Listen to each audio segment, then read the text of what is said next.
EKESODU ke gore khudugo lekwalo la bobedi la ga Moshe. Baiseraele ba bogisiwa ke baegipeto setlhogo. Maina ke a bomorwa Israele ba ba neng ba ya kwa Egipeto mmogo le Jakobe le malapa a bona. Rubeni le Simeone le Lefi le Juda, le Isashare le Sibilone le Benjamene, le Dane le Nafetale le Gate le Asere. Mme botlhe ba e leng ba losika la ga Jakobe e le batho ba le 70. Mme Josefa o ne a sa bolo go ya kwa Egipeto. Jaanong ya re Josefa a sena go swa le bomorwa rragwe botlhe le losika lwa ntlha. Bana ba bone e bong Baiseraele ba sala ba ata ba ntsifala ba nna bantsi mo ba bileng ba tlala ka lefatshe. Mme ga busa kgosi e ntšha kwa Egipeto e sa itseng sepe ka ga Josefa, yona ya raya morafe wa yona ya re, bonang morafe wa Baiseraele o mogolo o tloga o nna thata bogolo go rona, tlayang re ba logele maano e se re gongwe ba atela pele. Mme ya re fantwa e katla ba goga le baba ba rona, ba tlhabana le rona, ba tlogela lefatshele. Ya ba gona ba ba beelang baokemedi ba ba pateletsang tirong e le go ba bogisa ka ditiro tse di bokete tsa bona, ba agela Farao metse ya difala tse di bolokang dijo, e bong Phitomi le Ramasese. Mme le fa ba ba bogisa thata, bona ba ata thata, ba anama segolo mo baegipeto ba bileng ba boifa Baiseraele.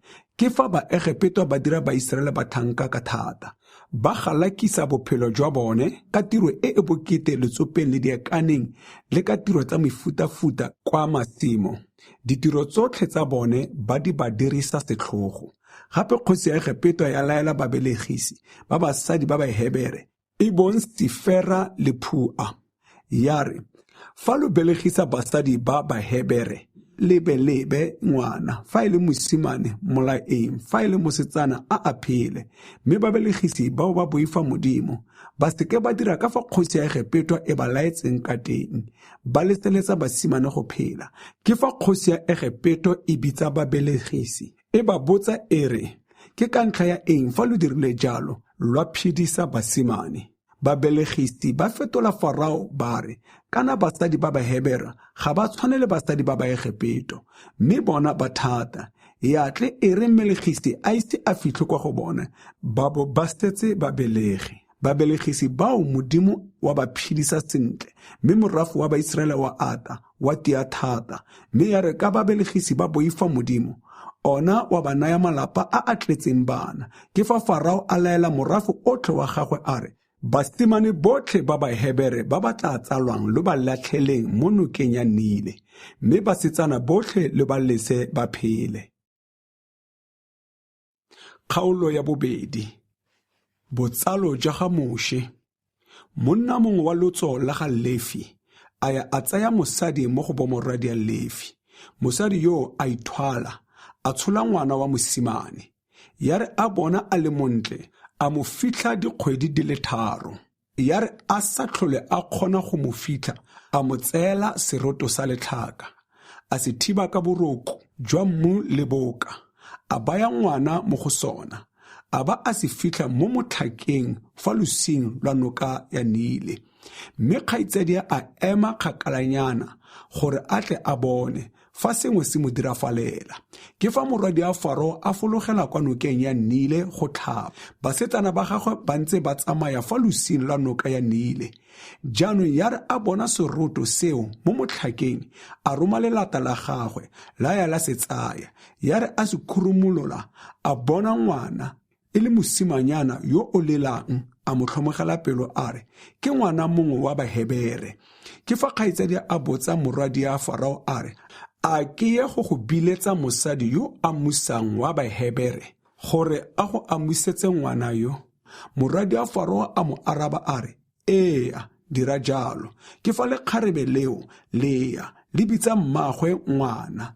Mme morwadi ya Farao a mo laela a re, tsaya mosimanyana yo o mo nkamusetse, ke tla go naya tuelo. Mosadi a tsaya ngwana yo a mo amusa. Ya re ngwana a sena go gola, a mo isa kwa go morwadi wa Farao, a nna morwawe, mme a mo taya leina la Moshe, a re, kana ke mo ntshitse mo metsing. Moshe o tshabela kwa Midiane. Jaanong ya re Moshe a sena go nna monna a ya kwa go ba gagabo, a bona ditiro tse di bokete tsa bona, a bona monna wa Moegipeto a itaya monna wa gagabo wa Mohebere, a gadima kwa lekwa, mme ya re a bona go sena ope, a bolaya Moegipeto, a mo epela mo motlhabeng. A ba a ya gape kwa letsatsi la bobedi, a bona banna ba le babedi ba Bahebere ba lwa, mme a botsa yo o rumotseng a re, o iteelang wa gaeno? Mme ene a re, ke mang yo go beile molaodi le moatlhodi wa rona? A o rata go mpola jaaka o bolaile Moegipeto yole? Ke fa Moshe a tshoga a re, ka nnete tiro eo e utlwetswe. Jaanong e rile Farao a utlwela tirafalo eo, a batla go bolaya Moshe, mme Moshe a tshaba, a ya a nna kwa lefatsheng la Midiane, a nna fa sedibeng sengwe, mme Moperesiti wa Midiane o ne a na le bomorwadia ba supa, bona batla ba ga metsi, ba tlatsa dikgopo go nosa letsomane la ga rraabo. Ke fa badisa ba bangwe batla ba ba leleka, mme Moshe a nanoga, a ba thusa, a nosa letsomane la bone. E rile ba fitlha kwa go Rehuele rraabo, ene a re, ke ka ntlha ya eng fa le buile ka pele ka jeno? Ba re, monna mongwe wa Moegipeto o re namotse badisa, a ba a re gelela metsi, a nosa letsomane lotlhe, mme a raya bomorwadia a re, kana o kae monna yoo le mo tlogeletseng, yang le mmiletse dijo? Moshe a dumela go nna le monna yoo, ene a neela Moshe Sipora, moradio go nna mosadi wa gagwe. Sipora a tshola ngwana wa mosimane, mme Moshe a mo taya leina la Gersome, gonne a re, ke moe mo lefatsheng lesele. Jaanong ya re sebaka se se leele se sena go feta, kgosi ya Egipeto ya swa, mme Baiseraele ba fegelwa ka ntlha ya botlhanka, ba lelela thuso. Mme selelo sa bona sa tlhatlogela kwa Modimong se tswa mo botlhankeng jwa bone. Modimo wa utlwa diphegelo tsa bone, wa gopola kgolagano ya ona o e dirileng le Abrahame le Isaka le Jakobe, Modimo wa bona Baiseraele wa ba itshenolela. Kgaolo ya boraro. Moshe o bidiwa ke Modimo gore a golole Baiseraele mo Egipeto. Moshe o ne a ntse a disa letsomane la ga Jethro, mogwagwadiage, Moperesiti wa Midiane. O kile a disa letsomane, a fetile sekaka, a fitlha kwa thabeng ya Modimo ya Horebe. Teng moengele wa morena a iponatsa mo go ene, a le mo kgabong ya molelo, e tswang mo setlhareng se se mmitlwa. A leba, a fitlhela molelo o tuka mo setlhareng, mme se sa shwe. Ke fa Moshe a re, anke ke atamele, ke bona kgakgamatso e kgolo e gore ke ka ntlha ya eng fa setlhare seo se sa shwe. Mme ya re morena a mmona a atamela go sekaseka, Modimo wa mmitsa o le mo setlhareng seo se se mmitla, wa re, Moshe, Moshe, mme a re, ke fano. Wa re, se atamele kwano, rola ditlhako tsa gago, gonne felo fa o emeng teng foo ke felo fa go boitshepo. Wa ba wa re, ke nna Modimo wa ga rrago, Modimo wa ga Abrahame, Modimo wa ga Isaka, Modimo wa ga Jakobe. Ke fa Moshe a ipipa sefatlhego ka boifa go leba Modimo. Morena a re, ruri ke bone pogisego ya morafe wa me o mo Egipeto, ke ba utlwile ba ledisiwa ke bagobaetsi ba bona, tota ke itse botlhoko jwa bona, mme ke fologile go ba golola mo diateng tsa Baegipeto le go ba ntsha mo lefatsheng leo, le go ba isa kwa lefatsheng le le molemo le le atlhameng, kwa lefatshe le le elang mašwi le dinotshe, kwa dinageng tsa Bakanana le Bahete le Baamori le Baferesi le Bahewi le Bajebuse. Jaanong bona, selelo sa Baiseraele se fitlhile mo go nna, le gona ke bone kgatelelo e Baegipeto ba gateletseng ka yona. Jaanong he, ya teng ke go rome kwa go Farao o ntshe Baiseraele morafe wa me mo Egipeto. Moshe a fetola Modimo a re, nna ke mang yo nka yang kwa go Farao go ntsha Baiseraele mo Egipeto? Modimo wa re, kana ke tla nna nao, mme sesupo sa gore ke go romile ke se. E tla re o sena go ntsha morafe o mo Egipeto, lo dirile Modimo mo thabeng e. Moshe a botsa Modimo a re, e re ka ke fitlha kwa Baisraeleng ke ba rae kere Modimo wa borraeno o nthumile kwa go lona mme ba mpotsa ba re leina la ona ke mang fo ke ba rae kereng.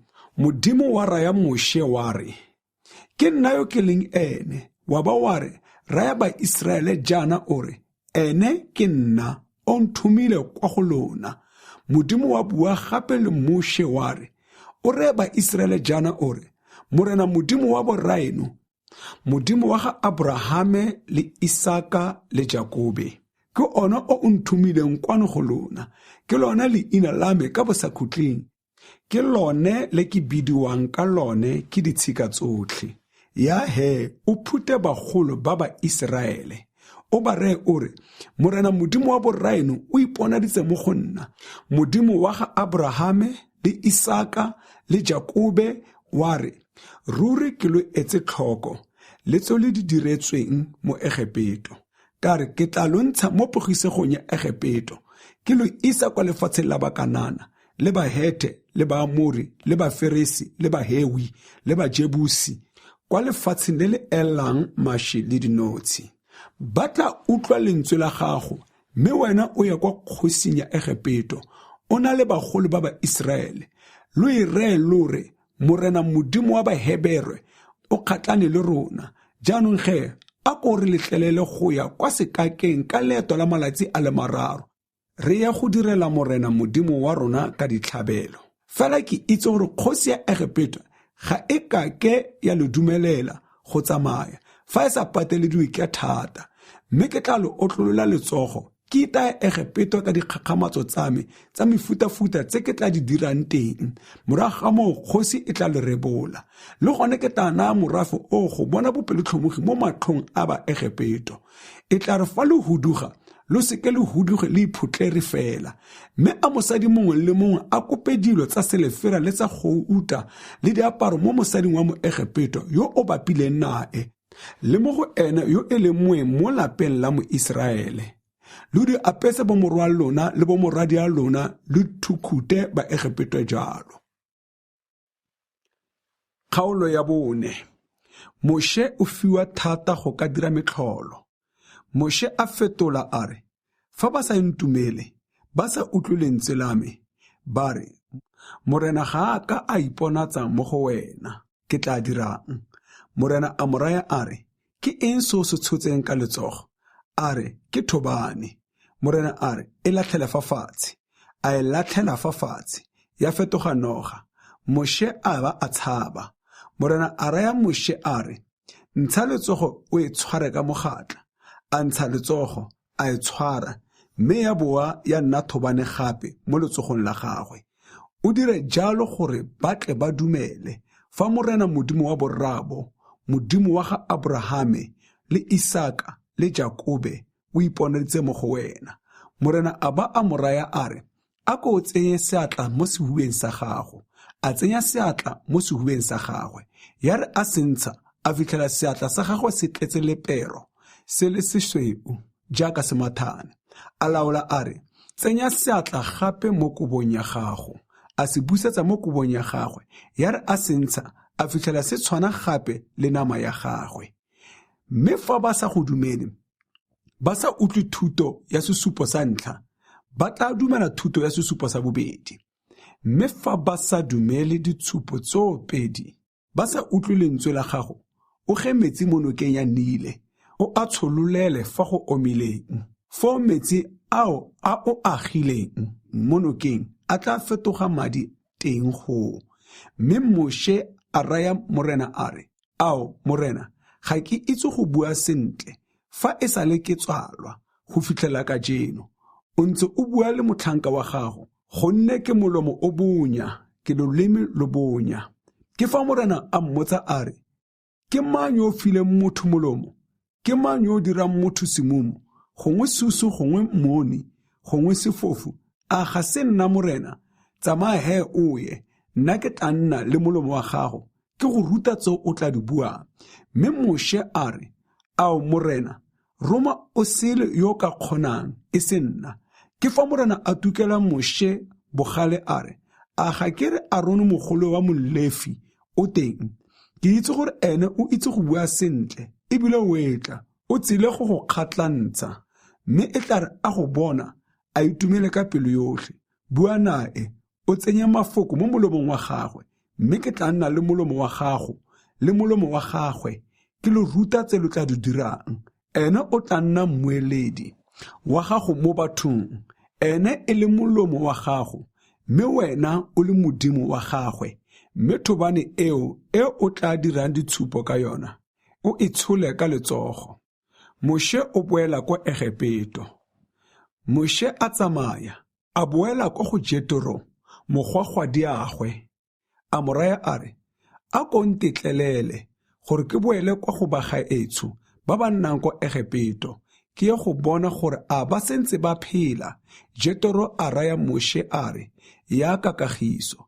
Morena a raya Moshe a sa le kwa Midiane a re, boela ko Egepeto, gonne banna botlhe ba ba neng ba rata go bolaya ba sule. Ke fa Moshe a tsaya mosadi wa gagwe le bo morwawe a ba palamisa diesele, a boela kwa lefatshe la Egepeto. Moshe a bo a tshotse thobane ya modimo ka letsogo.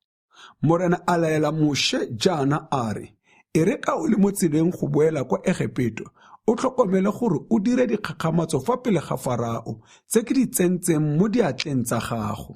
Fela nna ke tla thatafatsa pelo ya gagwe mo a seneng a leseletsa morafe go ka huduga. O be o reye Farao o re, morena o bua jaana a re, Iseraele ke ene morwake wa ntlha, mme ke go laola ke re, naya morwake tsela gore a ye go ntirela, mme fa o ka gana go mo lesa a tsamae, ke tla bolaya morwao wa ntlha. Jaanong ya re Moshe a le mo tseleng fa go lalwang teng, morena a mo tlhasela, a re o a mmolaya. Ke fa Sipora a tsaya thipa ya letlapa, a rupisa morwawe, a se latlhela fa dinaong tsa ga Moshe a re, kana o mogatsake wa madi. Ya ba gona morena a mo lesang, fa mosadi a re, mogatsake wa madi, a raya thupiso. Mme morena o ne a laetse Aron a re, ya o kgatlantse Moshe kwa sekakeng. A ya a kgatlana naye kwa thabeng ya modimo, a mo atla. Ke fa Moshe a begela Aron mafoko otlhe a morena o mo romileng ka ona le ditshupo tsotlhe tse o di molaoletseng. Moshe le Aron ba ya ba phuta bagolo botlhe ba Iseraele. Aron a bolela mafoko otlhe a morena o neng a buile le Moshe, mme Moshe a dira ditshupo tsele fa pele ga matlho a morafe.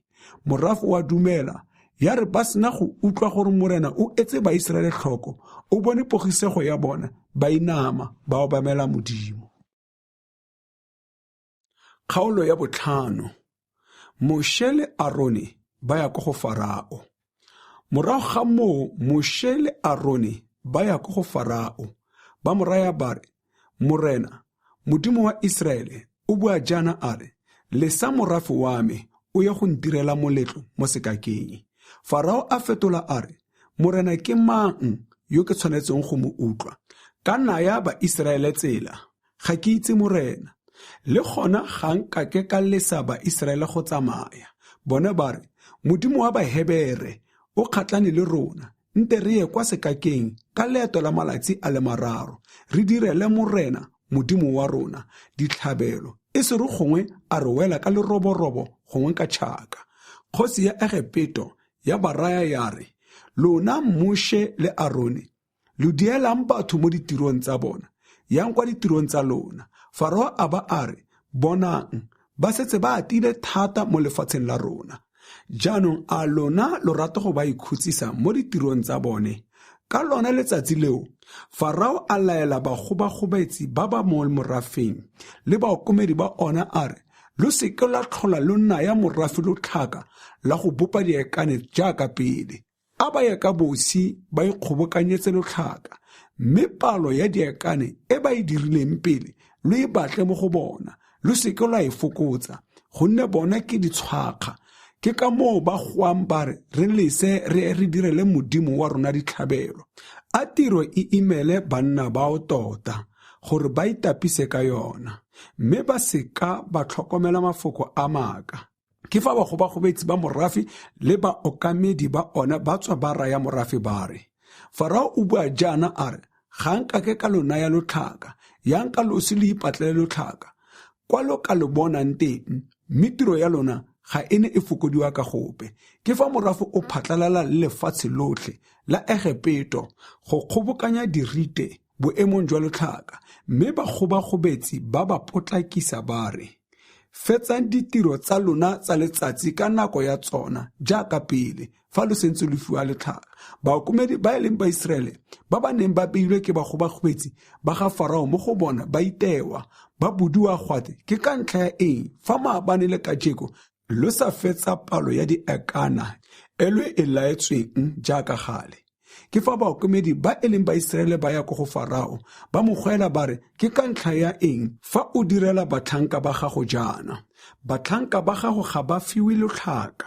mme ba ntse ba re raya ba re bopang diekane bona batlhanka ba gago ba a itewa morafe wa gago o dirwa baleofi mme a fetola a re ditshwakga ke lona lo metlapa ke ka moo lo buang lore re lese re direle morena ditlhabelo tsamayang lo ye tirong ga lo kitlwa le fiwa letlhaka mme lo bope palo ya diekana e beilweng ke fa baokamedi ba e leng ba Iseraele ba iphitlhela ba le mo bothateng ka lefoko le reng lo seke lwa fokotsa palo ya diekana tsa lona e beilweng ya letsatsi le letsatsi ya re ba tswa kwa go Farao ba kopana le Moshe le Aron ba ba neng ba eme teng go ba kgatlantsa ba ba raya ba re a morena a lo bone a lo atlhole gonne lo re nkgisitse fa pele ga Farao le batlhanka ba gagwe lwa ba lwa tsenya tšhaka mo diatleng tsa bone gore bolaya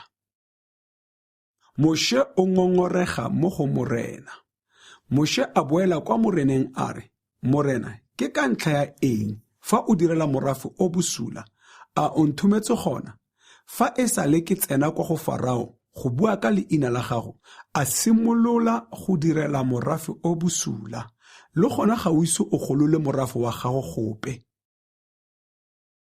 kgaolo ya borataro mme morena a raya Moshe a re jaanong o tla bona se ke tla se direlang Farao gonne o tla ba naya tsela a pateleditswe ke letsogo le le thata o tla ba leleka mo lefatsheng la gagwe a pateleditswe ke letsogo le le thata Modimo o bitsa Moshe Modimo wa bua gape le Moshe wa moraya wa re ke nna morena ke iponaditse mo go Abrahame le mo go Isaka le mo go Jakobe ke le Modimo mothata yotlhe mme ga ke aka ka ikitsise mo go bone ka leina la me la morena le gone ke dirile kgolagano ya menabo ka ba solofetsa go ba naya lefatshe la Kanana lefatshe la boeng jwa bone le baneng ba le baeng mo go lona le gone ke utlwile diphegelo tsa ba Iseraele ba ba gatelelwang ke ba Egepeto ka botlhanka ka gopola kgolagano ya me ka moo raya ba Iseraele o re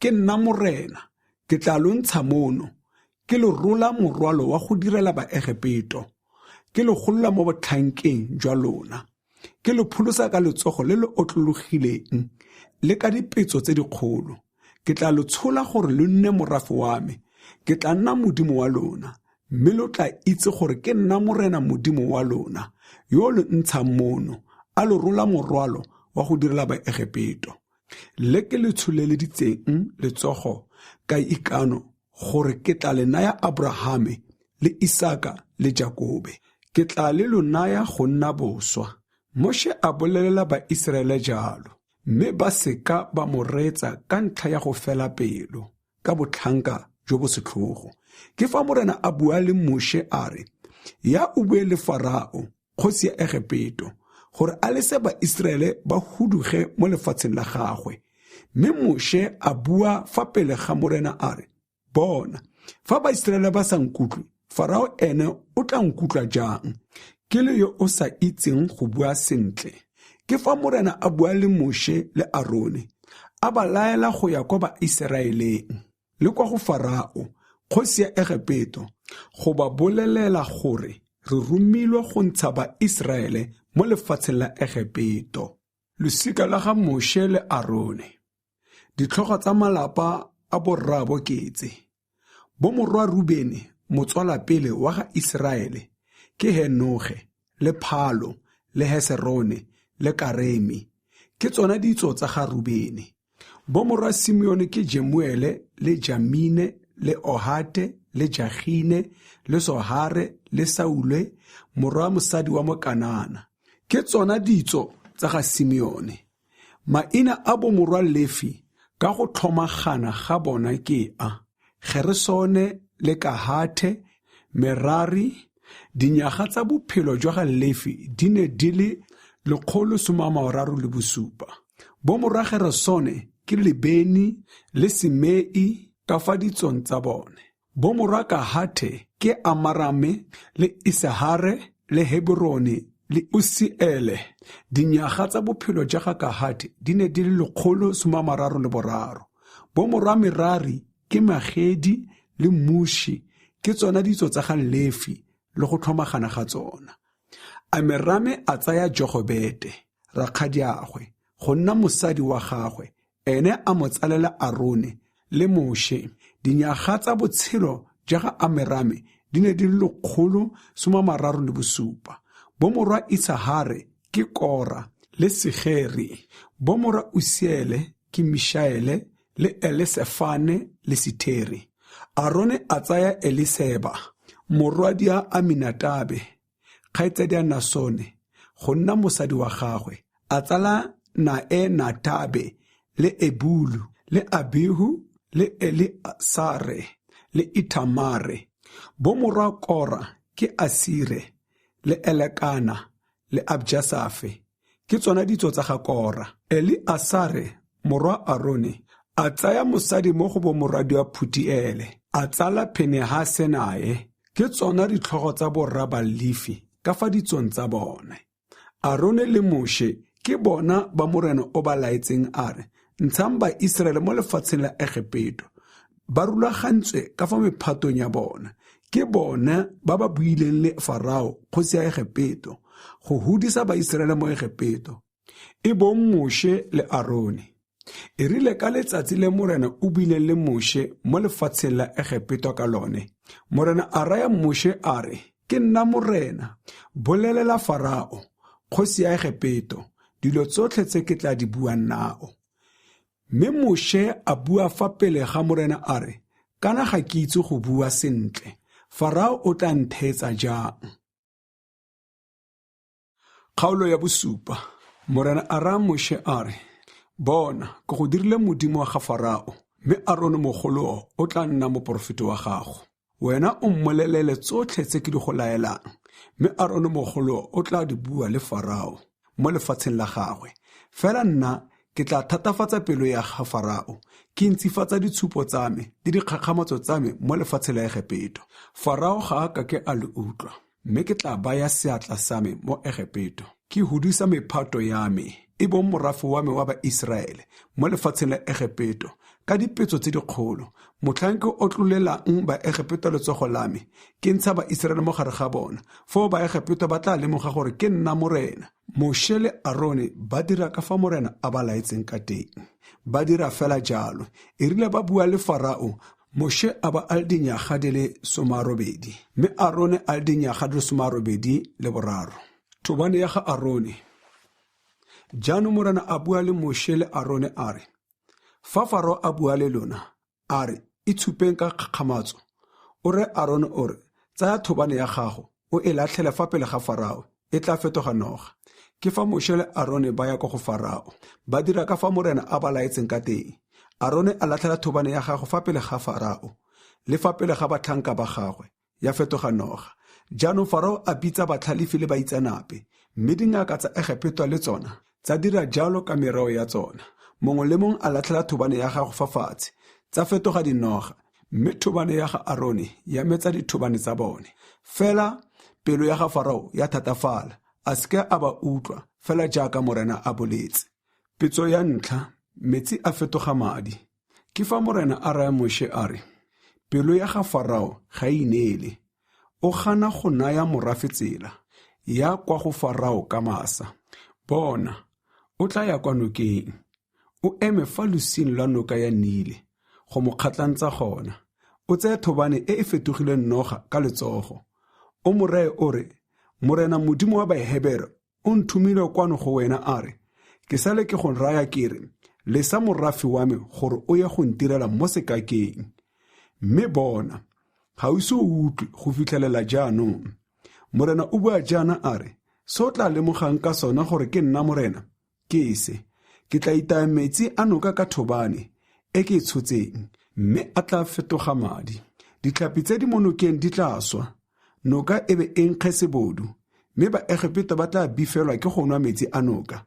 Morena a raya Moshe a re, raya Arone o re, tsaya thobane ya gago, o otlolole letsogo godimo ga metsi a Baegipito le godimo ga dinoka tsa bona, le dinokana tsa bone, le matsha a bone, le megobe yotlhe, fa metsi a phutagalang teng, gore a fetoge madi. Madi a tla nna teng mo lefatsheng lotlhe la Egipito, le mo megopong ya legong le ya letsopa. Moshe le Arone ba dira ka fa morena a laotseng ka teng, a tsholetsa thobane, a itaya metsi a mo nokeng ya Nile. Farao le batlhanka ba gagwe ba ntse ba lebile, ke fa metsi a otlhe a mo nokeng ya Nile a fetoga madi. Ditlhapi tse di mo nokeng tsa swa, noka ya nkga mo Baegipito ba bileng ba palelwa ko go nwa metsi a noka. Ga nna madi mo lefatsheng lotlhe la Egipito. Dingaka tsa Egipito le tsona tsa dira fela jalo ka mereo ya tsona, mme pelo ya ga Farao ya nna ya thatafala, a seka a ba utlwa jaaka morena a boletse. Farao a retologa, a boela kwa lapeng la gagwe, selo se a seka a se tsaya tsia. Baegipito botlhe ba epa metsi a nowang mo ditlhakoreng tsa noka, ka ba ne ba palelwa ko go nwa metsi a noka. Ga feta malatsi a 7, noka e ntse e le jalo, morena a sena go itaya noka ya Nile. Kgaolo ya borobedi, petso ya bobedi, digwagwa. Ke fa morena a raya Moshe a re, ya kwa go Farao, o mo reye o re, morena o bua jaana a re, lesa morafi wa me, o ye go ntirela, mme fa o gana go ba lesa, ke tla wa tlhaya naga yotlhe ya gago ka digwagwa. Noka e tla nyeula digwagwa, di tla tlhatloga, di tsena mo ntlong ya gago, le mo ntlwaneng ya borobalo ya gago, le mo bolaong jwa gago, le mo mantlong a batlhanka, le a morafi wa gago, le mo dipesetsong tsa gago, le mo megopong ya gago ya bodubelo. Digwagwa di tla tlolela mo go wena le mo bathong ba gago le mo batlhankeng ba gago. Jaanong morena a raya Moshe a re, raya Arone o re, o tlolola letsogo, o tshwere thobane ya gago, godimo ga dinoka, dinokana le matsha, o tlhatlosetse digwagwa mo lefatsheng la Egipito. Arone a o tlolola letsogo godimo ga metsi a Egipito, mme digwagwa tsa tlhatloga, tsa farafara lefatshe la Egipito, mme dingaka le tsona tsa dira jalo ka mereo ya tsona, tsa tlhatlosetsa digwagwa mo lefatsheng la Egipito. Ke fa Farao a bitsa Moshe le Arone, a re, nthapelele morena gore a tlose digwagwa mo go nna le mo morafeng wa me, fo ke tla naya morafe tsela gore o ye go direla morena ditlhabelo. Moshe a fetola Farao a re, a tlotlo e nne ya gago, a kompolelele nako ya go rapelela wena le batlhanka ba gago le morafe wa gago gore digwagwa di nyelediwe leng, di tlosiwe leng mo go wena le mo malapeng a gago, di nne mo nokeng fela. Farao a re, a nne ka moso. Moshe a re, go tla dirafala ka fa o buileng ka teng, gore o tle o itse fa go sena ope yo tshwanang le morena modimo wa rona. Digwagwa di tla tlosiwa jalo mo go wena le mo malapeng a gago le mo batlhankeng ba gago le mo morafeng wa gago, di nna mo nokeng fela. Ya re Moshe le Arone ba sena go tlogela Farao, Moshe a goela kwa moreneng ka ntlha ya digwagwa tse a di rometseng Farao. Morena a dira ka fa thapelong ya ga Moshe, digwagwa tsa swela mo matlong le mo malapeng le kwa masimo, ba di kgobokanya, ya nna mokoakoa, mme lefatshe la nkga sebodu.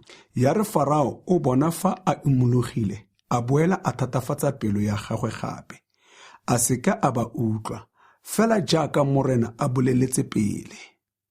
Petso ya boraro, menang.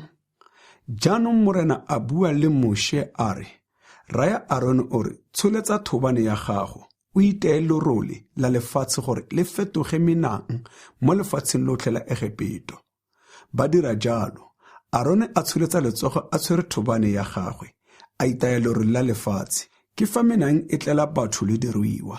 lorole lotlhe la lefatshe la fetoga menang mo lefatsheng lotlhe la Egepeto.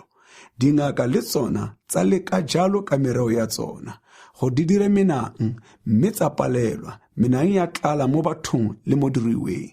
Ke fa dingaka di raya Farao dire ke tiro ya Modimo, mme pelo ya ga Farao ya nna e thatafetse, a seka a ba utlwa fela jaaka morena a boleletse pele.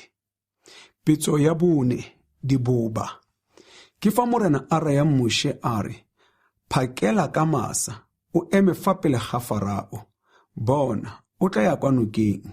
O mo reye o re, morena o sentse a bua jalo a re, lesa morafe wa me, o ya go ntirela. Gonne fa o sa lese morafe wa me go tsamaya, ke tla romela diboba gore di go tlhasele le batlhanka ba gago, le morafe wa gago, le matlo a gago. Matlo a Baegepeta a tla tlala diboba, le mmu o a emeng mo go ona. Mme ka letsatsi leo, ke tla tlhaola lefatshe la Gosene le morafe wa me o agileng mo go lona, gore go se ka ga nna diboba teng. Ke gona o tla itseng gore ke nna morena mo lefatsheng lotlhe. Ke tla baya molelwane wa phimelo fa gare ga morafe wa me le morafe wa gago. Sesupo seo se tla dirafala ka moso. Diboba tsa tla ka bontsi mo ntlong ya ga Farao, le mo matlong a batlhanka ba gagwe, le mo lefatsheng lotlhe la Egepeto. Lefatshe la tlhokofadiwa ke diboba. Ke fa Farao a bitsa Moshe le Aron a re, ya lo direle Modimo wa lona ditlhabelo mo lefatsheng le. Moshe a fetola a re, ga go a siama go dira jalo, gonne re tlhabela morena Modimo wa rona mo go Baegepeto. Jaanong fa re dira ditlhabelo tse e leng maila mo go Egepeto mo matlhong a bona, a ga ba kitla ba re kgobotletsa ka majwe. Re lese re kwa sekakeng leeto la malatsi a 3. Re direle morena Modimo wa rona ditlhabelo jaaka morena a re laetse. Farao a re, ke tla lo naya tsela gore le direle morena Modimo wa lona ditlhabelo mo sekakeng, fela lo seke lwa ya kgakala thata, le gona lo nthapelele. Moshe a re, e tla re ke sena go go tlogela, ke rapele morena gore diboba di tloge mo go Farao le mo batlhankeng ba gagwe le mo morafeng wa gagwe ka moso. Fela Farao a seka a boelela tsa go fora. A gana go lesa morafe go ya go direla morena ditlhabelo. Jaanong ya re Moshe a sena go tlogela Farao a rapela morena, mme morena a dira ka fa thapelong ya ga Moshe. A tlosa diboba mo go Farao le mo batlhankeng ba gagwe le mo morafeng wa gagwe, ga se ka ga sala seboba sepe. Mme le ka sebaka seo Farao a thatafatsa pelo ya gagwe gape, a seke a naya morafe tsela. Kgaolo ya 9, pitso ya 5, leroborobo mo dikgomong. Ke fa morena a raya Moshe a re, ya kwa go Farao, o mo reye o re, morena Modimo wa Bahebere o bua jaana a re, lesa morafe wa me, o ya go ntirela. Gonne fa o sentse o gana go ba naya tsela, o ba thibela, fo letsogo la morena le tla itaya diruiwa tsa gago tse di mo nageng, e bong dipitsi le diesele le dikamele le dikgomo le dinku ka leroborobo le le setlhogo. Mme morena o tla farologanya diruiwa tsa Baiseraele le tsa Baegepeto. Ga go kitla go swa sepe sa dilo tsa Baiseraele. Le gona morena o beile sebaka sa teng a re, selo se morena o tla se dira ka moso mo lefatsheng. Morena a dirafatsa lefoko leo ka letsatsi la ka moso. Go a swa diruiwa tsotlhe tsa Baegepeto, mme go a seka ga swa sepe sa diruiwa tsa Baiseraele. Ke fa Farao a romela go ya go tlhola, a fitlhela go sa swa sepe sa diruiwa tsa Baiseraele, mme pelo ya ga Farao ya nna e ntse e thatafetse, a seke a rebola morafe go tsamaya. Pitso ya 6, diso. Jaanong morena a raya Moshe le Arone a re, tsaya mosidi mo leisong ka diatla tse 2, mme a Moshe a o gasetse kwa legodimong fa pele ga Farao. Mosidi o tla fetoga lerole le le boleta godimo ga lefatshe lotlhe la Egepeto. Go tla tswa diso tse di rurugang, di direge ditlhagala tse di phunyagang mo bathong le mo diruiweng mo lefatsheng lotlhe la Egepeto. Ba tsaya mosidi wa leiso, ba ema fa pele ga Farao, mme Moshe a o gasetsa kwa godimo ga tswa diso tse di rurugang, tsa direga ditlhagala tse di phunyagang mo bathong le mo diruiweng. Mme dingaka tsa palelwa ke go ema fa pele ga Moshe, ka ntlha ya ditlhagala gonne dingaka di ne di dule ke ditlhagala le baegepeto botlhe.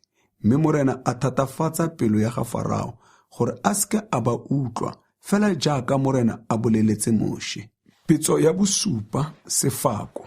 Morena a ba a raya Moshe a re, phakela ka moso o eme fa pele ga Farao o mo reye o re, morena Modimo wa Bahebere o bua jaana a re, lesa morafe wa me o ye go ntirela, gonne ka nako e ke tla romelang dipetso tsotlhe tsa me kwa teng ga pelo ya gago le kwa batlhankeng ba gago le kwa morafeng wa gago gore o tle o itse fa go sena ope yo tshwanang le nna mo lefatsheng lotlhe.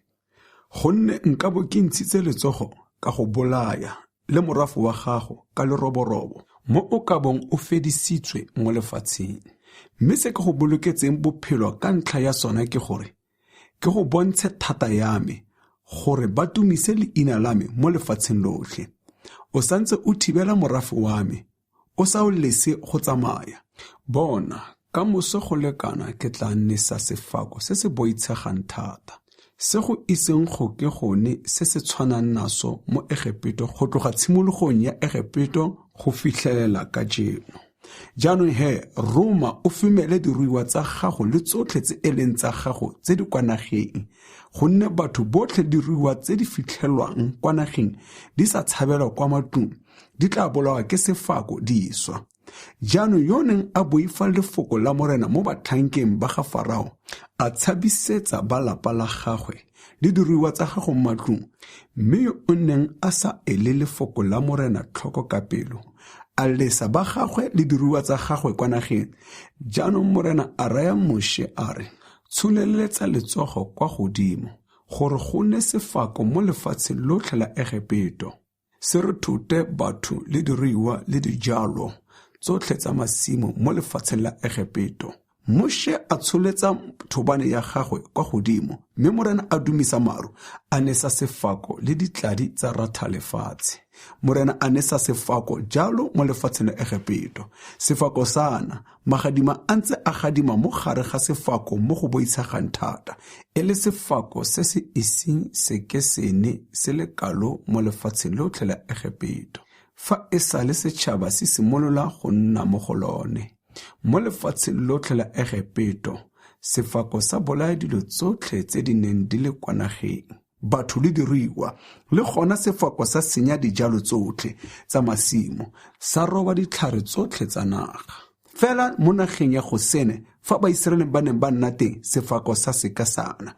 Ke fa Farao a Roma a bitsa Moshe le Arone, a ba raya a re, jaanong ke leofile, morena o siame, mme nna le morafe wa me ga re a siama. Nthapelele morena ditumo tsa maru tsa Modimo le sefako le magadima di feta tekano. Ke tla lo lesa gore lo tsamae, ga nke ke tlhola ke lo dia.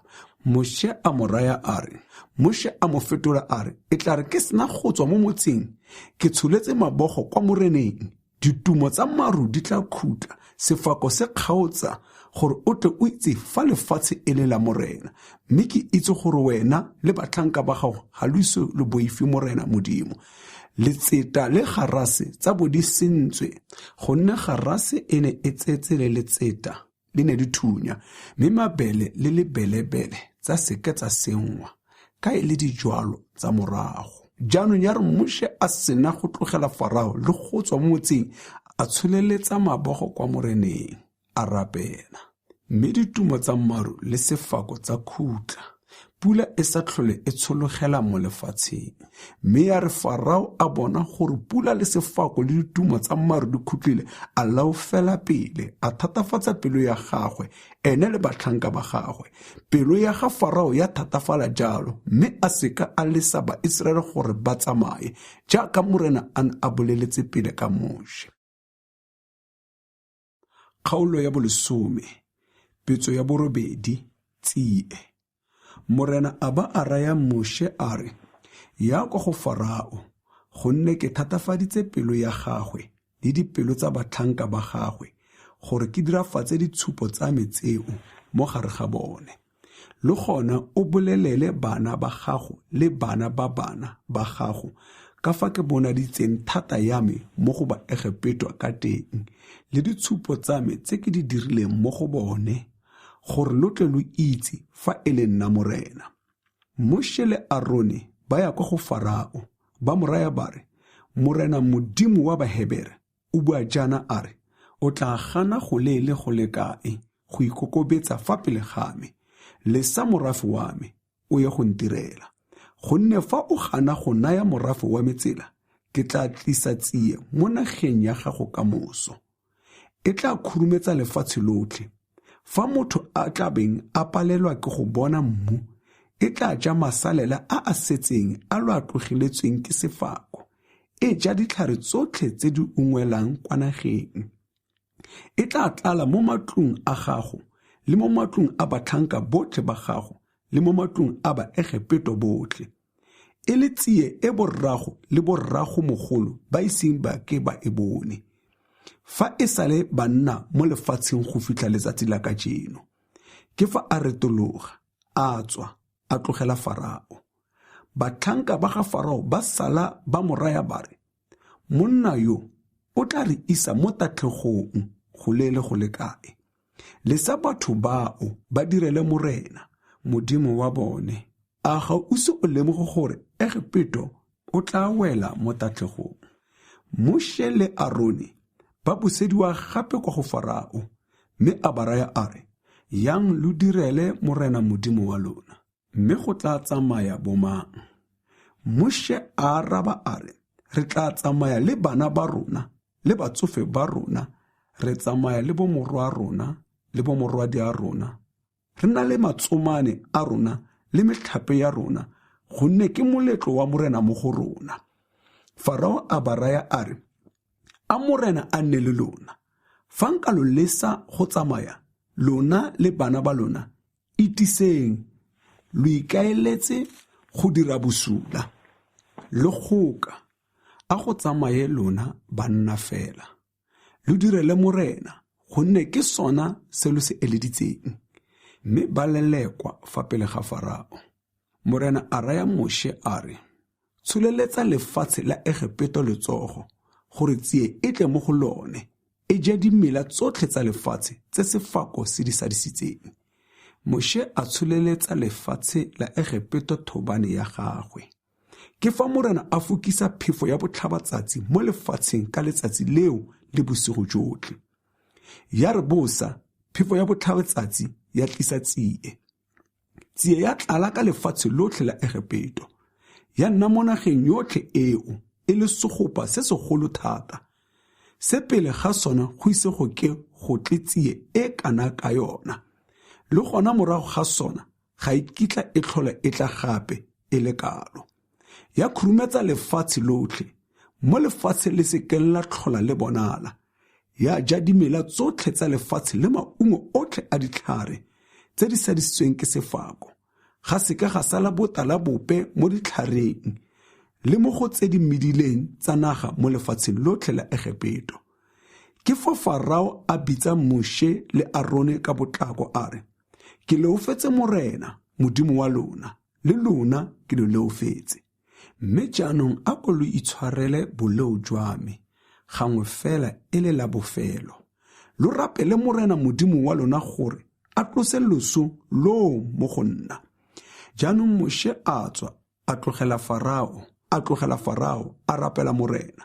Mme morena a sokolola phefo, a fokisa phefo e kgolo thata ya bophirimatsatsi, ya tsaya tsie, ya e latlhela kwa lewatleng la motlhaka. Ga seka ga sala tsie epe mo nageng yotlhe ya Egepetwa. Mme morena a thatafatsa pelo ya ga Farao gore a se lese ba Iseraele go tsamaya. Petso ya borobong, lefifi. Morena a ba a raya Moshe a re, tsholeletsa letsogo kwa godimo, gore go nne lefifi mo lefatsheng la Egepetwa, le eketeng motho a ka le tshwara ka seatla. Moshe a tsholeletsa letsogo kwa godimo, gwa nna lefifi le le ntshontsho mo lefatsheng lotlhe la Egepetwa, malatsi a le 3. Batho ba ba sa bonane, motho a seka a nanoga fa a ntseng teng malatsi a le 3. Mme ba Iseraele bone ba ntse ba na le lesedi fa ba agileng teng. Jaanong Farao a bitsa Moshe a re, yang lo direle morena, fela dinku tsa lona le dikgomo tsa lona di tlogele. A bana ba lona ba tsamaele lona. Moshe a gana a re, tota le wena o tshwanetse gore naya diruiwa tsa ditlhabelo tsa tebogo le phiso gore di ye le rona. Re tle re direle morena modimo wa rona ka tsona. Gape diruiwa tsa rona le tsona di tshwanetse go ya le rona. Go seke ga sala le e seng e le nngwe fela, gonne re tlhola mo go tsona tse re tla direlang morena modimo wa rona ka tsona. Kana rona ga re itse tse re tshwanetseng go direla morena ka tsona. Re ise re fitlhe teng, mme morena a thatafatsa pelo ya ga Farao, a seke a rata go ba naya tsela. Farao a mo raya a re, tsamaya o ntlogele, o itise gore o seke wa bona sefatlhego sa me gape, gonne ka letsatsi le o bonang sefatlhego sa me ka lona o tla swa. Moshe a araba a re, o buile, go siame, ga nkitla ke tlhola ke bona sefatlhego sa gago. Kgaolo ya 11, petso ya 10, go bolawa bana ba maitibolo. Jaanong morena a raya Moshe a re, ke tla tlisa petso e nngwe gape e ke tla otlhayang Farao le Baegipito ka yona. Morago ga moo o tla lo naya tsela gore lo tloge mono, ebile o tla lo leleka ka thata mogang a lo lesang go huduga gotlhe. A ko bolelele mo ditsebeng tsa morafe gore monna mongwe le mongwe a lope dilo tsa selefera le tsa go uta mo go yo o bapileng nae, le mosadi mongwe le mongwe a di lope jalo mo mosading yo o bapileng nae. Mme morena a naya morafe go bona bopelotlhomogi mo go Baegipito, le monna yo e bong Moshe a kaiwa mogolo thata ke batlhanka ba ga Farao le morafe otlhe. Moshe a raya Farao a re, morena o bua jaana a re, gare ga bosigo ke tla photla-photla lefatshe la Egipito, mme go tla swa bana ba maitebolo botlhe mo lefatsheng la Egipito, go simolola ka morwa Farao wa ntlha, yo o tla nna mo sedulong sa gagwe sa bogosi, go ya ngwaneng wa ntlha wa lelata le le fa morago ga lelwala, le maitebolo otlhe a diriwa. Fo go tla nna selelo se segolo mo lefatsheng lotlhe la Egipito, se se iseng seke se nne teng ka gope se le kalo, le gona se se kitlang se tlhola se nna teng ka motlha ope se le kalo. Mme mo go Baiseraele botlhe ga go kitla go nna le ntšwa e dumang, e bogola motho gongwe suriwa gore lo itse, fa morena a farologanya Baegipito le Baiseraele. Fo batlhanka botlhe bao ba gago ba tla tla kwa go nna ka boikokobetso, ba nkhubamela ba re, huduga, wena le morafe otlhe o go salang morago. Morago ga moo ke tla huduga, ke fa Moshe a tswa a tlogela Farao ka bogale jo botukang. Mme morena a raya Moshe a re, Farao ga a kitla a le utlwa, mme e le gore dikgakgamatso tsa me di ntsifale mo lefatsheng la Egipito. Moshe le Arone ba ne ba dira dikgakgamatso tsotlhe tseo fa pele ga Farao, mme morena a thatafatsa pelo ya ga Farao, mo a sa kgoneng go lesa Baiseraele go huduga mo lefatsheng la gagwe. Kgaolo ya 12, taelo ya tlolaganyo. Morena a ba a raya Moshe le Arone mo lefatsheng la Egipito a re, a kgwedi eno e nne tshimologo ya dikgwedi mo go lona, a nne ya ntlha ya dikgwedi tsa ngwaga mo go lona. Bolelelang phutego yotlhe ya Baiseraele gore a mongwe wa lapa mongwe le mongwe a tseye kwanyana ka la 10 la kgwedi e. Kwana e nne nngwe fela mo lapeng, mme fa ba lapa lengwe ba sa lekane go ka fetsa kwanyana yotlhe, fo a e tseye mmogo le yo bapileng nae yo gaufi le ntlo ya gagwe ka fa palong ya batho, lo batlele kwanyana batho ba ba lekanyeng go ka e fetsa.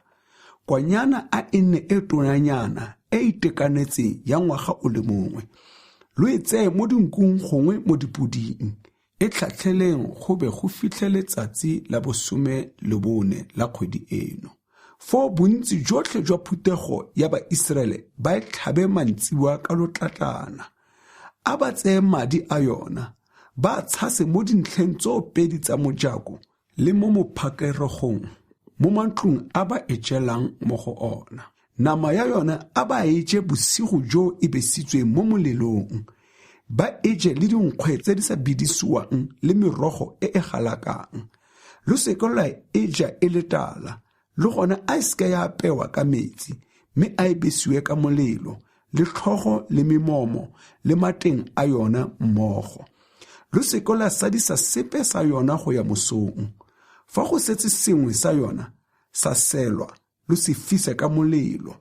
E jeng jaana, lo e je lo itlamile matheka, lo rwele ditlhako mo dinaong tsa lona, lo tshotse dithobane tsa lona ka mabogo, lo e je ka potlako, ke yona tlolaganyo ya morena. Gonne ke tla phutla lefatshe la Egepeto bosigo joo, ke bolaya maitibulo otlhe a batho le diruiwa mo lefatsheng la Egepeto. Ke tla dirafatsa katlholo le petso jalo mo medimong yotlhe ya Egepeto, nna morena. Mme madi ao e tla nna sesupo sa lona mo mantlong a lo leng mo go ona. Fa ke bona madi ao, ke tla lo feta gore kwatlhao e e bolayang e seke ya lo wela, fa ke itaya lefatshe la Egepeto. Letsatsi leo a e nne la segopotso mo go lona. Le lo tshegetse, e nne moletlo wa morena, le lo tshegetse jalo mo ditsong tsotlhe tsa lona, e nne molao o sa khutleng. Moletlo wa dinkgwe tse di sa bidisiwang. Lo je dinkgwe tse di sa bidisiwang malatsi a supa, lo tlose letlhabego mo mantlong a lona ka letsatsi la ntlha. Gonne mongwe le mongwe yo o jang dinkgwe tse di bidisitsweng go tloga letsatsi la ntlha go ya letsatsing la bosupa, o tshwanetse go nyelediwa mo go Israele. Ka letsatsi la ntlha lo kgobokane, go nna phutego e boitshepo, le ka letsatsi la bosupa lo dire jalo. A go seke gwa dirwa tiro epe ka malatsi ao, fela se se jewang ke sona fela lo ka se baakanyang. Tshegetsang moletlo wa dinkgwe tse di sa bidisiwang, gonne ka lone letsatsi leo ke ntshitse mephato ya lona mo lefatsheng la Egepeto. Letsatsi leo lo tshegetse mo ditsong tsotlhe tsa lona, e nne molao o sa khutleng.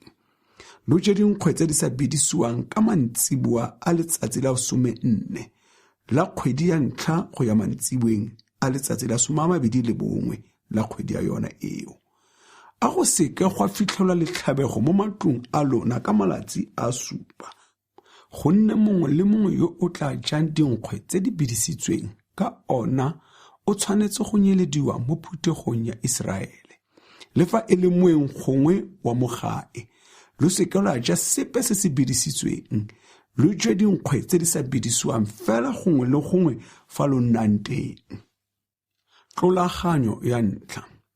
Ke fa Moshe a bitsa banna bagolo botlhe ba Israele, a ba raya a re, ya lo tlhaolele lelapa lengwe le lengwe la lona kwanyana e le nngwe, lo tlhabe kwanyana ya tlolagano. Gape tsaya ngatana ya mosiama, lo ine mo mading a mo mogopong, lo tshase mophakarego le dintlha tso pedi tsa mojako ka madi a o mo mogopong. Mme a go seke gwa tswa motho ope wa lona ka mojako wa ntlo ya gagwe go fitlha mosong. Gonne morena o tla phutla lefatshe go bolaya baegepeto, mme e tla re fa a bona madi a mo mophakaregong le mo dintlheng tso pedi tsa mojako, a fete mojako o, a seke a dumelele mosenyi go ka tsena mo mantlong a lona go le bolaya. Tlhokomelang taelo e, a nne molao o sa khutleng mo go lona le mo baneng ba lona. Mme e re lo sena go fitlha mo lefatsheng le morena o tla le lo nayang. Jaaka a lo solofeditse, lo tshogetse tirelo e. Mme e ne e re fa bana ba lona ba lo botsa bare, tirelo e ya lona ke ya eng?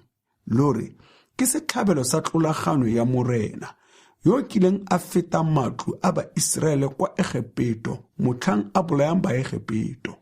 Mme a rekegela matlo a rona. Ke fa batho ba inama ba obamela morena. Ba Israele ba dira jalo, ba dira ka fa morena a laetseng Moshe le Aron ka teng. Maitibolo a bolawa. Jaanong ya re gare ga bosigo morena a bolaya maitebolo otlhe mo lefatsheng la Egepeto.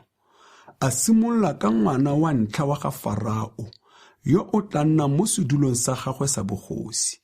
A fetsa ka ngwana wa ntlha wa mogolegwi yo mo ntlong ya kgolegelo, le maitebolo otlhe a diriwa. Ke fa Farao a tsoga bosigo, ene le batlhanka botlhe ba gagwe, le ba Egepeto botlhe, ga nna selelo se segolo mo Egepeto, gonne go ne go se ntlo epe e go seng moswi mo go yona. Mme a bitsa Moshe le Aron bosigo, a ba raya a re, nanogang leotswe mo morafeng wa me, lona le Baiseraele, yang lo direle morena jaaka lo kopile. Lo gona lo ye le dinku tsa lona le dikgomo tsa lona jaaka lo buile, le nna lo ye lo nkopele tshegofatso. Mme ba Egepeto ba potlakisa morafe gore ba o ntshe mo lefatsheng ka pele, gonne ba re, re ka swa rotlhe. Baiseraele ba tsaya bopi jo bo dubilweng, jo bo iseng bo bidisiwe, bo le mo megopong e e dubelang. Ba sikara mo magetleng, e phutetswe ka dikobo tsa bona. Le gona Baiseraele ba ne ba dirile jaaka Moshe a ba laetse. Ba lopile ba Egepeto dilo tsa selefera le tsa go uta le diaparo. Mme morena a naya batho tsalano mo ba Egepetong, ba newa se ba se kopang, ba thukhuta ba Egepeto jalo. Baiseraele ba huduga. Baiseraele ba huduga jalo kwa Ramasese ba ya kwa Sukothe. E ne e ka nna banna ba le 600,000 ba ba sepelang ka dinao go sa balwe bana, le makgoba a mantsi a bolola nabo, le dinku le dikgomo le diruiwa tse dintsi thata. Jaanong ba besa dinkgwe tse di sa bidisiwang ka bopi jole, jo ba duleng najo kwa Egepeto, gonne bo ne bo sa bidisiwa ka ba lelekwa mo Egepeto.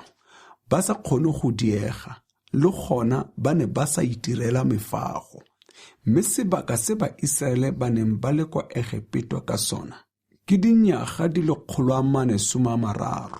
Ya re dinyaga tseo tse di 430 di sena go feta, mephato yotlhe ya morena ya tswa mo lefatsheng la Egepeto ka lona letsatsi leo. E ne e le bosigo jwa go letela morena gore a ba ntshe mo lefatsheng la Egepeto. Ke jona bosigo jwa morena jo e leng jwa moletlo wa Baiseraele botlhe, go ya ditshikatshikeng tsotlhe tsa bone. Molao wa tlolaganyo. Le gona morena a raya Moshe le Aron a re, molao wa tlolaganyo ke o. A e seke ya jewa ke ope wa setšhaba se sele. Mme molala mongwe le mongwe fa o sena go mo rupisa, o ka eja. Fela moagi wa moeng le yo direlang tuelo bona ba seke ba eja. A e jelwe mo ntlong e le nngwe, o seke wa ntshetsa sepe sa nama ya yona kwa ntle ga ntlo. Lo seka la roba lesapo lepe la yona. A phutego yotlhe ya Iseraele e dire jalo. Jaanong fa moeng yo go agetseng a rata go direla morena tlolaganyo, a banna botlhe le basimane ba lelapa la gagwe ba rupisiwe. Morago ga moo a atamele go e dira, a tshwane fela le wa mogae, a e seka ya jewa ke ope yo o sa rupang. Molao wa ngwana wa mogae le wa yo o le agetseng a nne o le mongwe fela. Baiseraele botlhe ba dira jalo, ba dira ka fa morena a laetseng Moshe le Aron ka teng. Morena o ne a ntsha Baiseraele jalo mo lefatsheng la Egepeto ka thulaganyo ya mephato ya bone ka lona letsatsi leo. Kgaolo ya 13. Maitebolo a Baiseraele a itshepela morena. Morena a ba a bua le Moshe a re, ntlhaolele maitebolo otlhe, sengwe le sengwe se maso a itebolang ka sona, ke same mo bathong le mo diruiweng. Moletlo wa dinkgwe tse di sa bidisiwang. Mme Moshe a raya morafe a re, gakologelang letsatsi le le duleng mo Egepeto mo ntlong ya botlhanka ka lone. Gonne morena o le ntshitse mono ka letsogo le le tiileng, ka moo a go seka ga jewa tse di bidisitsweng. Lo huduga ka jeno mo kgweding ya Abibi. Mme e re fa morena a sena go fitlhisa mo lefatsheng la Bakanana, le Bahete, le Baamori, le Bahewi, le Bajebisi, le o le ikanetseng borraeno a re, o tla le lonaya. E le lefatshe le le elelang maši le dinotshi, fo le tshware tirelo e ka kgwedi e. Lo je dinkgwe tse di sa bidisiwang ka malatsi a supa, mme letsatsi la bosupa e nne la moletlo wa morena. A go jwe dinkgwe tse di sa bidisiwang ka malatsi a supa, a go seka ga bonwa tse di bidisitsweng mo go lona. Le gona a go seke ga bona letlhabego lepe mo lefatsheng lotlhe la lona. Le bolele bo morwa lona ka letsatsi leo le re, ke ka ntlha ya tsona tse morena o di diretseng jale fa re huduga kwa Egepeto. A moletlo o nne sesupo sa lona mo diatleng tsa lona, le segopotso fa gare ga matlho a lona gore molao wa morena o nne mo melomong ya lona, gonne morena o le ntshitse mo Egepeto ka letsogo le le thata. Tshegetsa molao o ka sebaka sa ona ka ngwaga mongwe le mongwe.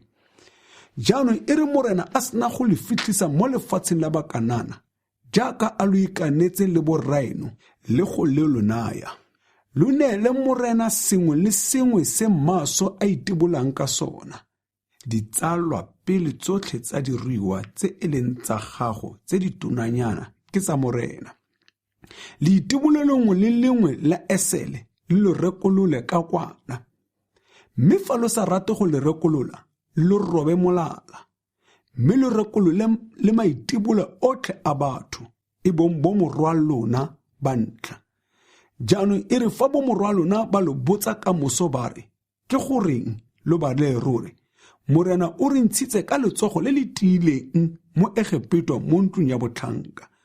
Gonne e rile Farao a le pelo e thata, a gana gore le naya tsela. Morena a bolaya maitibolo otlhe mo lefatsheng la Egepeto. E bong batho le a diruiwa ke ka moo re tlhabelang morena maitibolo otlhe a tse di tonanyana, mme re rekolola bo morwa rona ba ntlha botlhe. A mokgwa o e nne sesupo mo diatleng tsa lona le tshwao fa gare ga matlho a lona, gonne morena o re ntshitse mo Egepeto ka letsogo le le thata. Pinagare ya leru le ya molelo. E rile Farao a sena go naya morafe tsela, Modimo wa seke wa ba tlhamalaletsa kwa lefatsheng la Bafilisita, le fa tsela e gaufi e le yona. Gonne Modimo o dirile jalo gore e se re gongwe fa batho ba bona tlhabano ba ikwatlhaya, ba boela kwa Egepeto. Ke ka moo Modimo o neng wa faposetsa morafe tseleng e yang kwa sekakeng kwa lewatleng la motlhaka. Baiseraele ba bolotse mo lefatsheng la Egepeto ba ipaakanyeditse tlhabano. Moshe a huduga a rwele marapo a ga Josefa, gonne ene o ne a ikanisitse Baiseraele thata a re, e re bofelong fa Modimo o le ela tlhoko, lo tloge mono lo tshotse marapo a me. Ba tloga kwa Sukothe, ba ya ba thibelela kwa Ithame, kwa sekaka se simologang teng. Morena o ne a ba etelela pele ka pinagare ya leru, motshegare go ba goga mo tseleng le ka pinagare ya molelo bosigo go ba bonegela gore ba itse go tswelela pele bosigo le motshegare. Pinagare ya leru e ne e sa tloge fa pele ga morafe motshegare, le ya molelo e sa tlhokofale bosigo. Kgaolo ya bosome le bone. Baiseraele ba tshela lewatle. Morena a laela Moshe a re, bolelela Baiseraele gore ba fapoge tsela, ba thibelele ka fa ntle ga Pihahirothe, fa gare ga Migitole le lewatle. Thibelelang fa lewatleng go lebagana le Baale Sefone. Farao o tla raya morafe wa gagwe a re, Baiseraele ba timetse mo nageng, sekaka se ba thibetse, mme ke tla thatafatsa pelo ya Farao gore a ba latele, ke tla ikgalaletsa ka Farao le ka mephato yotlhe ya gagwe. Baegopeta ba tla lemoga jalo fa ke le morena. Baiseraele ba dira jalo. Jaanong e rile kgosi ya Egepetwa e begela gore morafe o tshabile. Farao le batlhanka ba gagwe ba tlhanoga, ba galefela morafe o, ba re, kana re dirileng? Fa re lisitse Baiseraele ba tsamaya mme ba tlogela gore direla. Ke fa Farao a golega koloi ya ntwa ya gagwe, a tsamaya le batho ba gagwe, a tlhaola dikoloi tsa ntwa di le 600. A ba a tsaya dikoloi tsotlhe tsa ntwa tsa Egepetwa, tsotlhe di palangwe ke bagale. Mme morena o ne a foufaditse pelo ya Farao, kgosi ya Egepetwa, gore a latele Baiseraele, a sa bone gore Baiseraele ba hudugile ka letsogo la morena le le tsholetsegileng. Baegopeta ba ba latela e le dipitse le dikoloi tsotlhe tsa ntwa tsa Farao le bapalami ba tsona le mephato yotlhe ya gagwe, ba ba tshwara ba thibeletse fa lewatleng kwa Pihahirothe gaufi le Baale Sefone. Ya re Farao a atamela, Baiseraele ba tlhatlosa matlho, ba bona Baegepetwa ba ba letetse. Ke fa ba tshwarwa ke poifo, ba goela moreneng, ba raya Moshe ba re, a go ne go sena mabitla kwa Egepetwa fa re godisitse go tla go swela mo sekakeng, o ne o re ntshetsang kwa Egepetwa? A ga re ya go bolelela kwa Egepetwa ra re, re lese re direle Baegepetwa, gonne go botoka mo go rona go direla Baegepetwa bogolo go swela mo sekakeng. Mme Moshe a raya morafe a re, se boife, ema lutile lo tle le bone pholoso ya morena e o tla e lo direlang ka jeno. Gonne Baegepetwa ba le ba bonang ka jeno ba ga lo kitla le tlhola le ba bona gape ka bosakhutleng. Morena o tla lo tlhabanela, mme lona lo didimale fela. Morena a raya Moshe a re, o goelelang kwa go nna? Raya Baiseraele ba tsamaele pele, mme wena o tsholetse thobane ya gago, o otlololele lewatle letsogo. O le kgaoganye gore Baiseraele ba tsene ba le tshele fa go omileng. Bona, ke tla thatafatsa dipelo tsa Baegepetwa gore le bone ba tsene ba lo setse morago. Ke tla ikgalaletsa jalo ka Farao le ka mephato yotlhe ya gagwe le ka dikoloi tsa ntwa tsa gagwe le ka bapalami ba tsona. Mme e tla re fa ke ikgalaletsa ka Farao le ka dikoloi tsa ntwa tsa gagwe le ka bapalami ba tsona, ke gona Baegepetwa ba tla lemogang gore ke nna morena. Ke fa moengele wa Modimo yo o etelelang mephato ya Baiseraele pele a tloga a ya kwa morago ga bona. Pinagare ya liru le yone ya tloga fa pele ga bona, ya ema fa morago ga bone, ya tsena fa gare ga mephato ya Baegepetwa le ya Baiseraele. Mme liru leo la bo le le ntsho ntlheng ya Baegepetwa, le bone sa bosigo ntlheng ya Baiseraele, ka moo ba palelwa ke go atamelana bosigo jotlhe. Jaanong Moshe a otlololela lewatle letsogo, mme morena a tlosa metsi a lewatle ka phefo e thata ya botlhabatsatsi bosigo jotlhe, a fetola lewatle naga e omileng. Metsi a kgaogana, mme Baiseraele ba tsena mo gare ga lewatle, ba le tshela fa go omileng. Metsi a nna jaaka dipota mo go bona mo ntlheng tsoopedi. Baegepetwa ba ba latela, ba tsena mo gare ga lewatle, ba ba setse morago ka dipitse tsotlhe tsa ga Farao le dikoloi tsa ntwa tsa gagwe le bapalami ba tsona. Ya re ka masa morena a okomela mephato ya Baegepetwa a le mo pinagareng ya molelo le ya liru, a raranya mephato ya Baegepetwa, a somola maotwana a dikoloi tsa ntwa tsa bona, a di tsamaisa ka bothata. Ke fa Baegepetwa ba re, a re tshabeng Baiseraele, gonne morena o a ba tlhabanela, o tlhabana le rona Baegepetwa. Jaanong morena a raya Moshe a re, otlololela lewatle letsogo gore metsi a boe.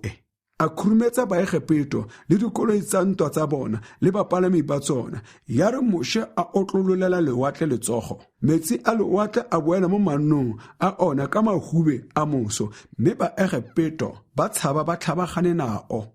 Morena a nwetsa Baegepetwa jalo mo gare ga lewatle, metsi a boa, a khurumetsa dikoloi tsa ntwa le bapalami le mephato yotlhe ya ga Farao ba ba neng ba tsenye mo lewatleng, ba setse Baiseraele morago. Ga se ka ga falola ope wa bona, le seng a le mongwe fela. Mme Baiseraele ba ne ba tsamaile fa go omileng, fa ba tshela lewatle, metsi e ne e le lebota mo go bona mo ntlheng tsoopedi. Ka letsatsi leo morena o namoletse Baiseraele jalo mo diateng tsa Baegepetwa. Mme Baiseraele ba bona ditoto tsa Baegepetwa fa losing la lewatle. jaanong ya re Baiseraele ba lemoga tiro e kgolo e morena o e dirileng mo go Baegepetwa ba boifa morena ba dumela mo moreneng le mo go Moshe motlhanka wa gagwe. Kgaolo ya 15 Sefela sa tebogo sa Baiseraele. Ka sebaka seo Moshe le Baiseraele ba opelela morena sefela ke se ba se tlhaba ba re, anke ke opelele morena gonne o mogolo thata, dipitsi o di latlhetse mo lewatleng le bapalami ba tsona. Morena ke thata ya me le sefela sa me, ene e ne e le thuso ya me, ke ene modimo wa me, ke tla mo tumisa, ke modimo wa ga rre, ke tla mo godisa. Morena ke mogale tlhabanong, leina la gagwe ke morena. O digetse dikoloi tsa ga Farao le mephato ya gagwe mo lewatleng. Bagale ba ba tlhaotsweng ba gagwe o ba nweditse mo lewatleng la motlhaka. Dintelo di ba khurumeditse, ba fologela madibeng jaaka majwe. Morena, letsogo le le jang la gago le galaleditswe ka thata. Morena, letsogo le le jang la gago le tšhetlakanya ba ba go tsogelang o ba diga ka borena jo bogolo jwa gago, o tukisa bogale jwa gago bo ba jaaka dirite. Metsi a ne a kgobakangwa ka pudulo ya dinko tsa gago, dintelo tsa ema jaaka lebota, madiba a thema mo gare ga lewatle. Maba a re, ke tla ba latela, ke ba tshwara, ke a ba thopo, ke kgorisa keletso ya me ka bone, ke tla somola tšhaka, ke ba nyeletsa ka letsogo la me. Mme ya re o budula ka phefo ya gago, lewatle la ba khurumetsa, ba roromela mo metsing a magolo jaaka tshipi. Morena, ke mang mo modimong yo o tshwanang le wena? Ke mang yo o galaleditsweng ka boitshepo, yo o boitshegang ka ditiro tse di bokwang, yo o dirang dikgakgamatso jaaka wena? Irile o otlolola letsogo le le jang lefatshe la bametsa. Ka bopelotlhomogi jwa gago o gogile morafe o rekolotseng wa o isa kwa felong fa go boitshepo ga gago ka thata ya gago. Irile merafe utlwela jalo ya roroma, metlotsedi ya tshwara baagi ba Filisita. Fo dikgotsana tsa Edomo tsa tshoga, teteselo ya wela beng ba thata ba Moabe. Baagi botlhe ba Kanana ba roroma, poifo ya ba wela le therego, ba tlhoka puo jaaka lefika ka ntlha ya bogolo jwa letsogo la gago, go fitlhelela morafe wa gago o fete. Morena, go fitlhelela morafe o rekolotseng o fete. O tla ba fitlhisa o baya mo thabeng e leng ya gago. Morena, mo felong fa go ipaakanyeditseng go nna gona, mo felong fa go boitshepo fa go etleditsweng ke diatla tsa gago. Morena, o tla busa ka gale le ka bosakhutleng. Sefela sa ga Miriame. Gonne go tsenye dipitsi tsa ga Farao le dikoloi tsa gagwe le bapalami ba tsona mo lewatleng. Mme morena a busa metsi a lewatle, ona a ba khurumetsa. Mme Baiseraele ba tsamaya fa go omeletseng, fa ba tshela lewatle. Le Miriame moporofiti wa sesadi, kgaitsedi ya Arone, a tsaya moropana ka letsogo. Basadi botlhe ba tswa, ba mo sala morago ba tshotse meropana, ba ntse ba bina. Mme Miriame a ba tlhabela sefela a re bakeng morena, gonne o mogolo thata, o digetse dipitsi le bapalami ba tsona mo lewatleng. Metsi a kwa Mara. Jaanong Moshe a tsweletsa Baiseraele pele, ba tloga kwa lewatleng la motlhaka, ba ya kwa sekakeng sa Sure, ba sepela malatsi a le 3 ba sa bone metsi. Ya re ba fitlha kwa Mara, ba palela ko go nwa metsi a teng, gonne a ne a galaka. Ke ka moo leina la felo foo go tweng Mara. Mme batho ba ngongoregela Moshe, ba re, re tla nwa eng? Jaanong ya re ene a goela kwa moreneng, morena a mo supetsa setlhatsana sengwe. Ya re a sena go se latlhela mo metsing, metsi a nna monate. Gona foo a ba beela melao le dikaelo. fo a ba leka a re, fa o utlwa lentswe la Morena Modimo wa gago ka boikanyo, o dira tse di siameng mo matlhong a gagwe, o sekegela ditaolo tsa gagwe tsebe, o tshegetsa melao yotlhe ya gagwe, ga nkitla ke go bolaisa bolwetse bope jo ke wa tlhaileng Baegipeto ka jona, gonne nna Morena ke tla nna ngaka ya gago. Morago ga moo ba fitlha kwa Elime, fa go neng go le metswedi e le 12 le ditlhare tsa mekolwane di le 70 ba thibelela teng fa metsing.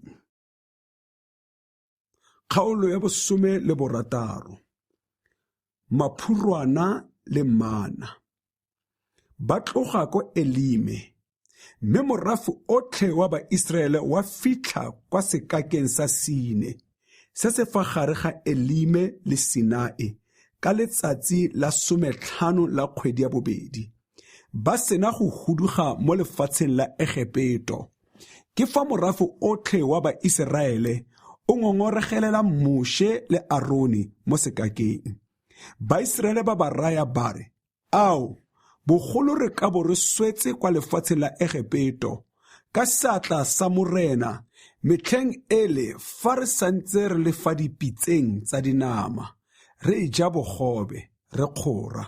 Jaanong lo re tsisitse kwano mo sekakeng se gore lo bolaye morafe otlhe o ka tlala. Ke fa Morena a raya Moshe a re, bona, ke tla lo nesetsa bogobe jo bo tswang kwa legodimong, mme a batho ba tswe go sela jo bo lekanyeng letsatsi le le lengwe ka malatsi otlhe gore ke ba leke, ke bone gore a ba tla sepela ka fa molaong wa me gongwe nnyaa. Fa ba baakanya jo ba bo selang ka letsatsi la 6, bo tla lekana malatsi a le 2.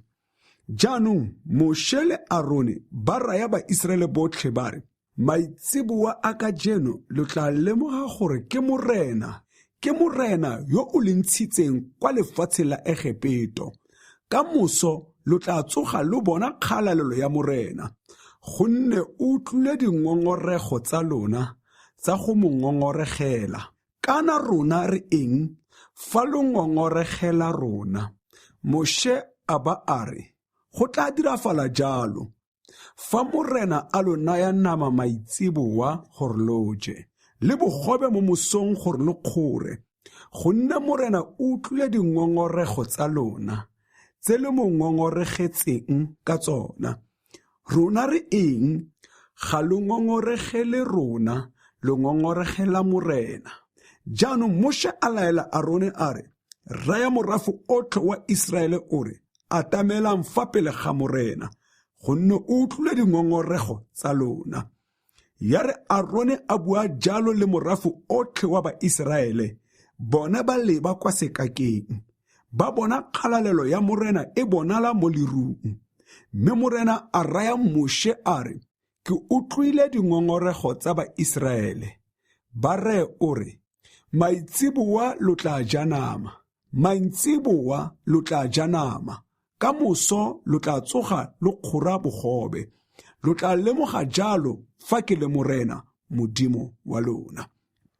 Ya re maitseboa ga tla maphurwana a tlala mo bothibelelong, mo mosong monyo wa bo o koame mo tikologong ya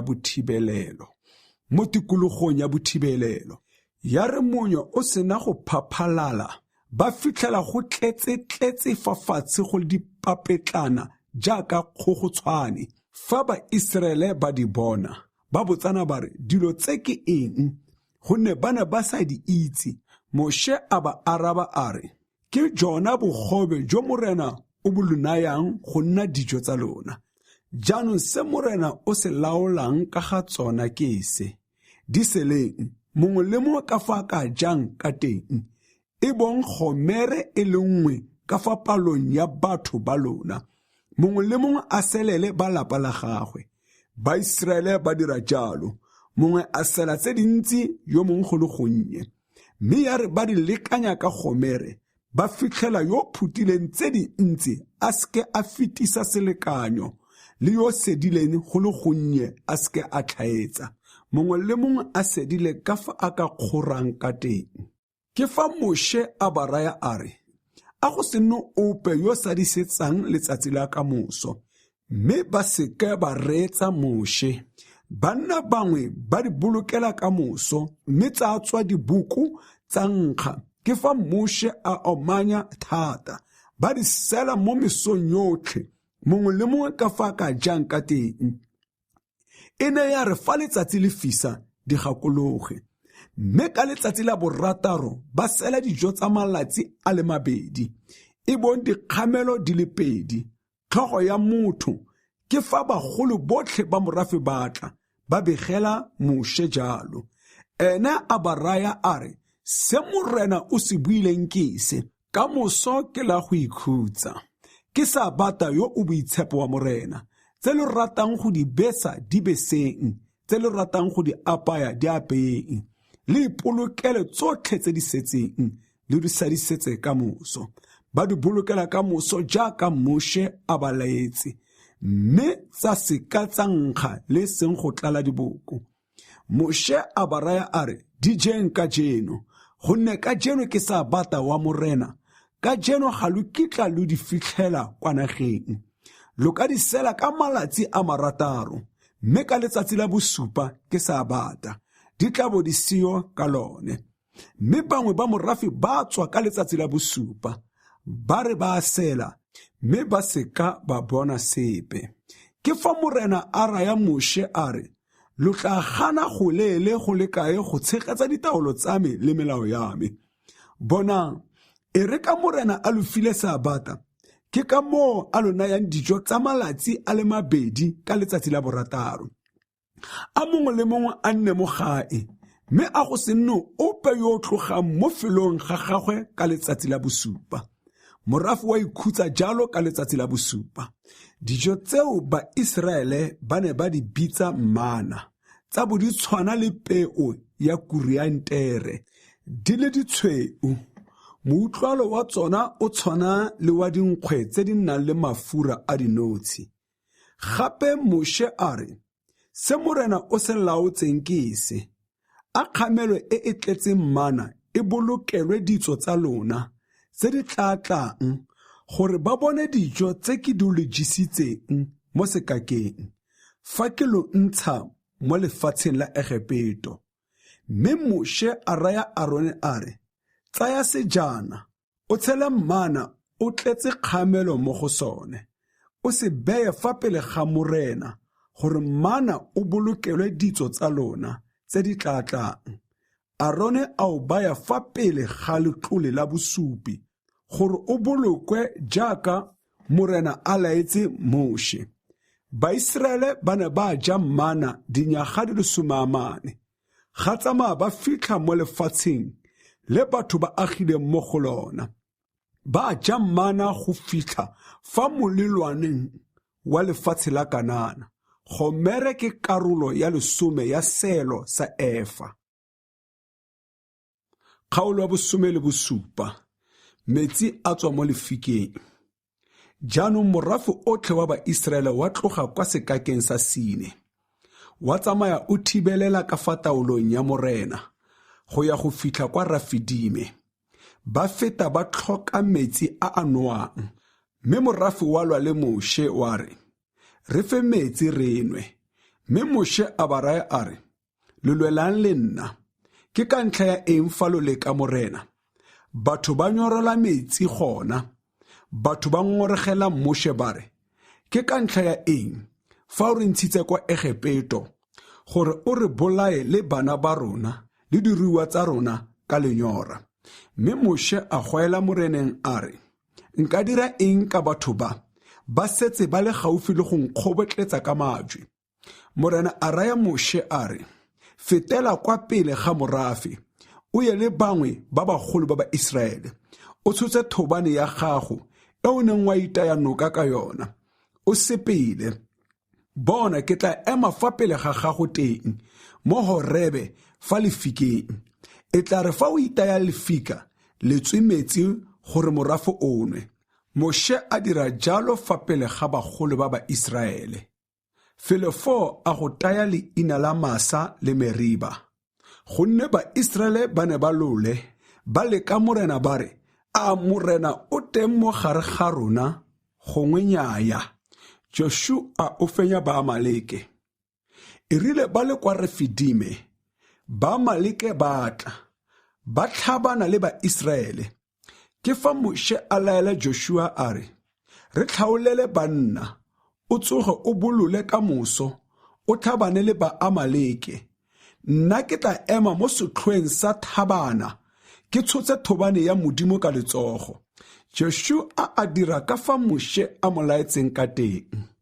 A bolola go tlhabana le ba Amaleke, mme Moshe le Aron le Hure ba tlhatlogela kwa setlhoeng sa thabana. E ne ya re fa Moshe a tsholetsa mabogo, ba Israele ba fenyi, mme fa a diga mabogo, go fenye ba Amaleke. Mme Moshe a simolla go lapa mabogo, a nna bokete, jaanong ba tsaya lentswe, ba le baya ka fa tlase ga gagwe, a nna mo go lone.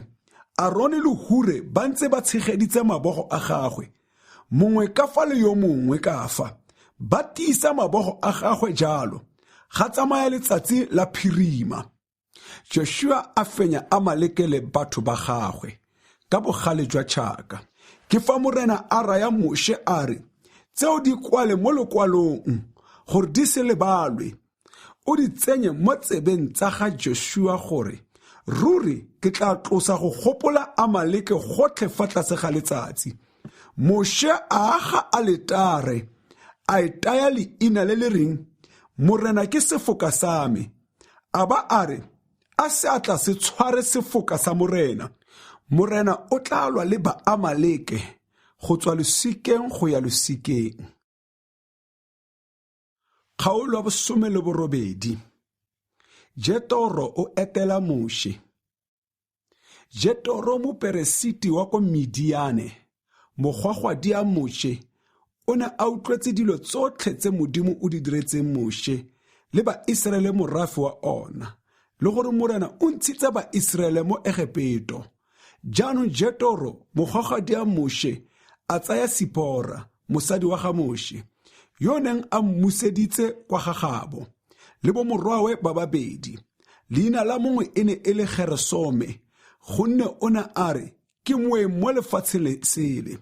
Leina la yo mongwe e ne e le Eliesere, gonne o ne a re, Modimo wa ga rre ke thuso ya me, o mpholositse mo tšhakeng ya ga Farao. Jaanong Jethro mogwagwadi a Moshe a tla kwa go Moshe a na le mosadi wa ga Moshe le bo morwawe, a tla kwa sekakeng kwa Moshe a neng a thibeletse teng kwa thabeng ya Modimo. A itsise Moshe a re, nna Jethro mogwagwadi ago, ke tla ko go wena, ke na le mosadi wa gago le bo morwao ba babedi ba nanae. Ke fa Moshe a tswa go kgatlhantsha mogwagwadi agwe, a inama fa pele ga gagwe, a mo atla, mme ya re ba sena go botsana bophelo, ba tsena mo tenteng. Moshe a bolelela mogwagwadi agwe tsotlhe tse morena o di diretseng Farao le ba Egepeto ka ntlha ya ba Israele, le tlalelo yotlhe e e ba wetseng mo tseleng le ka fa morena a ba namoletseng ka teng. Mme Jethro a itumelela tse di molemo tsotlhe tse morena o di diretseng ba Israele, fa a ba golola mo diatleng tsa ba Egepeto. Jethro a boka a re, a go bakwe morena yo lo golotseng mo diatleng tsa ba Egepeto le mo diatleng tsa ga Farao, yo o namoletseng morafu o mo kgatelelong ya ba Egepeto. Jaanong ke lemogile gore morena o mogolo, bogolo go medimo yotlhe, dilo tse ba Egepeto ba di diretseng ba Israele ka boikgantsho di digetse ba Egepeto mo tatlhegong. Morago a moo Jethro mogwagwadi a Moshe a ntshetsa Modimo setlhabelo se se fisiwang le ditlhabelo tsa tebogo, gata Arone le bagolo botlhe ba ba Israele go ja dijo le mogwagwadi a Moshe fa pele ga Modimo. Go tlhomamisiwa baatlhodi. Ka letsatsi la ka moso, Moshe a nna mo lekgotleng go atlhola batho. Batho ba bo ba dikanyeditse Moshe go tswa mosong go fitlha maitsiboeng. E rile mogwagwadi a Moshe a bona tsotlhe tse a di direlang morafe, a botsa a re, ke goreng fa o direla morafe ka mokgwa o nnelang o le nosi mme morafe otlhe o tlhola o eme fa go wena go tswa mosong go ya mantsiboeng. Moshe a araba mogogadiagwe a re, ke ka gore batho ba tla kwa go nna go botsa Modimo. A re fa ba na le kgang ba tle kwa go nna gore ke seke kgang ya motho le monkaene, ke be ke ba itsise ditaelo tsa Modimo le melao ya ona. Mogogadi a Moshe a mo fetola a re, tseo di dirang ga di a siama, o tla fela thata wena le batho bao ba o nang nabo, gonne tiro e ntseng jalo e ya go palela, ga o kgone go e dira o le wesi. Jaanong utlwa mafoko a me, ke tla go gakolola, mme Modimo o tla nna nao. Wena o emele morafe fa pele ga Modimo, o itse mafoko a bona kwa Modimong, o ba tlhalosetse ditaolo le melao, o ba itsise tsela e ba tshwanetseng go sepela mo go yona le tiro e ba tshwanetseng go e dira. Mme o itlhophele banna ba ba nonofile mo morafeng otlhe ba ba boifang Modimo, banna ba nnete ba ba ilang kgwebo ya tshiamololo, o ba dire baokamedi ba morafe. Bangwe e nne ba ba okamelang ba le 1,000, ba bangwe ba okamele 100, ba bangwe 50, ba bangwe 10, gore bone ba seke batho ka metlha yotlhe. Bangwe 10 a ba tlise mafoko a magolo otlhe kwa go wena, mme a ba atlhole mafoko otlhe a mabotlana ka bosi. Fokotsa tiro ya gago jalo, mme a ba go rwadise.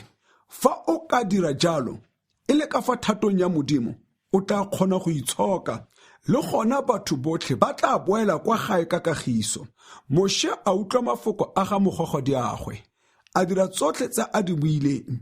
Moshe a tlhopha banna ba ba nonofile mo ba Israeleng botlhe, a ba dira ditlhogo tsa morafe. Ya nna baokamedi ba 1,000 le baokamedi ba 100 le baokamedi ba 50 le baokamedi ba 10, bone ba seka morafe ka metlha yotlhe. Mafoko a thata ba isa kwa go Moshe, mme mafoko otlhe a mabotlana ba a tlhola ka bosi. Jaanong Moshe a naya mogogadiagwe tsela, mme a boela kwa lefatsheng la gagabo. Kgaolo ya 19. Baiseraele ba fitlha kwa thabeng ya Sinai. E rile ka kgwedi ya 3, Baiseraele ba fitlha kwa sekakeng sa Sinai ka letsatsi la kgwedi le ba hudugileng mo lefatsheng la Egepeto ka lone. Ba ne ba tlogile kwa Refidime, ba fitlha sekakeng sa Sinai, ba thibelela mo sekakeng. Baiseraele ba thibelela gona go lebagana le thaba. Moshe a tla tloga kwa Modimong, mme morena a mmitsa a le mo thabeng a re, bua jaana le ba Jakobe, o reye ba Israele o re, le bonye ka nosi tse ke di diretseng ba Egepeto, mme lona ka lo belega ka diphuka tsa bontswi, ka lo tlisa go nna. Jaanong fa lo utlwa se ke se lo bolelelang, lo se dira. Lo tshegetsa kgolagano ya me, fo lo tla nna ba me go feta merafe yotlhe, gonne lefatshe lotlhe ke la me. Mme lona lo tla nna morafe wa me, wa baperesiti le setšhaba se se boitshepo. Ke ona mafoko a o tla a bolelelang ba Israele. Moshe a tla, a bitsa bagolo ba morafe, a ba begela mafoko a otlhe ao, a morena o a mo laetseng. Morafe otlhe wa araba mmogo wa re, tsotlhe tse morena o di buileng, re tla di dira. Moshe a busetsa morena karabo ya morafe. Morena a raya Moshe a re, bona, ke tla tla ko go wena, ke le mo lerung le le kima-kima, gore morafe o nkutlwe ke bua le wena, mme ba go dumele ka bosakhutleng. Moshe a begela morena mafoko a morafe. Morena a laela Moshe a re, ya kwa morafeng, o ba itshepise ka jeno le ka moso, a ba tlhatswe diaparo tsa bone, a ba etsegele letsatsi la 3, gonne ka letsatsi la 3 morena o tla fologela mo thabeng ya Sinai fa pele ga matlho a morafe otlhe, le gona beela morafe molelwane mo tikologong ya thaba. O ba reye o re, e tiseng gore lo se palame mo thabeng le e seng go e ama kwa tlase. Mongwe le mongwe yo amang thaba e o tshwanetse go bolawa. A se ke ya amiwa ka diatla, gonne yo e amang o tshwanetse go kgobotlediwa ka majwe gongwe go thuntsiwa ka metswi. Le fa e le seruiwa a se bolawe, gongwe motho a se ka a phela. Mme fa lona ka lo lela sebaka, ba ka tlhatlogela mo thabeng. Moshe a fologa mo thabeng, a tswa kwa morafeng, a itshepisa morafe, mme ba tlhatswa diaparo tsa bona. A raya morafe a re, iketleletseng letsatsi la boraro, se atameleng mosadi. Jaanong e rile bosa ka letsatsi la boraro, ga nna ditumo tsa maru le dikgadima le maru a mantsho mo godimo ga thaba, le gona lonaka la kgebelethega ka thata e kgolo. Ke fa morafe otlhe o mo bothibelong o tshoga. Jaanong Moshe a ntsha morafe mo bothibelelong gore o kgatlantse Modimo. Ba ya ba ema fa tlase ga thaba, thaba yotlhe ya Sinai ya kua mosi, ka gore morena o ne a fologela mo go yona a le mo molelong. Mosi wa yona wa tlhatloga jaaka mosi wa leiso, mme thaba yotlhe ya roroma thata. Go kgelebetega ga lonaka ga nna ga golela kwa godimo. Moshe a bua, mme Modimo wa mo fetola ka kodu. E rile morena a sena go fologela mo setlhoeng sa thaba ya Sinai. Morena a biletsa Moshe teng, mme Moshe a tlhatloga. Morena a raya Moshe a re, fologa o laele morafe, e se re gongwe ba sutlhela kwa moreneng, e se re gongwe ba sutlhela kwa moreneng go leba. Ba tloga baswa ka bontsi, le gona a baperesiti ba ba atamelang morena ba itshole bophepa, e se re gongwe morena a ba tlhasela a gaketse. Mme Moshe a raya morena a re, morafe o palelwa ke go tlhatlogela mo thabeng ya Sinai, gonne o re laetse thata ka wesi wa re, agelela thaba ka legora o itshepise. Morena a mo fetola a re, tsamaya o fologe, mme o boe o tlhatloge gape o na le Arone, mme a baperesiti le merafe ba seke ba sutlha go tlhatlogela kwa moreneng, e se re gongwe a ba tlhasela a gaketse. Moshe a fologela kwa bathong a ba bolelela.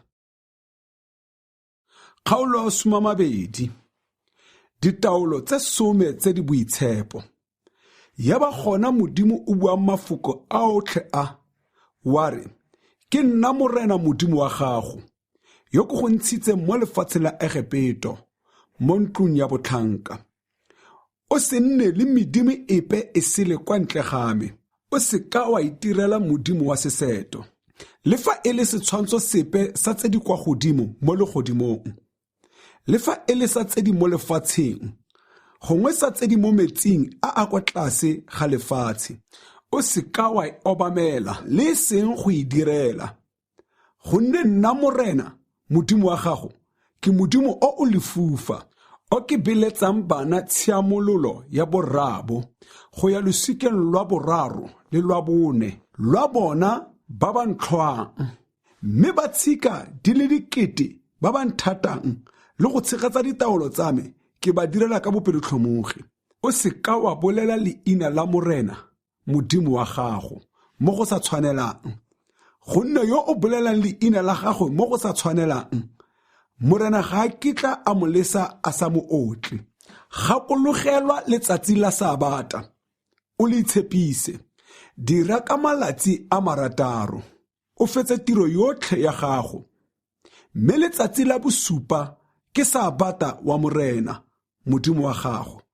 Se dire tiro epe ka lone, wena le morwao le morwadio le motlhanka wa gago le lelata la gago le seruiwa sa gago le moeng wa gago yo o mo dikgorong tsa gago. Ka gonne morena o dirile legodimo le lefatshe le lewatle le tsotlhe tse di mo go tsona ka malatsi a le 6, mme a ikhutsa ka letsatsi la bosupa. Ke ka moo morena a tshogofaditseng letsatsi la Sabata a le itshepisa. Tlotla rrago le mmago gore malatsi a gago a nne mantsi mo lefatsheng le morena modimo wa gago o tla le go nayang. O seke wa bolaya, o seke wa akafala, o seke wa utswa, o seke wa bua maaka ka go monka wena, o seke wa eletsa ntlo ya monka wena, o seke wa eletsa mosadi wa monka wena, le seng motlhanka wa gagwe, le seng lelata la gagwe, le seng kgomo ya gagwe, le seng esele ya gagwe, le seng sepe se e leng sa monka wena. Baiseraele ba a boifa. Jaanong e rile batho botlhe ba utlwa ditumo tsa maru le go kgelebethega ga lonaka, ebile ba bona dikgadima le thaba e kua mosi. Batho ba boifa, ba roroma, ba emela kgakala, ba raya Moshe ba re, a nne wena o buang le rona, re tla utlwa, mme a Modimo o seka wa bua le rona, e se re gongwe ra swa. Mme Moshe a raya morafe a re, se boifeng, gonne Modimo o tlile go lo leka gore lo nne lo o boife ka metlha, mme lo seke la leofa. Mme morafe wa emela kgakala, Moshe ena a atamela liru le le kwenneng le Modimo o neng o le mo go lone. Ditaelo ka ga aletare. Ke fa morena a laela Moshe a re, bua jaana le Baiseraele o re, le bonye ka losi, fa ke bua le lona ke le kwa legodimong, lo seke la kaya sepe jaaka nna, lo seke lwa itirela medimo ya selefera gongwe ya go uta, o ntirela aletare ya mmu, o ntlhabele ditlhabelo tsa gago tsa phiso le ditlhabelo tsa gago tsa tebogo le dinku tsa gago le dikgomo tsa gago mo go yona. Ke tla tla kwa go wena ke go tshegofatsa mo felong gongwe le gongwe kwa ke go gopodisang leina la me teng. Mme fa o ntirela aletare ya matlapa, o seke wa e aga ka majwe a a betlilweng, gonne fa o kgadikanya sediri sa tshipi sa gago godimo ga ona, wa itshepolola. Le gona o seke wa palamela kwa aletareng ya me ka mapalamo gore bo sa ikatega jwa gago bo seke jwa senola fa pele ga yona. Kgaolo ya 21. Melao ka ga batlhanka. Ditaelo tse o tla di ba begelang ke tse. Fa o reka lekgoba la Mohebere, a le go direla dinyaga di le 6, mme ka ngwaga wa bosupa a le gololwe, le tsamae, le sa ithekolole ka sepe. Fa le tlile le le losi, a le gololwe le le losi. Fa le tlile le mosadi, a le gololwe le mosadi wa lone. Mme fa morena wa lone a le naya mosadi yo o le belegelang bomorwa gongwe bomorwadi, mosadi yo le bana ba gagwe ke ba morena wa lona. Monna a golole a le esi fela. Mme fa le kgoba le bolela ka pelotshweu le re, ke rata morena wa me le mosadi wa me le bana ba me, ga ke rate go gololwa ka tsamaya, fo morena wa lona a le tlise fa pele ga baatlhodi, a le atametse lobati gongwe kota ya lone, mme morena wa lone a le phunye tsebe ka thoko, e le gore le nne lekgoba la gagwe ka metlha yotlhe. Mme fa motho a rekisa morwadie gore a nne lekgoba, lone le seke la gololwa jaaka lekgoba la monna, fa le sa kgatlhe morena wa lone ntlheng ya bosadi, a le lese le rekololwe. Mme ga ana thata go le rekisa mo morafeng o sele, gonne o le diretse ka boikanyologo, mme fa a le tseela morwawe a le direle tse di tshwanetseng bo morwadi a motho, fa a tsaya mosadi yo mongwe a seka a fokotsa dijo tsa lone le diaparo tsa lone le tshwanelo ya lone ya nyalo, fa a sa le direle dilo tse 3 tse a le golole fela le sa lefelwe sepe. Melao ka ga babolai. Yo itayang motho gore a be a swe o tshwanetse go bolawa. mme fa a sa dira ka bomo mme Modimo o iteisa seatla sa gagwe fo ke tla go bontsha felo kwa a ka tshabelang teng. Mme fa monna a tlhasela monka ene ka bomo gore a mmolae ka bolotsana ene le motlose le fa a lefa altareng ya me gore a swe.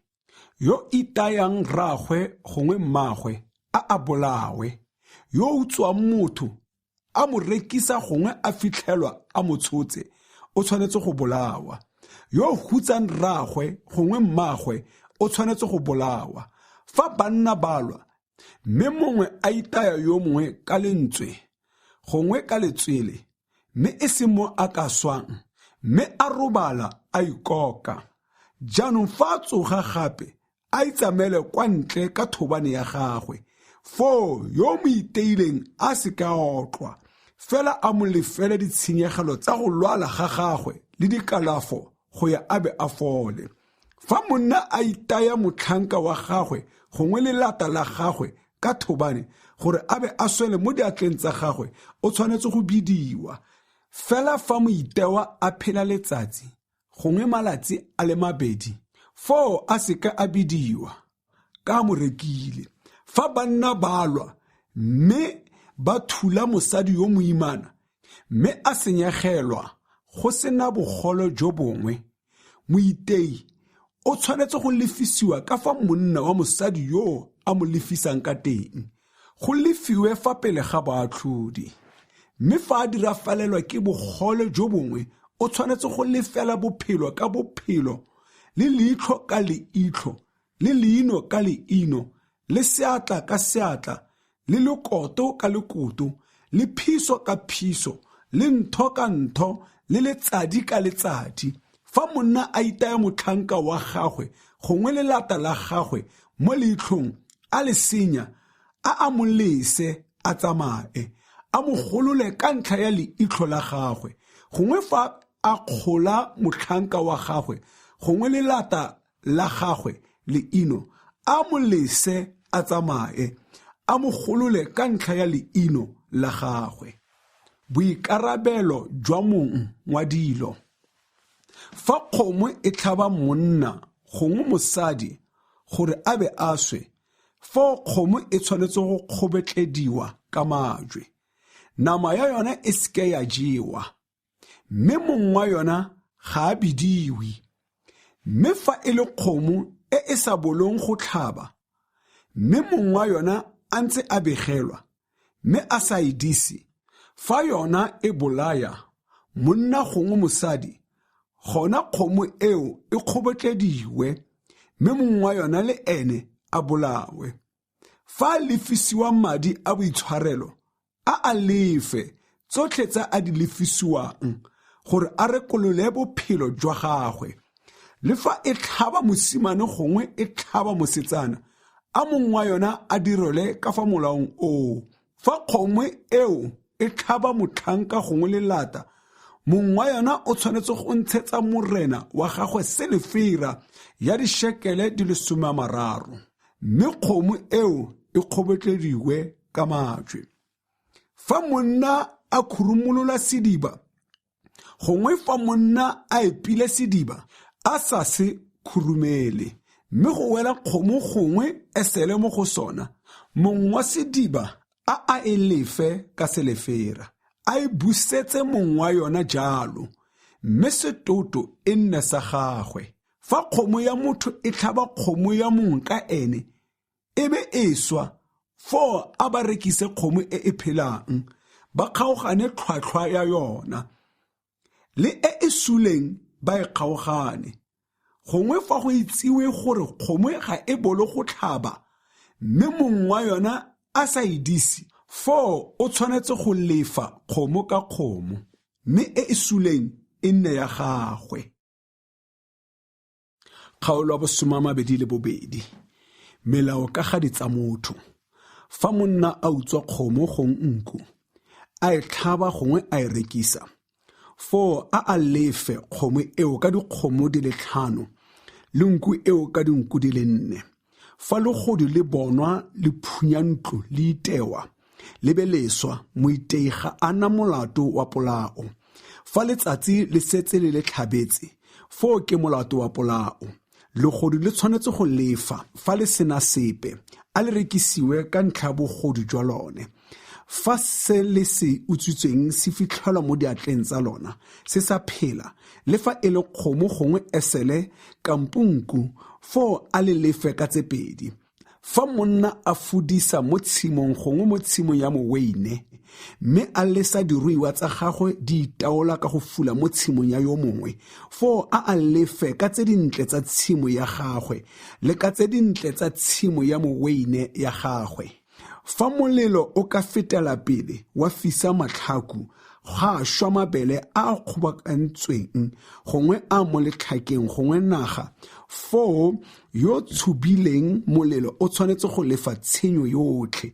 Fa monna a neela mongwe ka ene madi gongwe dithoto gore a di mmolokele, mme di utswiwa mo ntlong ya monna yoo, foo legodu fa le tshwarwa le tshwanetse go lefa gabedi.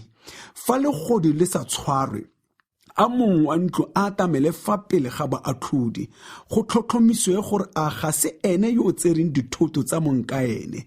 Ka gale, fa go le kganetsano ka ga molato wa kgomo gongwe wa esele, gongwe wa sefutshane, gongwe wa kobo, gongwe wa se sengwe se se timetseng, fa yo latlhegetsweng a re ke same, a kgang ya babedi bao e tle fa pele ga baatlhodi, mme yo baatlhodi ba mmona molato a lefe monka ene gabedi.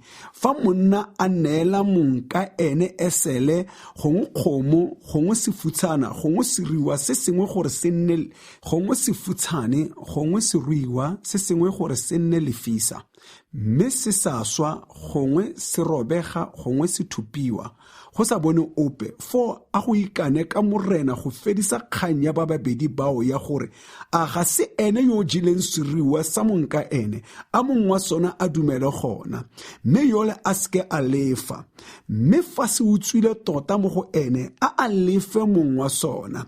Fa se gagotswe tota ke sebata a se tlise se itshupe jalo, ga ana go lefa se se gagotsweng fa motho a dima sengwe mo go monka ene, mme se robega gongwe seswa, mongwe wa sona a seo, foo moadimi o tshwanetse go se lefa. Fa mongwe wa sone a ne a lefa go sona, a seka a lefa. Fa se adimilwe ka madi, tuelo ya kadimo ke yona tefa, melao ka ga kgokafalo le ka ga tse dingwe. Fa monna a raela lekgarebe le le iseng le beelelwe, a robala nalo, a le ntshetse bogadi jo bo tletseng, e nne mosadi wa gagwe. Mme fa ralo a ka gana go le monaya, a lefe madi a kana ka bogadi jwa lekgarebe. Mosadi wa moloi o seka wa molesa a phela. Mongwe le mongwe yo o robalang le suriwa o tshwanetse go bolawa. Yo o tlhabelang medimo e sele, e seng morena a le esi fela, a bolawe, o hutsitswe ke modimo. Lo seke lwa gatelela moeng le seng go mo pitlaganya, gonne lo ne lo le baeng kwa lefatshe la Egepeto. Lo seka lwa bogisa motlholagadi ope le seng leseele lepe, gonne fa lo ka ba bogisa mme ba goela go nna, ruri ke tla utlwa selelo sa bone, le gona ke tla tuka bogale ke le bolaisa tšhaka gore basadi ba lona ba nne batlholagadi le bana ba lona ba nne masiela. Fa o adima mongwe ka wena yo o humanegileng wa morafe wa me madi, o seka wa a tsadisa, se batleng koketso mo go ene. Fa o tsaya kobo ya monka wena go emela molato, o immusetse letsatsi le ise le phirime, gonne ke yona fela a e aparang, ke yona seaparo sa mmele wa gagwe. Fa e seyo, o ka robala ka eng? Go seng jalo, o tla goela go nna, mme ke tla mo utlwa, gonne ke bopelotlhomogi. O seka wa kgala modimo, o seka wa hutsa mmusi mo morafeng wa ga eno. Se diege go ntsha kabelo ya thobo yotlhe le ya matute a segatelo sa gago. O nkabele morwao wa ntlha, dira fela jalo le ka maitebolo a dikgomo tsa gago le a dinku tsa gago. A di nne le bommatso malatsi a 7, mme e re ka letsatsi la borobedi o di ntsisetse. Lo nne batho ba me ba ba boitshepo, lo seka la ja nama ya se se gagotsweng mo nageng, lo e latlhele dintšwa. Kgaolo ya 23, tshiamo le tshwanelo. O seka wa bolela magatwe a ditshele. O seka wa emela moikepi ka go nna mosupi wa kgobelelo. Se latele bontsi mo bosuleng. Le gona o seka wa supa mo tshekong ka go fapisiwa ke bontsi go sekamisa tshiamo. Se gobelele mohumanegi mo tshekong ya gagwe. Fa o bona kgomo ya mmaba wa gago, gongwe esele ya gagwe e timetse, o e busetse kwa go ene. Fa o bona esele ya yo o go tlhoileng, e robaditswe ke morwalo wa yona, o seka wa motlhokomologa fela. Nnyaya, mo thuse go e besololola, mo thuse go e belosolola. Se kgopamise tshiamo ya bahumanegi ba gago mo ditshekong tsa bone. Katogana le kgang ya maaka. Se bolaya yo senang molato yo o siameng, gonne ga nkitla ke atlholela moikepi. O seka wa amogela thelesetso, gonne thelesetso e foufatsa ba ba bonang. E sokamisa mafoko a basiami. Le gona o seke wa gatelela moeng. Kana lo itse maikutlo a moeng ka losi, gonne lo ne lo le baeng kwa lefatsheng la Egepeto. Ngwaga wa bo7, letsatsi la bo7, lema tshimo ya gago dinyaga di le 6, o robe dijo tsa yona. Mme ka ngwaga wa bo7 o e latse, e nne fela e sa lengwe, gore badidi ba morafe wa gago ba je, tse ba di tlogelang di jewe ke diphologolo tsa naga. Le tshimo ya gago ya moweine le dithare tsa gago tsa olefa, o dire jalo ka tsona. Dira ditiro tsa gago ka malatsi a 6, mme o ikhutse ka letsatsi la bo7, gore kgomo ya gago le esele ya gago di ikhutse, le gore morwa le lata la gago le moeng ba lapologe, le gore morwa le lata la gago le moeng ba lapologe. Itise mo go tsotlhe tse ke di loboleletseng. Lo seke la boka maina a medimo e sele, a e seke ya umakiwa ke melomo ya lona. Meletlo e meraro e megolo. Ntirele moletlo gararo ka ngwaga. Dira moletlo wa dinkgwe tse di sa bidisiwang. Lo je dinkgwe tse di sa bidisiwang malatsi a 7 ka sebaka sa kgwedi ya Abibi, jaaka ke lo laetse, gonne lo hudugile kwa Egepeto ka yona. Mme lo seka lwa bona la fa pele game lo iphutlere fela. Lo be lo dire moletlo wa thobo wa mabutswa pele a dijalo tsa lona tse di mo tshimong, le moletlo wa go fula maungo ka bofelo jwa ngwaga. Fa lo kgobokanya maungo a lona mo tshimong, a banna botlhe ba lona ba bonale gararo ka ngwaga fa pele ga Morena Modimo. Se tlise madi a setlhabelo sa me mmogo le tse di bidisitsweng, le gona a mafura a moletlo wa me a seka a salela ka moso. Tse dintle tsa mabutswa pele a lona di iseng kwa ntlong ya Morena Modimo wa lona. Se apeng potsane ka mašwi a mayo, ditsholofetso le ditaelo. Bona ke roma moengele gore a lo etelele pele, a tle a le boloke mo tseleng, a lo fitlhise kwa felong fa ke go baakantseng. Itise mo go ene, lo utlwe lentswe la gagwe, se mo ganetseng, gonne o ka gana go itshwarela ditlolo tsa lona. Kana nna ka nosi ke iponatsa ka ene. Mme e tla re fa lo utlwa lentswe la gagwe, lo dira tsotlhe tse ke di laelang, fo ke nne mmaba wa baba ba lona, ke ganetsa ba ba lo ganetsang. Ruri moengele wa me o tla lo etelela pele, a lo fitlhisa kwa go Baamori le Bahethe le Baferisi le Bakanana le Bahewi le Bajebusi, mme ke tla ba fedisa. Lo seka lwa obamela medimo ya bona le seng go e direla, le seng go dira jaaka bona ba dira, mme lo idigele ruri, lo pšhatlakanye mafika a bone a a betlilweng motloutlo. Direlang Morena Modimo wa lona, fo o tla tshogofatsa dijo tsa lona le metsi a lona. Ke tla tlosa malwetse mo go lona. Ga gone go nna le mosadi ope yo o senyegelwang le yo ka nnang moopa mo lefatsheng la lona. Ke tla lo tlaletsa palo ya malatsi. Ke tla romela therigiso ya me go lo etelela pele. Ke tla sulafatsa morafe mongwe le mongwe o lo tla fitlhang kwa go ona. Ke tla tshapisa baba botlhe ba lona pele ga lona. Ke tla romela mefukgomo go lo etelela pele gore e leleke Bahewi le Bakanana le Bahethe pele ga lona. Ga nkitla ke ba laleka fa pele ga lona ka ngwaga o le mongwe. E se re gongwe lefatshe la fetoga sekaka le dibata tsa naga tsa lontsifalela. Ke tla ba leleka ke iketlile ka go latalana ga bone go ya go fitlhela lo ate, lo je lefatshe lotlhe boswa.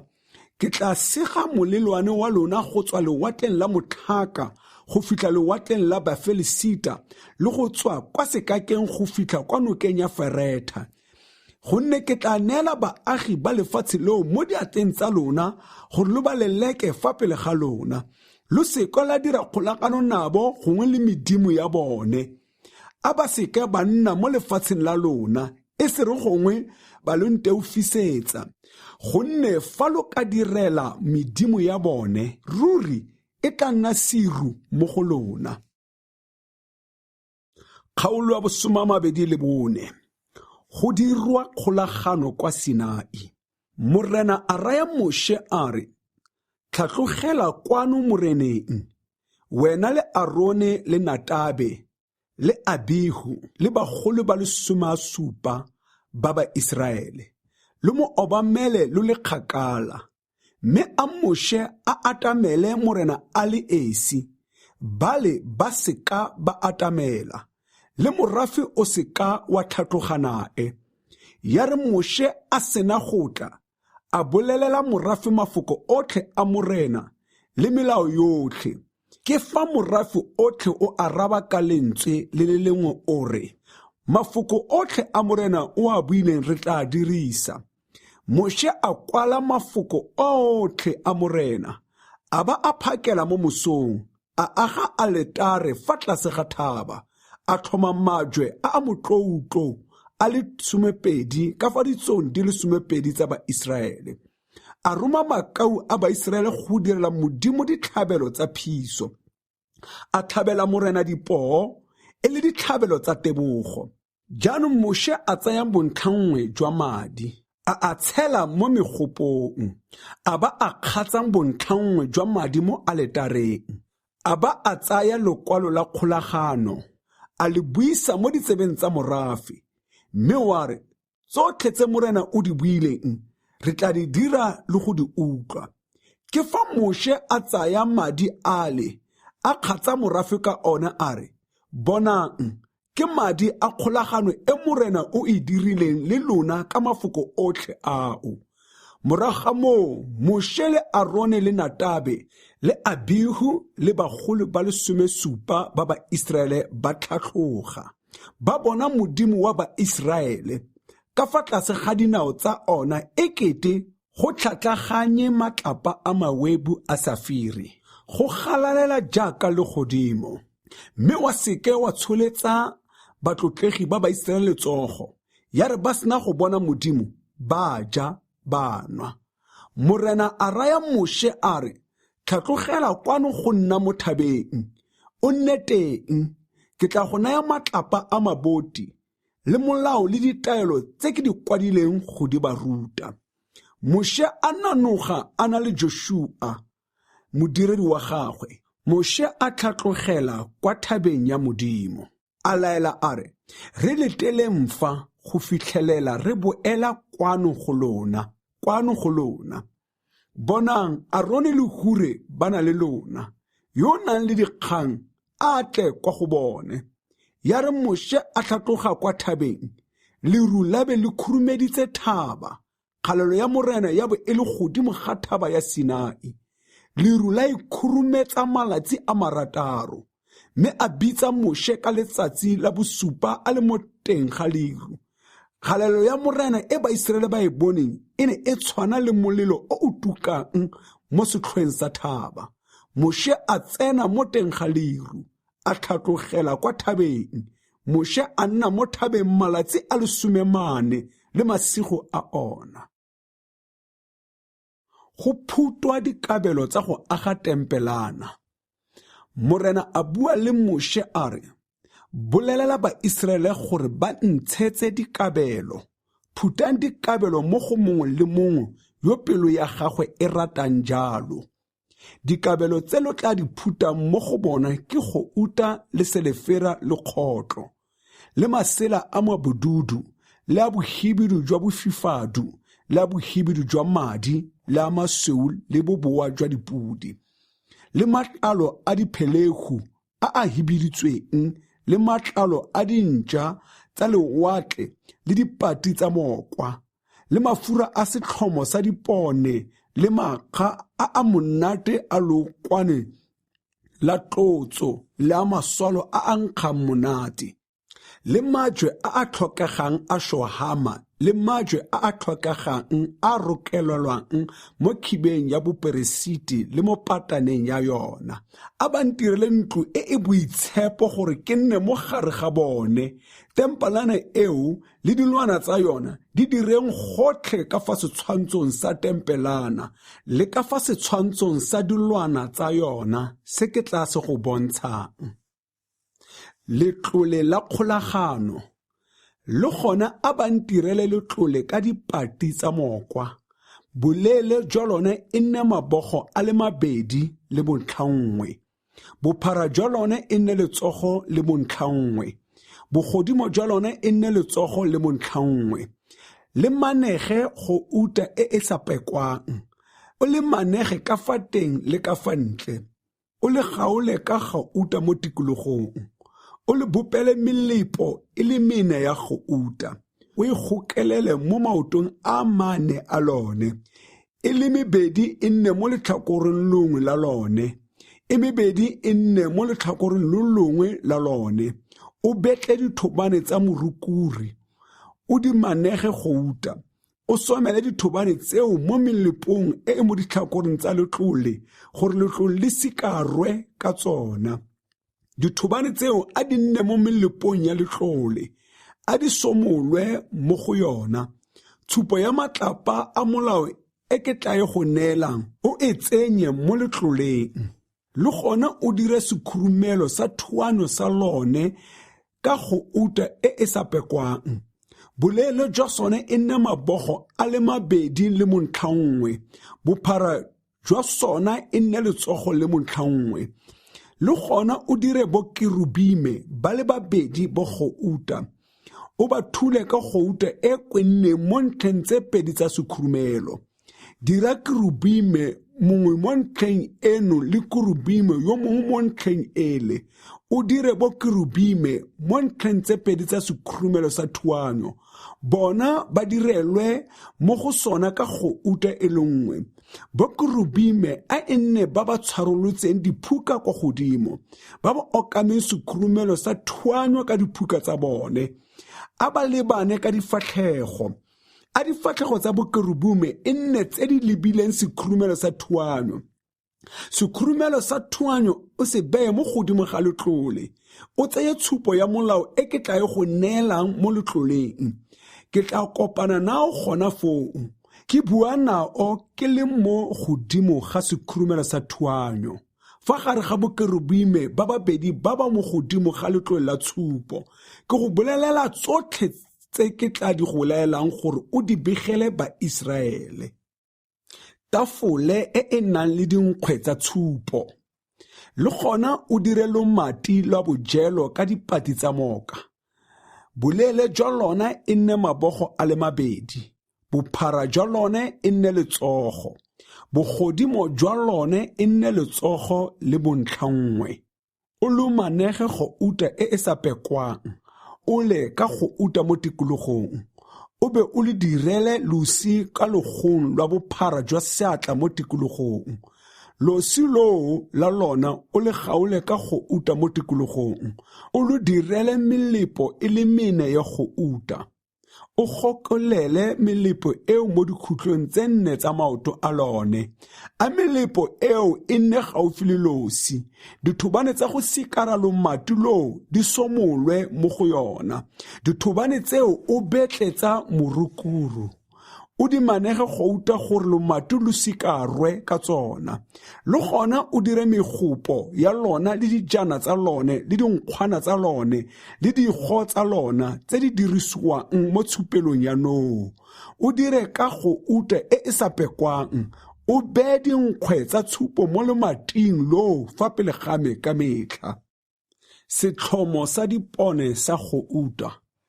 Le gona o dire setlhomo sa dipone sa go uta e sa pekwang. Setlhomo seo le matshego a sona le kutu ya sona di dirwe ka go uta e thudilweng. Dikgolokwane tsa sona le dinoko tsa sona le dithunya tsa sona a di direlwe mo go sona ka go uta e le nngwe. Jaanong a go tswe dikala di le 6 mo ditlhakoreng tsa sona. Dikala di le 3 tsa setlhomo mo letlhakoreng lengwe la sona le dikala tse 3 tse dingwe tsa setlhomo mo letlhakoreng lwa bobedi lwa sona. Kala nngwe le nngwe e nne le dikgolokwane tse 3 tse eketeng ke dithunya tsa momoantele e le noko le sethunya. Go nne jalo mo dikaleng tse 3 tsa setlhomo. Kutu ya setlhomo e nne le dikgolokwane di le 4 tse di tshwanang le dithunya tsa momoantele e le dinoko tsa yona le dithunya tsa yona. Go nne le noko kwa godimo. Gape go nne le noko fa tlase ga dikala tsa ntlha tsa sona. Gape go nne le noko fa tlase ga dikala tsa bobedi tsa sona. Gape go nne le noko fa tlase ga dikala tsa boraro tsa sone. Go nne jalo mo dikaleng tse 3 tsa setlhomo. Dinoko tsa tsona le dikala tsa sona mmogo le kutu e nne go uta e le nngwe. Tsotlhe e nne selo se le sengwe se se thudilweng sa go uta e sa pekwang. Le gona o dire dipone tse 7 tsa sona. O di tlhome mo go sona gore di bonege pele ga tsona. Le dipomo tsa sona le dipomelo tsa sone e nne tsa go uta e sa pekwang. A go dirisiwe talente ya go uta e sa pekwang go se dira le dilo tsotlhe tseo. Mme ela tlhoko gore o di dire ka fa setshwantshong sa tsona se o se bontshitsweng mo thabeng. Kgaolo 26. Ka ga tempelana gongwe tabernakele. Tempelana o e dire ka masela a le 10. E le a masweu a ditlhalepedi le a mabududu, le a bohibidu jwa bofifadu, le a bohibidu jwa madi. O logele bokerubime mo go one jaaka setswerere. Boleele jwa lesela lengwe le lengwe e nne mabogo a le 28. Bophara jwa lone e nne mabogo a le 4. Masela otlhe a nne selekanyo se le sengwe fela. Masela a le 5 a rokagangwe le masela a 5 a mangwe a rokagangwe. Jaanong o dire digole ka lesela le le bududu. Fa mafelelong a lesela le le fa thoko ga masela a rokagantsweng. O dire jalo gape fa mafelelong a lesela la bofelo la thokaganyo ya bobedi. O dire digole di le 50 mo leseleng lengwe. O be o dire digole di le 50 gape fa mafelelong a lesela le mo thokaganyong ya bobedi. A digole di lebagane.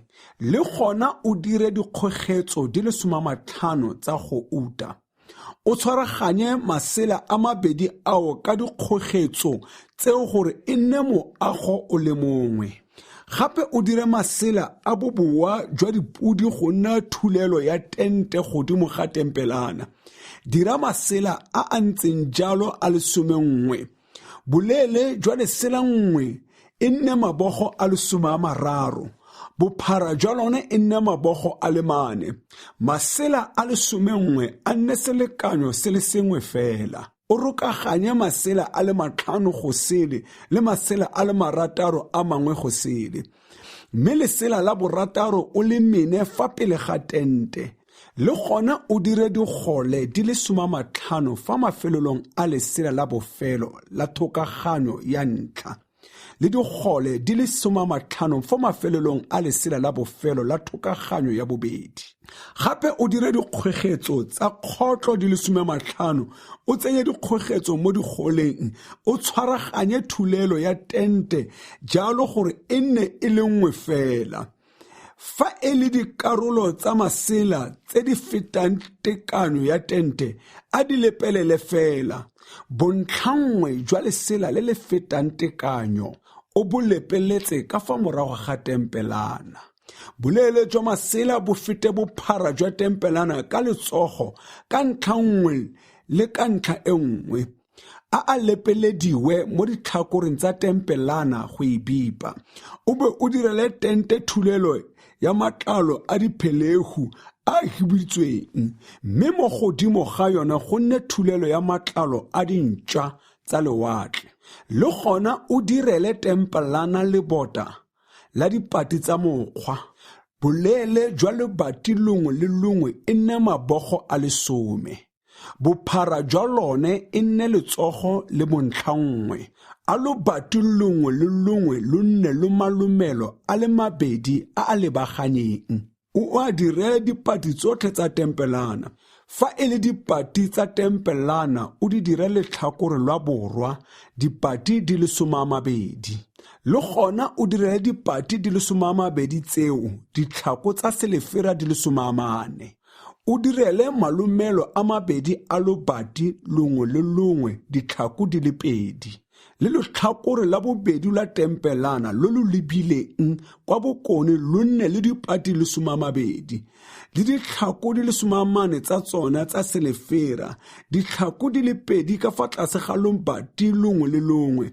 Mme morago a tempelana o huraletseng bophirimatsatsi o direle dipati di le 6.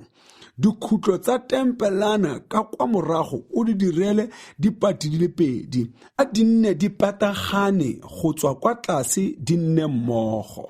Di patagane go ya kwa godimo go fitlha molepong wa ntlha, a go nne jalo mo dikhutlong tso 2, a tsona di bope dikhutlo tse 2. E tla nna dipati di le 8 ditlhako tsa tsona tsa selefera, e bong ditlhako di le 16. Ditlhako di le 2 ka fa tlase ga lobati longwe le longwe. Le gona o dire mephakarego ka dikota tsa morokuru. E le 5 ya dipati tsa letlhakore longwe la tempelana, le mephakarego e le 5 ya dipati tsa letlhakore lwa bobedi la tempelana, le meparego e le 5 ya dipati tsa morago ya tempelana o huratseng bophirimatsatsi. Jaanong a mophakarego o fa gare o kgabaganye dipati ka bogare go tswa ka fa go ya ka fa. O manege dipati go uta. O dire melepo ya tsona ka go uta. Mephakarego e somelwe mo go yona, le mephakarego o e manege go uta. Tlhoma tempelana jalo ka mokgwa o bontshitsweng mo thabeng.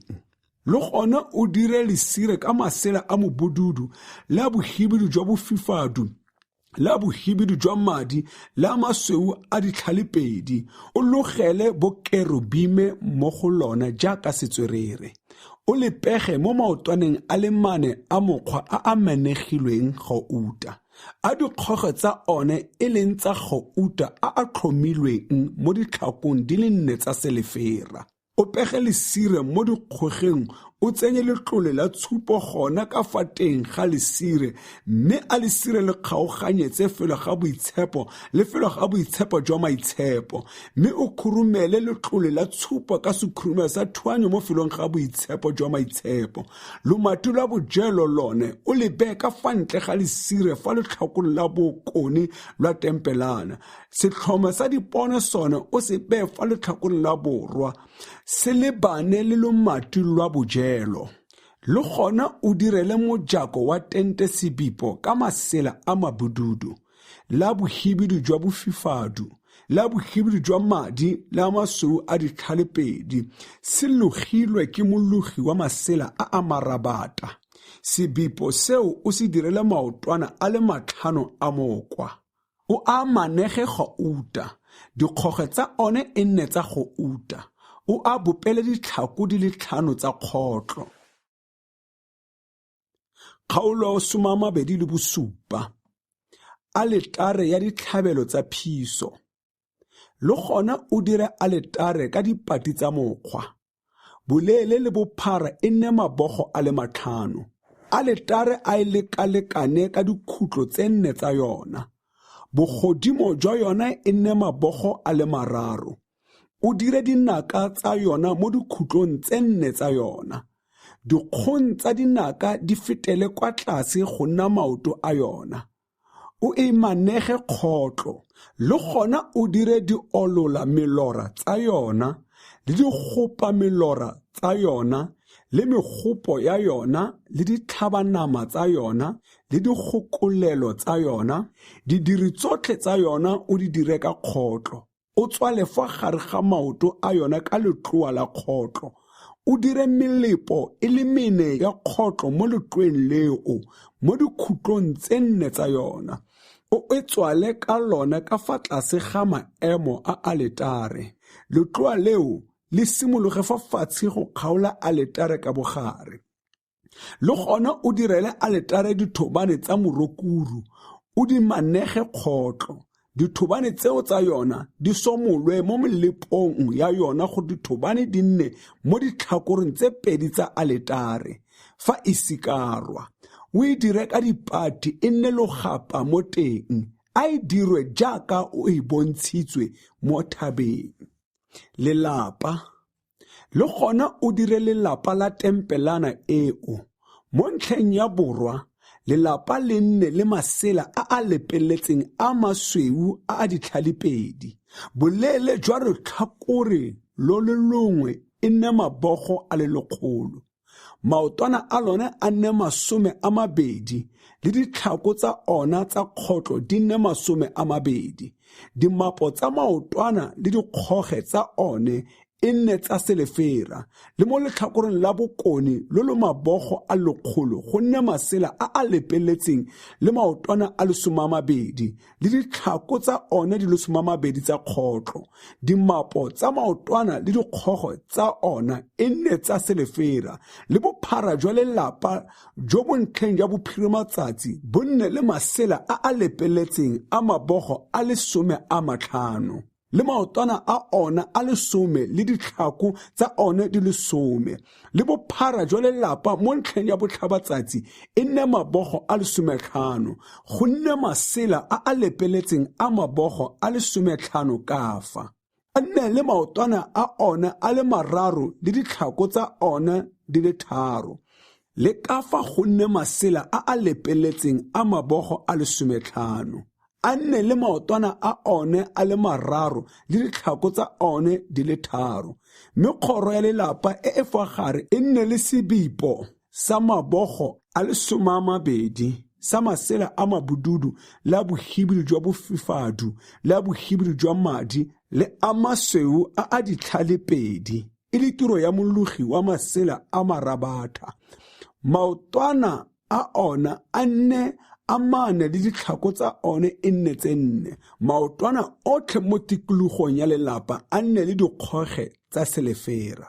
Dimapo tsa one e nne tsa selefera, ditlhako tsa one e nne tsa kgotlo. Boleele jwa lelapa e nne mabogo a 100, bophara e nne mabogo a 50. Bogodimo jwa legora la lone e nne mabogo a le 5, e le la masela a masweu a ditlhalepedi. Ditlhako tsa one e nne tsa kgotlo. Di diri tsotlhe tsa tempelane eo tsa tirelo yotlhe ya yona, le dimapo tsotlhe tsa yona, le dimapo tsotlhe tsa lelapa e nne tsa kgotlo. A lo bone le tlhokomelwe. Mme o laele ba Israele gore ba go tlisetse leokwane lo lo sa pekwang lwa diolefa tse di thugilweng gore e nne lwa setlhomo, go tle go nne le bone lo lo tukang ka gale. A Arone le bo morwawe ba lo baakanye mo tempalaneng ya boipontsho, ka fa ntle ga lesire le le sireleditseng letlole la tshupo, gore lo tuke go tloga mantsiboana go ya mo mosong fa pele ga morena. Selo se ke molao o nnetseng ruri wa Baiseraele le wa ditshika tsa bone. Kgaolo ya 28. Diaparo tsa baperesiti. Fo o atametse Arone mogoloo le bomorwawe nae kwa go wena. O bantshe mo Baiseraeleng gore a ntirele e le moperesiti. Ene Arone le Nadabe le Abihu le Eleasare le Itamare bomorwa Arone. O direle Arone mogoloo diaparo tse di boitshepo tsa tlotlo le tsa mokgabo. O bue le botlhe ba ba botlhale ba ke ba tladitseng mowa wa botswerere gore ba direle Arone diaparo gore a itshepisediwe go nna moperesiti wa me.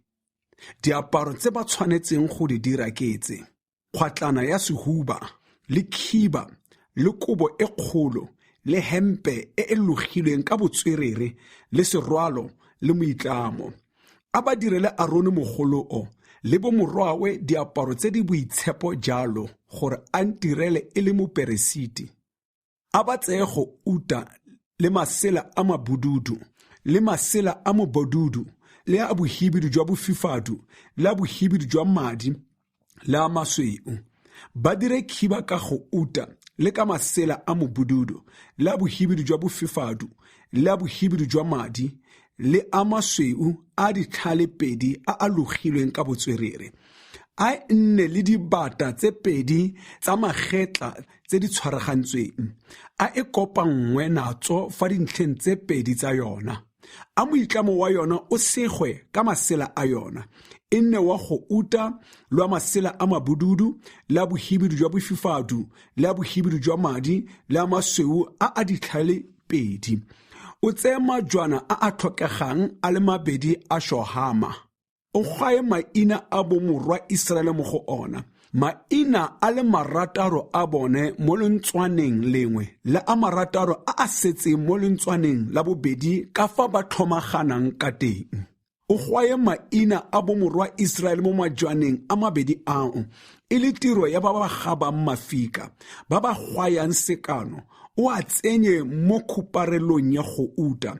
O gokelele majwana a mabedi ao mo dibateng tsa magetla tsa khiba, e le mafikana a thusang gore Baiseraele ba gopolwe.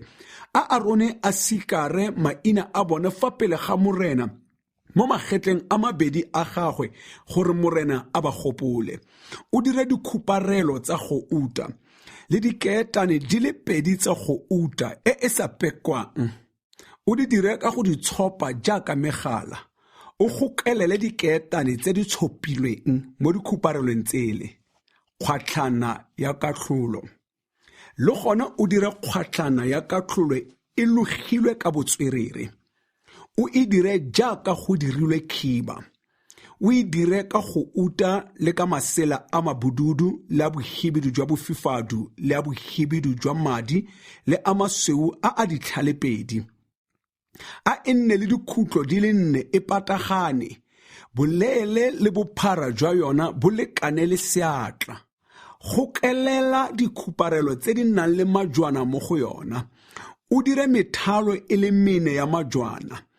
Mo mothalong wa ntlha go tlhomagane majwana a karenole le topase le semarage. Mo mothalong wa bobedi go nne rubine le safire le jasepise. Mo mothalong wa boraro go nne hiasinte le agate le amethisete. Mo mothalong wa bone go nne kerisolete le shohama le onikese. A tlapisiwe ka go uta e a huparele. A majwana ao a nne 12 ka fa maineng a bomorwa Iseraele. Lentswana lengwe le lengwe le nne le leina la lotso lengwe lwa ditso tse 12 le kwadilwe ka go gwaiwa jaaka sekano. O dire diketane tse di tshopilweng mo kgwatlaneng ya sehuba. Di tshopile jaaka megala. E le tsa go uta e sa pekwang. Dira mefitshana e le mebedi ya go uta mo kgwatlaneng. o gokelele mefitswana e mebedi eo mo dikhutlong tse pedi tse di kwa godimo tsa kgwatlana. Jaanong gokelela diketane tse pedi tse go uta mo mefitshaneng e mebedi eo fa dikhutlong tsa kgwatlana. Mme dintlha tse pedi tse dingwe tsa diketane tse pedi tseo o di gokelele mo dikhuparelong tse pedi tsele, mme tsone o di bofelele mo dibateng tsa khiba ka fa pele ga yona. Gape o dire mefitsana e le mebedi e mengwe yo go uta, o e gokelele mo dikhutlong tse pedi tse di kwa tlase tsa kgwatlana fa mafelelong a yona a potileng ka fa khibeng ka fa teng. O dire mefitshane ya go uta e mebedi gape o e gokelele mo dibateng tse pedi tsa magetla tsa khiba ka fa pele fa tlase ga khiba e tshwaragantsweng teng le dibata tsa magetla fa godimo ga moitlamo wa khiba.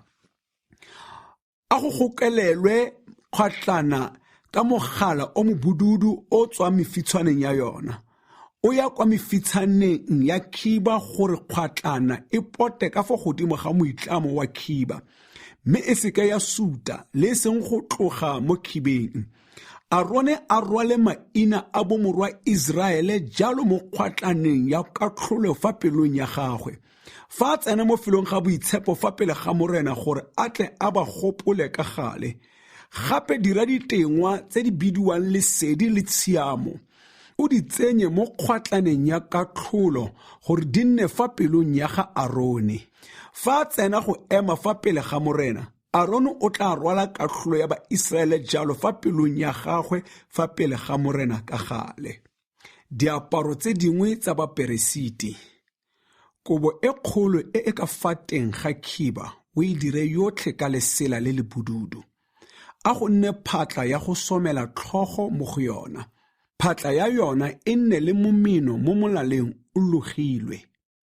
A nne phatla e tshwanang le ya seaparo sa tshipi sa motlhabane gore e seke ya gagoga.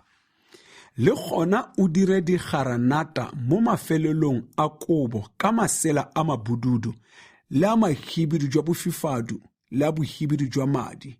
Di nne mo mafelelong a yona go ipotologa yotlhe kwa tlase. Mme a ditshipinyana tse di lelang tsa go uta di tlhabakane natso go potologa kobo yotlhe. Tshipinyana ya go uta e bapane le garanata di dikologe jalo mo mafelelong a kobo e kgolo. A Arone a e apare. Fa ya go ntirela gore go lela ga ditshipinyana go utlwale. Fa a tsena mo felong ga boitshepo fa pele ga morena le fa a tswa gore a seke a swa. Le gone o dire papetlana ya go uta e sa pekwang. O e gwae mo go yona jaaka go gwaiwa sekano ore o itshepetse morena. Gape o gokelele mogala wa lesela le le bududu mo go yona gore e bofelelwe mo serwalong. A nne fa pele ga serwalo fa phatleng. A nne mo phatleng ya ga Arone gore Arone a rwale melato ya Baiseraele ya go fosetsa tse di boitshepo tse ba di itshepisang. E bong dineo tsotlhe tse ba di kgetelang felo ga boitshepo. A nne mo phatleng ya ga Arone ka gale gore ba tle ba kgatle morena. Le gona o loge hempe ka lesela le le marabatha. O dire serwalo ka lesela le le sweu. O dire moitlamo ka mokgwa wa go loga marabatha. O dire le bomorwa Arone dihempe le meitlamo. O be o ba direle ditlhoro tsa tlotlo le mokgabo. O di apese Arone mogolo o le bomorwawe nae. O ba tlotse, o tlatse diatla tsa bone. O ba itshepise gore ba ntirele e le Baperesiti. O ba direle marokgwe a lesela le le sweu go bipa bo sa ikatega. A simologe fa lethekeng go fitlha mo diropeng. A Arone le bomorwae ba apare. Fa ba tsena mo tempalaneng ya boipontsho. Gongwe fa ba atamela kwa altareng go direla mo felong ga boitshepo gore ba seke ba ithwesa molato ba swa. Se ke molao o sa khutleng wa gagwe le wa losika la gagwe sehuralong sa gagwe. Kgaolo ya 29. Ditaelo tsa go tlhoma Baperesiti. Se o tshwanetseng go se ba direla go ba itshepisa gore ba ntirele e le baperesiti ke se. Tsaya poana e le nngwe le diphelehu di le 2 tse di senang bogole, le dinkgwe tse di sa bidisiwang, le dinkgwenyana tse di sa bidisiwang, tse di dubilweng ka lookwane, le dinkgwenyana tsa dipapetla tse di tshasitsweng lookwane, o di dire ka bupi jo bo boleta jwa korong. O di bee mo serotong se le sengwe, o be o di tlise ka seroto mmogo le poana ele le diphelehu tse 2. Mme o atametse Arone le bomorwagwe kwa mojakong wa tempelana ya boipontsho. O ba tlhapise ka metsi, o be o tseye diaparo, o apese Arone hempe le kobo e kgolo ya khiba, le khiba le kgwatlana ya sehuba. O mo tlame ka moitlamo wa khiba, o mo rwese serwalo mo tlhogong, o gokelele papetlana e e boitshepo mo serwalong. O be o tseye lookwane la tlotso, o lo tshele mo tlhogong ya gagwe, o mo tlotse jalo. Le gona o atametse bomorwawe, o ba apese dihempe, o ba tlame ka moitlamo. Arone le bomorwawe, o ba rwese ditlhoro, gore ba amogele boperesiti ka molao o sa khutling. O tlatse diatla tsa ga Arone le tsa bomorwawe. O ise poana fa pele ga tempele na boipontsho. Jaanong a Arone le bomorwawe ba bee diatla mo tlhogong ya poana. E nne gona o tlhabang poana fa pele ga morena fa mojakong wa tempelana ya boipontsho. O be o tseye madi mangwe a poana o a tshase mo dinakeng tsa altare ka monwana wa gago, mme madi otlhe a a setseng o a tshololele fa maotong a altare. Jaanong o tseye lomipi lotlhe lo lo apisitsweng mogodu le mafura a mo sebeteng le diphilo tse 2 le matlhaname a tsona, o di fisetse mo altareng. Mme nama ya poana le letlalo la yona le mosong wa yona o di fise ka molelo ka kwa ntle ga bothibelelo, ke setlhabelo sa boleo. Le gone o tseye phelehu nngwe, mme a Arone le bomorwawe ba bee diatla mo tlhogong ya phelehu. Jaanong o tlhabe phelehu, o tseye madi a yona, o a kgatse mo ditlhakoreng tsotlhe tsa altare. O be o kgaoganye phelehu, o tlhatswe mateng a yona le memomo ya yona, o di bee fa dinameng tsa yona le fa tlhogong ya yone. O fisetse phelehu yotlhe mo altareng, ke setlhabelo sa phiso sa morena, ke monko o nkgang monate, ke setlhabelo sa molelo sa morena. Le gona o tseye phelehu ya bobedi, mme a Arone le bomorwawe ba bee diatla mo tlhogong ya yona. E nne gona o tlhabang phelehu eo, o tseye madi mangwe a yona, o a tshase mo tsebeng e jang ya ga Arone, le mo ditsebeng tse di jang tsa bomorwawe, le mo menwaneng e megolo ya diatla tsa bona tse di jang, le mo menwaneng e megolo ya dinao tsa bona tse di jang. O be o kgatse madi a setseng mo ditlhakoreng tsotlhe tsa altare. O be o tseye madi mangwe a mo altareng le lookwane longwe la tlotso, mme o di kgatse mo go Arone le mo diaparong tsa gagwe, le mo go bomorwawe le mo diaparong tsa bomorwawe nae. Ene o tla itshepa jalo le diaparo tsa gagwe le bomorwawe le diaparo tsa bone. Jaanong mo phelehung eo o tseye mafura le mogatla o mafura le lomipi lo lo apisitseng mogodu le mafura a sebete le diphilo tse 2 le matlhaname a tsona le serope se se jang, gonne ke phelego ya go tlhoma moperesiti. Le senkgwe se le sengwe le senkgwenyana se le sengwe sa lookwane, le senkgwenyana se se papetla se le sengwe. O di ntshe mo serotong sa tse di sa bidisiwang se se fa pele ga morena.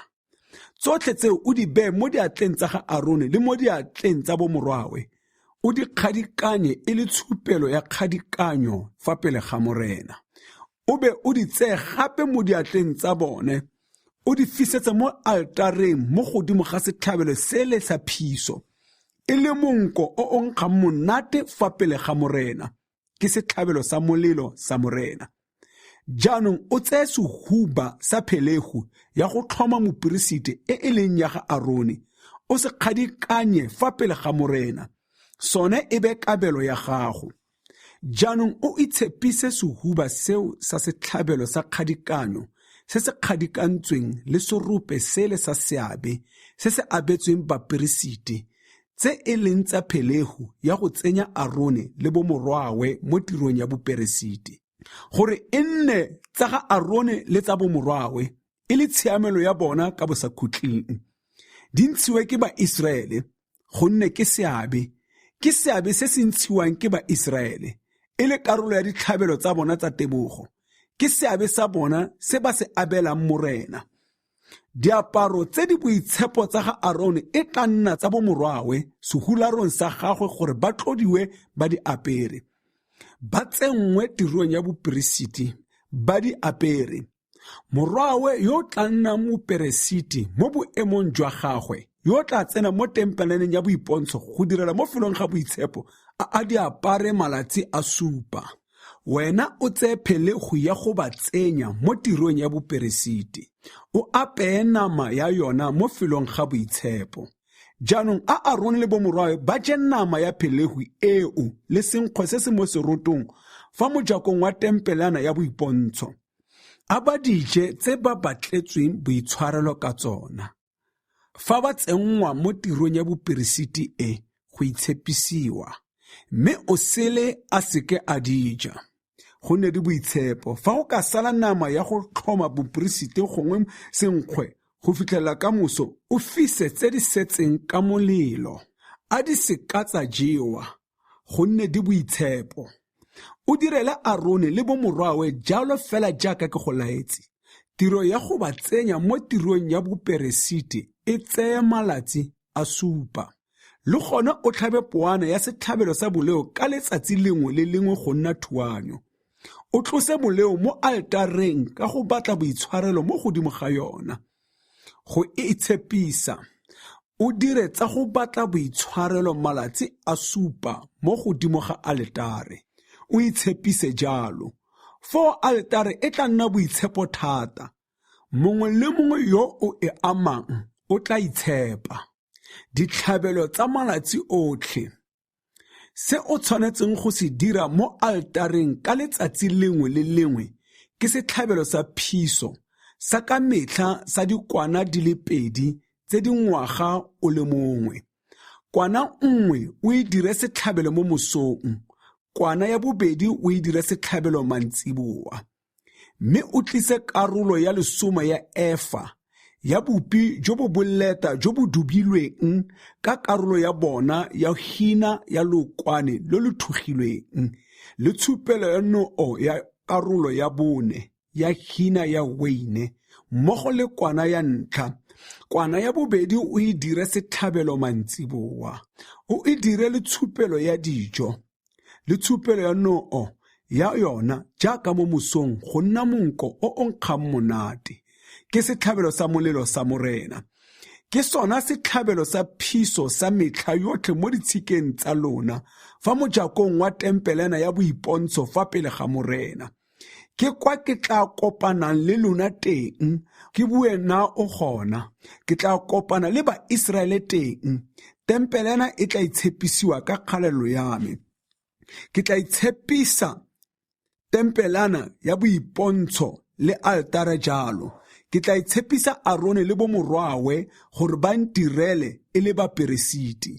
Ke tla aga jalo mo gare ga Baiseraele, ke nna modimo wa bone. Ba tla lemoga jalo fa ke le morena modimo wa bone, yo ke ba ntshitseng mo lefatsheng la Egepeto, gore ke age mo gare ga bone, ke le morena modimo wa bone. Kgaolo ya 30. Altare ya go tshuwa maswalo.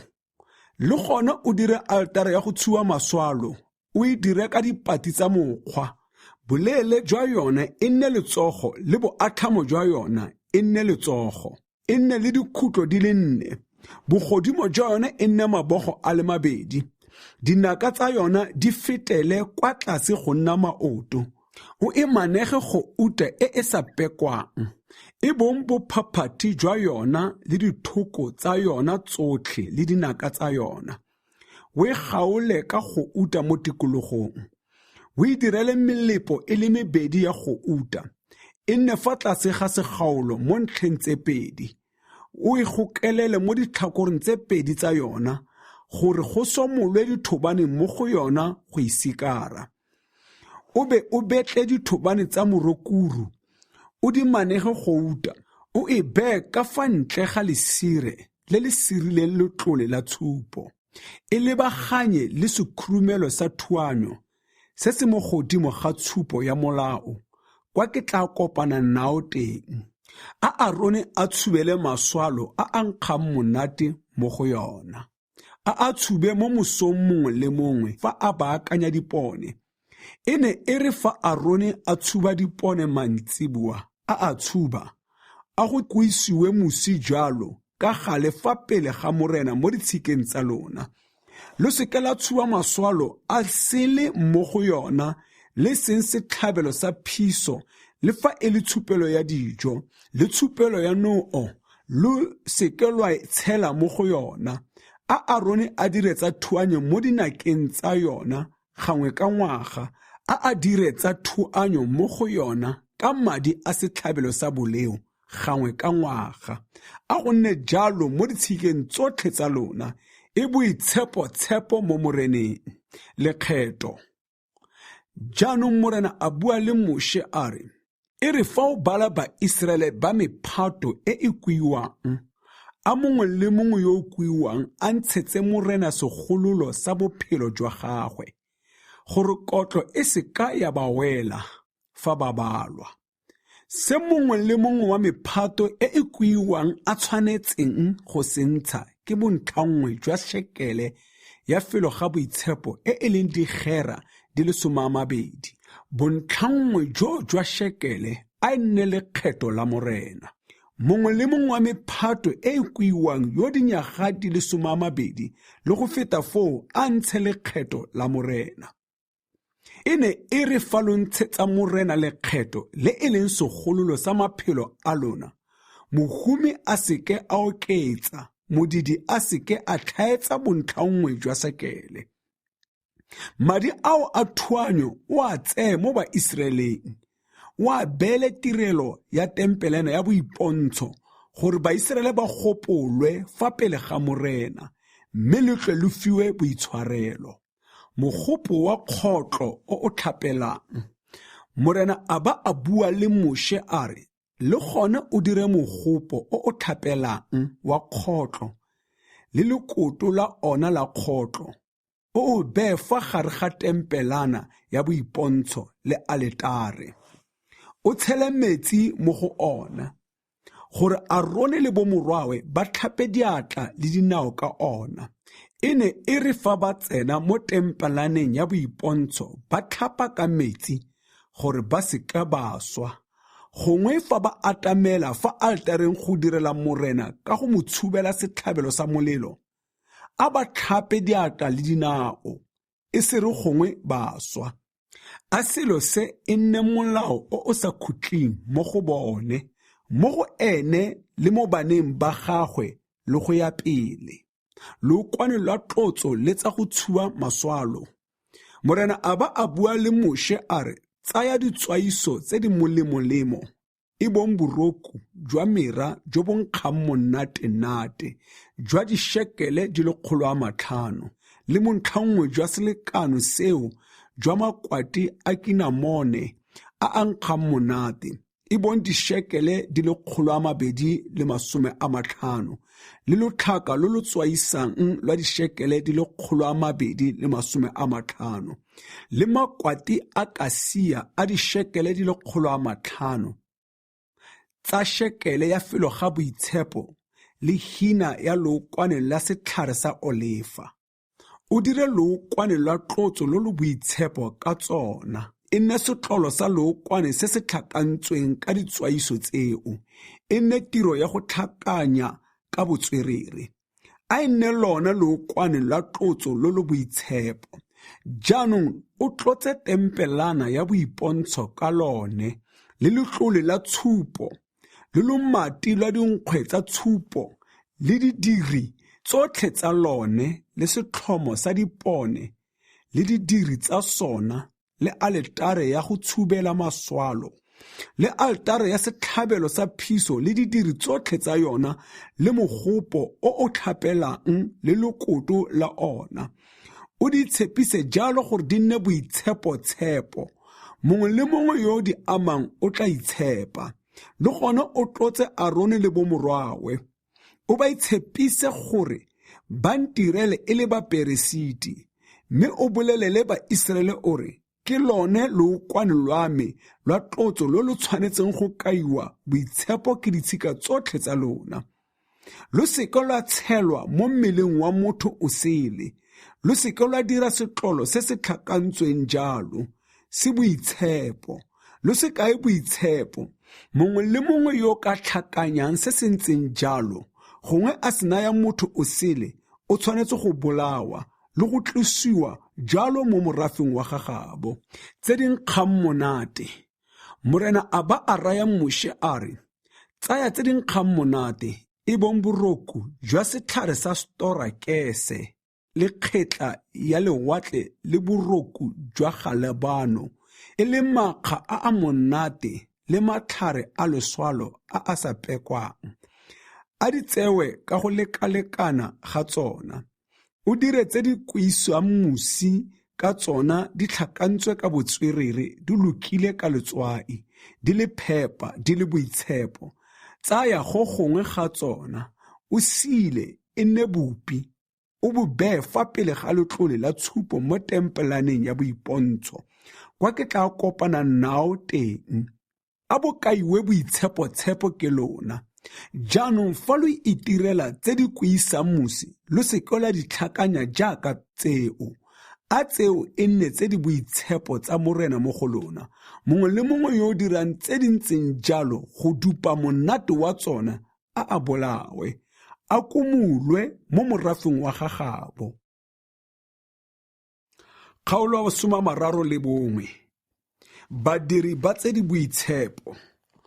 Morena a ba a bua le Moshe a re, bona, Besalele morwa Hure wa lotso la Juda, ke mmiditse ka leina, ke mo tladitse moya wa modimo, le botlhale le tlhaloganyo, le kitso le botswerere, ditirong tsa mefutafuta, go ka akanya ditshwantsho tsa tiro, le go dira ka go uta leselefera le kgotlo, le go seta majwana, le go a tlapisa, le go seta dikgong, le go dira ditiro tsa mefutafuta. Gape bona, ke dirile Oholiabe morwa a Hisamage wa lotso la Dani mothusi wa gagwe. Ke tsentse botlhale mo dipelong tsa botlhe ba ba tlhalefileng gore ba dire tsotlhe tse ke di go laetseng.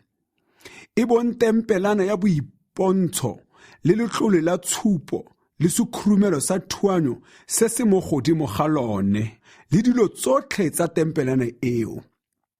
Le lomati la dinkgwe tsa tshupo le didiri tsa lone le setlhomo sa dipone sa go uta e sa pekwang le didiri tsotlhe tsa sona le altare ya go tshuba maswalo le altare ya ditlhabelo tsa phiso le didiri tsotlhe tsa yona le mogopo o tlhapelang le lekoto la ona le diaparo tse di rukileng ka botswerere le diaparo tse di boitshepo tsa ga Arone moperesiti le diaparo tsa bomorwawe tsa boperesiti le lookwane lwa tlotso le tse di nkgang monate tsa go kuisa mosi tsa felo ga boitshepo. Ba tla dira tsotlhe tseo ka fa ke go laetseng ka teng.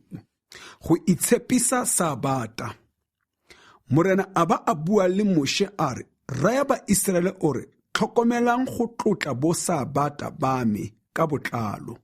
Go nna ke sesupo sa kgolagano fa gare ga me le lona mo ditshikeng tsa lona, gore lo itse fa e le nna morena yo ke le itshepisang. Ka moo tshegetsang letsatsi la Sabata, go nne le boitshepo mo go lona. Yo le itshepololang o tshwanetse go bolawa.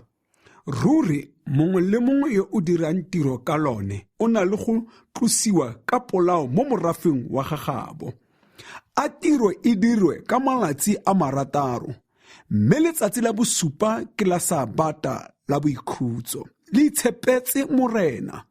Mongwe le mongwe yo o dirang tiro ka letsatsi la Sabata o tshwanetse go bolawa. Ka moo a Baiseraele ba tshegetse letsatsi la Sabata ka go le tlhokomela mo ditshikeng tsotlhe tsa bone, e nne kgolagano e e sa khutleng. Ke lone sesupo fa gare ga me le Baiseraele ka bosakhutleng. Gonne Morena o dirile legodimo le lefatshe ka malatsi a 6, mme ka letsatsi la bosupa a ikhutsa, a lapologa. E rile Morena a sena go fetsa go bua le Moshe kwa thabeng ya Sinai, a mo neela matlapa a 2 a molao, e le matlapa a maboti a kwadilweng ke monwana wa Modimo. Kgaolo ya 32. Namane ya go uta, Moshe o rapelela morafi. E rile batho ba bona Moshe a diega go fologa mo thabeng, ba kgobokanela kwa go Arone, ba mo raya ba re, Nanoga o re direle modimo o tla re etelelang pele, gonne ga re itse se se dirafaletseng Moshe, monna yolo yo re ntshitseng kwa lefatsheng la Egepeto. Arone a ba raya a re, rola manyena a go uta a mo ditsebeng tsa basadi ba lona, le tsa bomorwa lona le tsa bomorwadi a lona, lo a tlise kwano go nna. Ke fa batho botlhe ba rola manyena a go uta a mo ditsebeng tsa bone, ba isa kwa go Arone, ene a amogela mo diatleng tsa bone, a seta ka seseti, a dira namane, a e bopa ka ona. Ke fa ba re, ke ona modimo wa lona Baiseraele, o le ntshitseng kwa lefatsheng la Egepeto. Ya re Arone a bona jalo, a aga alitare fa pele ga yona. Arone a ba a tlhaba mokgosi a re, ka moso go tla nna moletlo wa Morena. Jaanong ya re ka moso ba phakela, ba tlhaba ditlhabelo tsa phiso, ba tlisa ditlhabelo tsa tebogo. Morago ga moo batho ba nnela go ja le go nwa, ba tloga ba nanoga go tshameka.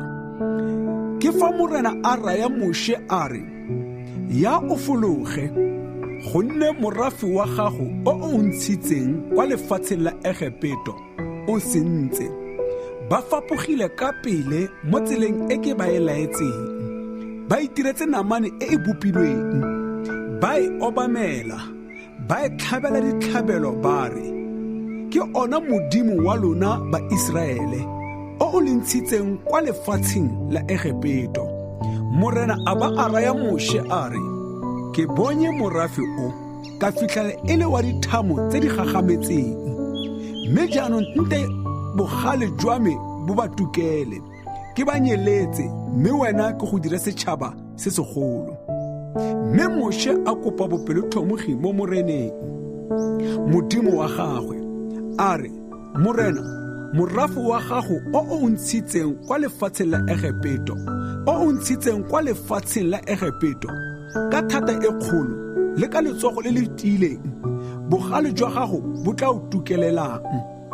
A ba Egepeto ba seka ba bua ba re, o ba hudusitse ka maikelelo a bosula, gore o tlo o ba bolaele mo dithabeng le go ba nyeletsa mo lefatsheng. Boa mo bogaleng jo bo tukang jwa gago, o buse pelo, o se digele morafi wa gago mo tatlhegong. Gopola Abrahame le Isaka le Iseraele, batlhanka ba gago, bao o ba ikanetseng ka wena, wa ba solofetsa wa re, ke tla ntsifatsa bana ba lona jaaka dinaledi tsa legodimo, ke naya bana ba lona lefatshe lotlhe leo ke buileng ka ga lone gore ba le rue ka bosakhutleng. Ke fa Morena a busa pelo, a sa bolae morafi wa gagwe jaaka a ne a bopetse. Jaanong Moshe a hulara, a fologa mo thabeng, a tshotse matlapa a 2 a molao, e le matlapa a kwadilweng ka ntlha tsotlhe. Matlapa ao a ne a dirilwe ke Modimo, le mokwalo e ne e le mokwalo wa Modimo o gwailwe mo matlapeng. Jaanong ya re Joshua a utlwa modumo wa morafe o o duduetsang, a raya Moshe a re, go le ratla la ntwa mo bothibelelong. Mme ene a fetola a re, ga se modimo wa ba ba opelelang moepelane, le gona ga se selelo sa ba ba fentsweng. Ke utlwa modumo wa ba ba opelang fela. Ya re a atamela bothibelelo, a bona namane le dipina. Ke fa Moshe a tuka bogale, a latla matapa a o neng a tshotse, a thubaganya fa tlase ga thaba, a ba a tsaya namane e ba e dirileng, a e fisa ka molelo, a e notetsa go tsamaya e nna lerole, a le gasa mo metsing, a nosa ba Israele. Moshe a ba a botsa Aron a re, morafe o go dirileng mo o bileng o leofisitse mo go kana? Aron a re, a mong wa me a se tuki bogale, o itse morafe o ka wesi, fa o le bosula. Ba ntheile ba re, re direle modimo o ka re etelelang pele, gonne ga re itse se se dirafeletseng Moshe, monna yole yo re ntshitseng kwa lefatsheng la Egepeto. Ka ba ka ba raya kare, yo nang le go uta a e role, ba e nnele, ka e latlhela mo molelong gwa tswa namane e. Jaanong Moshe a bona morafe o latlhile botho jotlhe, gonne Arone o ne a o bolatlhisitse, mo bileng o sotlega mo babeng ba ona. Ka moo Moshe a ema mo kgorong ya bothibelo, a kua a re, yo e leng wa morena a tle kwano go nna.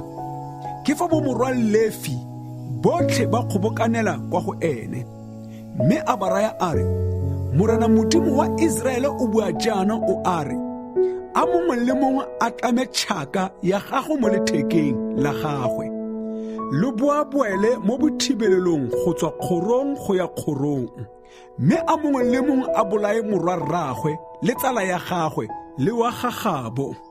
Bo morwa Lefi ba dira ka fa Moshe a ba laetseng ka teng. Ga bolawa batho ba e ka nnang 3,000 mo morafeng ka letsatsi leo. Ke fa Moshe a re, e neele morena ka jeno go nna baperesiti ba gagwe, gore a tle a lo neye tshogofatso, gonne mongwe le mongwe o bolaile morwawe le morwa rraagwe. Ya re ka moso Moshe a raya morafe a re, le leofile boleo jo bogolo, mme ke tla tlhatlogela kwa moreneng. Motlha mongwe nka bonelang boleo jwa lona boitshwarelo. Moshe a boela kwa moreneng a re, ka thapelo morena, morafe o leofile boleo jo bogolo wa itirela modimo wa go uta. Mme jaanong fa ka ba itshwarela boleo jwa bone, ba itshwarele, mme fa go sa nna jalo, o mphimole mo lekwalong lwa gago lo o le kwadileng. Mme morena a fetola Moshe a re, yo ntefetseng ke ene yo ke tla mophimolang mo lekwalong la me. Tsamaya jaanong o ise morafe o kwa felong fa ke go boleletseng. Bona moengelo wa me o tla go etelela pele, mme ke tla ba beletsa boleo jwa bone ka letsatsi le ke tla ba betsang ka lone. Morena a otla morafe jalo, ka ba diretse namane eo e Arone a e dirileng. Kgaolo 33. Morena o laela ba Israele go tloga mo Sinai. Jaanong morena a bua le Moshe a re, tloga o huduge mono, wena le morafe o o ntshitseng kwa lefatsheng la Egepeto, lo ye kwa lefatsheng le ke le ikanetseng Abrahame le Isaka le Jakobe, kare ke tla le naya losika lwa gago, ke tla roma moengele gore a go etelele pele, ke tla leleka Bakanana le Baamori le Bahete le Baferesi le Bahewi le Bajebusi, gore a go ise kwa lefatsheng le le elang maši le dinotshi, gonne ga nka ke ka ya le lona. Ka lo le morafe wa dithamo tse di gagametseng, e ka re gongwe ka lo fedisa mo tseleng. E rile batho ba utlwa lefoko le le botlhoko le, ba hutsafala, ga se ke ga nna ope yo o rwalang mokgabo wa gagwe. Mme morena a raya Moshe a re, raya Baiseraele o re, lona lo morafe wa dithamo tse di gagametseng. Fa nka ya le lona sebakanyana fela, ke ne ke tla lo fedisa. Jaanong rola mekgabo ya lona, fo ke tla akanya se nka se lo direlang. Ke fa Baiseraele ba rola mekgabo ya bona go tloga kwa thabeng ya Horebe, tente ya boipontsho jwa morena. Jaanong Moshe a tsaya tempelana ya tente, a e tlhoma ka kwa ntle ga bothibelelo, kgakala le jona, a e bitsa tente ya boipontsho. Jaanong e ne ya re fa go le mongwe yo o ratang go botsa morena, a tswele kwa tenteng ya boipontsho e neng e le ka kwa ntle ga bothibelelo. Jaanong e ne e tle e re fa Moshe a tswela kwa tenteng, batho botlhe ba nanoge ba eme mongwe le mongwe fa mojakong wa tente ya gagwe. Ba lebe Moshe a ba hularetse go ya a tsene mo tenteng. Mme e ne ya re fa Moshe a tsena mo tenteng, pinagare ya lerui e fologe e eme fa mojakong wa tente, mme morena a bue le Moshe. Jaanong e ne ya re fa batho botlhe ba bona pinagare ya lerui e eme fa mojakong wa tente, batho botlhe ba nanoge, ba ikobe mongwe le mongwe fa mojakong wa tente ya gagwe. Morena o ne a bua le Moshe ba lebane ka difatlhego jaaka motho a bua le tsala ya gagwe. Mme fa a boela kwa bothibelelong, modiredi wa gagwe wa lekau, Joshua morwa Nune, o ne a seke a tlogela tente. Morena o tla nna le morafe wa gagwe. Jaanong Moshe a raya morena a re, bona, o ntaetse wa re, hudusa morafe o, mme ga wa ka wa nkitsise gore o tla roma mang le nna. Le fa o buile wa re, ke go itse ka leina, le gona o bonye bopelotlhomogi mo matlhong a me. Jaanong he, fa ruri ke bonye bopelotlhomogi mo matlhong a gago, mme o lebe setšhaba se jaaka morafe wa gago. Morena a botsa Moshe a re, a ke enao ka nosi ke go ise kwa boikhutsong? Mme a mo raya a re, fa o sa ye le rona ka wesi, o seke wa re godisa mono. Kana go tla itsiwe ka eng fa ke bonye bopelotlhomogi mo matlhong a gago, nna le morafe wa gago, fa e se ka go ya ga gago le rona, le ka go tlhaolwa jalo mo merafeng yotlhe e e mo lefatsheng, nna le morafe wa gago. Ke fa morena a raya Moshe a re, le selo se o se kopileng jaanong ke tla se dira, gonne o bone bopelotlhomogi mo matlhong a me, ebile ke go itse ka leina. Moshe a re, a kompontshe kgalelo ya gago. Mme morena a re, ke tla fetisa bontle jotlhe jwa me fa pele ga gago, ke kua leina la morena fa pele ga gago. Ke tla tlhomogela pelo yo ke mo tlhomogelang pelo, ke utlwela botlhoko yo ke mo utlwelang botlhoko. A ba a re, o tla palelwa ke go bona sefatlhego sa me, gonne motho ga a kake ya re a bone a phela. Morena a boela a re, bona, manno a teng fa go nna, o ka ema mo lefikeng. Jaanong e tla re kgalelo ya me e feta, ke go tsenye mo lefarong lwa lefika, ke go sireletse ka seatla sa me go ya ke be ke fete. Mme e tla re ke sena go tlosa seatla sa me, o mpone ke go huraletse, fela sefatlhego sa me ga se ka ke sa bonwa. Kgaolo 34, matlapa a mašwa a melao. Morago ga moo morena a raya Moshe a re, ipetlele matlapa a le mabedi a maboti a a tshwanang le a le a pele, gore ke kwale mafoko mo matlapeng ao, a neng a le mo matlapeng a pele, a o a thubagantseng. Ka moso o bo o ipaakantse, o tlhatlogele phakela mo thabeng ya Sinai, o eme fa go nna teng mo godimo ga thaba. A go se ka ga tlhatloga ope nao, le gona a go se ka ga bona ope mo thabeng yotlhe e, le difutshana le dikgomo di se ka tsa atamela thaba e fa di fula. Moshe a betla matlapa a le mabedi a maboti a tshwanang le a pele, a phakela mo mosong, a tlhatlogela mo thabeng ya Sinai jaaka morena a mo laetse, a tshotse matlapa a mabedi a maboti ka diatla. Ke fa morena a fologa a le mo lerung, a ema fa go ene, a kua leina la morena. Jaanong morena a feta fa pele ga gagwe, a kua a re, morena, morena, ke modimo o o butlwele botlhoko le boitshwarelo, o o sa feleng pelo, o o le tlotlo la bopelotlhomogi le boikanyego, o o bolokelang ba le dikete bopelotlhomogi, o itshwarelang molato le tlolo le boleo, mme o sa lese ope fela o sa mmetse, mme o beletsa bana le bana ba bana tshiamololo ya borrabo go ya losikeng la boraro le la bone. Ke fa Moshe a kofa a ikobela fa fatshe, a obamela, a re, fa ruri ke bone bopelotlhomogi mo matlhong a gago, morena a ke a ye le rona, gonne ke morafe wa dithamo tse di gagametseng, mme o re itshwarele molato wa rona le boleo jwa rona, o re tshole re nne ba gago. Ntshwafatso ya kgolagano.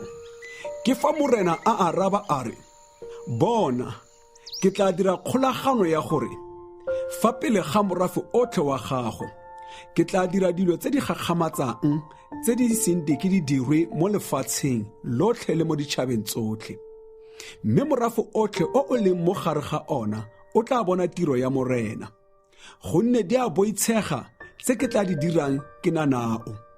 Fela tshegetsang tse ke di lo laelang ka jeno, bonang ke tla lo etelela pele, ke lela ka Baamori le ba Kanana le ba Hete le ba Ferisi le ba Hewi le ba Jebusi. Itiseng gore le seka la dirwa kgolagano le baagi ba lefatshe le lo tla tsenang mo go lone, e se re gongwe ba lo fetogela siru ba le mo gare ga lona, mme lo dige dialetare tsa bone, lo thubaganye majwe a motloutlo a bone, lo reme medimako ya bone ya Ashera, gonne ga lo a tshwanela go obamela modimo o sele, gonne morena yo leina la gagwe e le mofagedi ke modimo o o lefufa. Lo seka lwa dira kgolagano le baagi ba lefatshe leo, e se re gongwe fa ba dira boaka ka go latela medimo ya bone ba e direla ditlhabelo, ba lo laletsa, mme lo a ja ditlhabelo tsa bona. E se re gongwe lo a batlela bomorwa lona bomorwadi a bone, mme ya re fa bomorwadi a bone ba dira boaka ka go latela medimo ya bone, ba dirisa bomorwa lona boaka ka go ba latedisa medimo ya bone. Lo seka lwa itirela medimo e bopilweng, tshegetsang moletlo wa dinkgwe tse di sa bidisiwang, lo je dinkgwe tse di sa bidisiwang malatsi a supa ka sebaka sa kgwedi ya Abibi jaaka ke lo laetse, gonne lo hudigile kwa Egepeto ka kgwedi ya Abibi. Sengwe le sengwe se maso a itibulang ka sona ke same, e bontse ditonanyana tsotlhe tsa maitibolo a diriwa tsa lona a dikgomo le a difutshane, mme leitibolo la esele le lo rekolole ka kwana, mme fa lo sa le rekolole lo le robe molala, lo rekolole maitibolo otlhe a bomorwa lona, a go se nne ope yo bonalang fa pele game a iphutlere fela.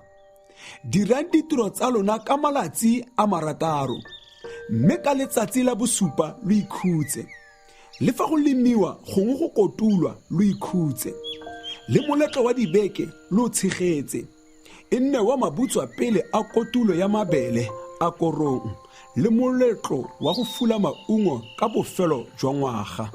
A banna botlhe ba lona ba bona le fa pele ga morena modimo wa Israele gararo ka ngwaga. E tla re fa ke sena go lo etelela pele le go lela ka ditšhaba le go atlhamolosa naga ya lona, go seke go nne ope yo ka eletsang lefatshe la lona. Fa lo ya go bonala fa pele ga morena modimo wa lona gararo ka ngwaga, se tlise madi a setlhabelo sa me mmogo le tse di bedisitsweng, a setlhabelo sa tlolaganywe se se ka sa salela ka moso, tse di molemo tsa mabutswa pele a masimo a lona, lo di ise kwa ntlong ya morena modimo wa lona. Lo seka lo apaya potsane ka mašwi a mmayo, Jaanong morena a raya Moshe a re, kwala mafoko a, gonne ke dirile kgolagano nao le Baiseraele ka fa mafokong a.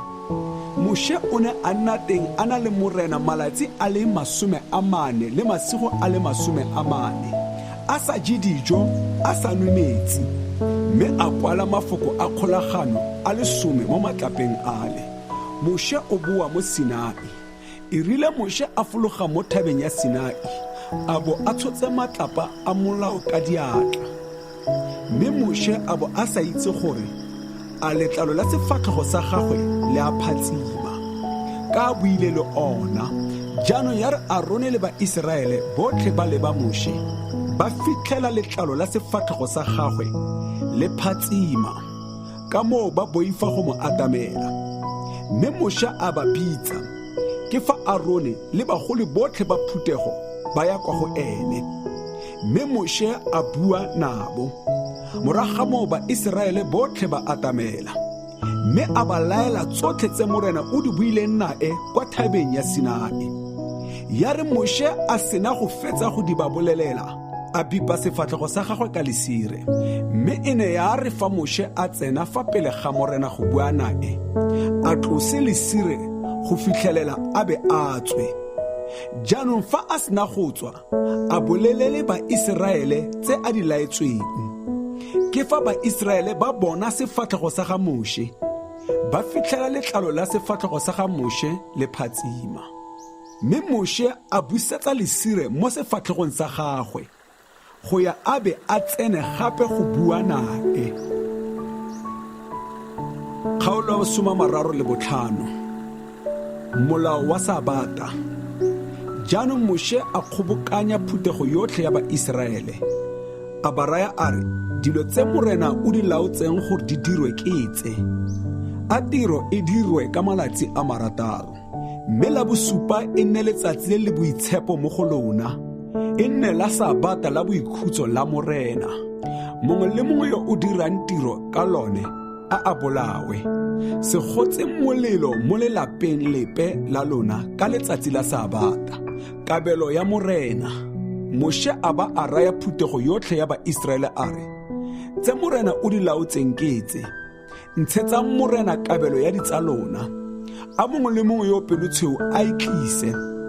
Kabelo eo ya morena e ka nna go uta, gongwe selefera, gongwe kgotlo, gongwe masela a mabududu le a bohibidu jwa bofifadu, la bohibidu jwa madi, la masweu le boboa jwa dipudi, gongwe matlalo a diphelegu a hubiditsweng, le matlalo a dintša tsa lewatle, gongwe dipati tsa mokgwa, gongwe mafura a setlhomo sa dipone, gongwe makga a monate a lookwane lwa tlotso le a maswalo a nkgang monate, gongwe majwe a tlhokegang a shohama le majwe a tlhokegang a gokelelwang mo khibeng ya moperesiti le mo kgwatlaneng ya sehuba, dilo tsa tente ya boipontsho.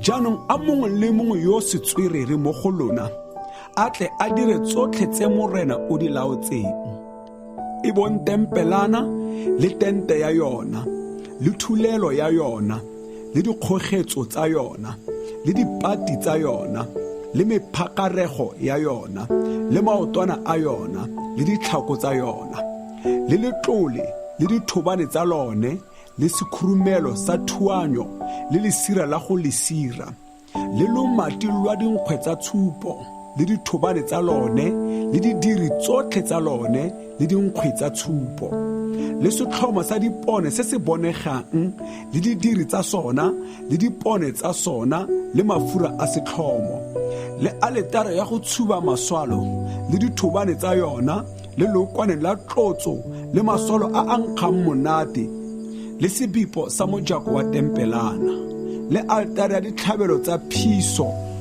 le letloa la kgotlo la yona, le dithobane tsa yona, le didiri tsotlhe tsa yona, le mogopo o tlhapelang, le lekoto la ona, le legora lwa masela lwa lelapa, le maotwana a lone, le ditlhako tsa ona, le sebipo sa kgoro ya lelapa, le dimapo tsa tempelana, le dimapo tsa lelapa, le dithapo tsa tsona, le diaparo tsa maatlametlo tsa go direla modimo mo felong ga boitshepo, e bong diaparo tse di boitshepo tsa ga Aron moperesiti le diaparo tsa bomorwawe go dira tiro ya boperesiti. Baiseraele ba ntsha dikabelo tsa bone. Ke fa phutego yotlhe ya Baiseraele e phatlalala, e tloga fa pele ga Moshe, mme ba boa, mongwe le mongwe yo pelo ya gagwe e ratang, mongwe le mongwe yo mowa wa gagwe o utlwisisang, ba tlisa kabelo ya morena ya go aga tempelana ya boipontsho le ya tirelo yotlhe ya yona, le ya diaparo tse di boitshepo, gata banna le basadi, botlhe ba ba peloditshweu ba tlisa dikgokelo le manyena le dipalamonwana le dibaga e dilo tsa mefutafuta tsa go uta, le botlhe ba ba nayang morena go uta ka go ikgadikanya, le botlhe ba ba nang le masela a mabududu le a bohibidu jwa bofifadu le a bohibidu jwa madi le a masweu le boboa jwa dipudi le matlalo a diphelegu a hubiditsweng le matlalo a dintšwa tsa lewatle ba di tlisa. Mongwe le mongwe yo ratang go ntsha kabelo ya selefera le ya kgotlo a tlisa kabelo eo ya morena. Mongwe le mongwe yo o nang le dipati tsa mokgwa tse di batlegang mo tirong yotlhe ya kago a di tlisa. Mosadi mongwe le mongwe yo sotswerere a otlha ka diatla, a tlisa tse a di otlileng, e bong masela a mabududu le a bohibidu jwa bofifadu le a bohibidu jwa madi le a masweu. Basadi botlhe ba ba neng ba itse ba bile ba rata ba otlha boboa jwa dipudi. Dikgosana tsone tsa tlisa majwe a tlhokegang a shohama le majwe a tlhokegang a gokelelwang mo khibeng ya moperesiti le mo kgwatlaneng ya yona, le makga a monate le mafura a setlhomo sa dipone le lookwane lwa tlotso le maswalo a a nkgang monate.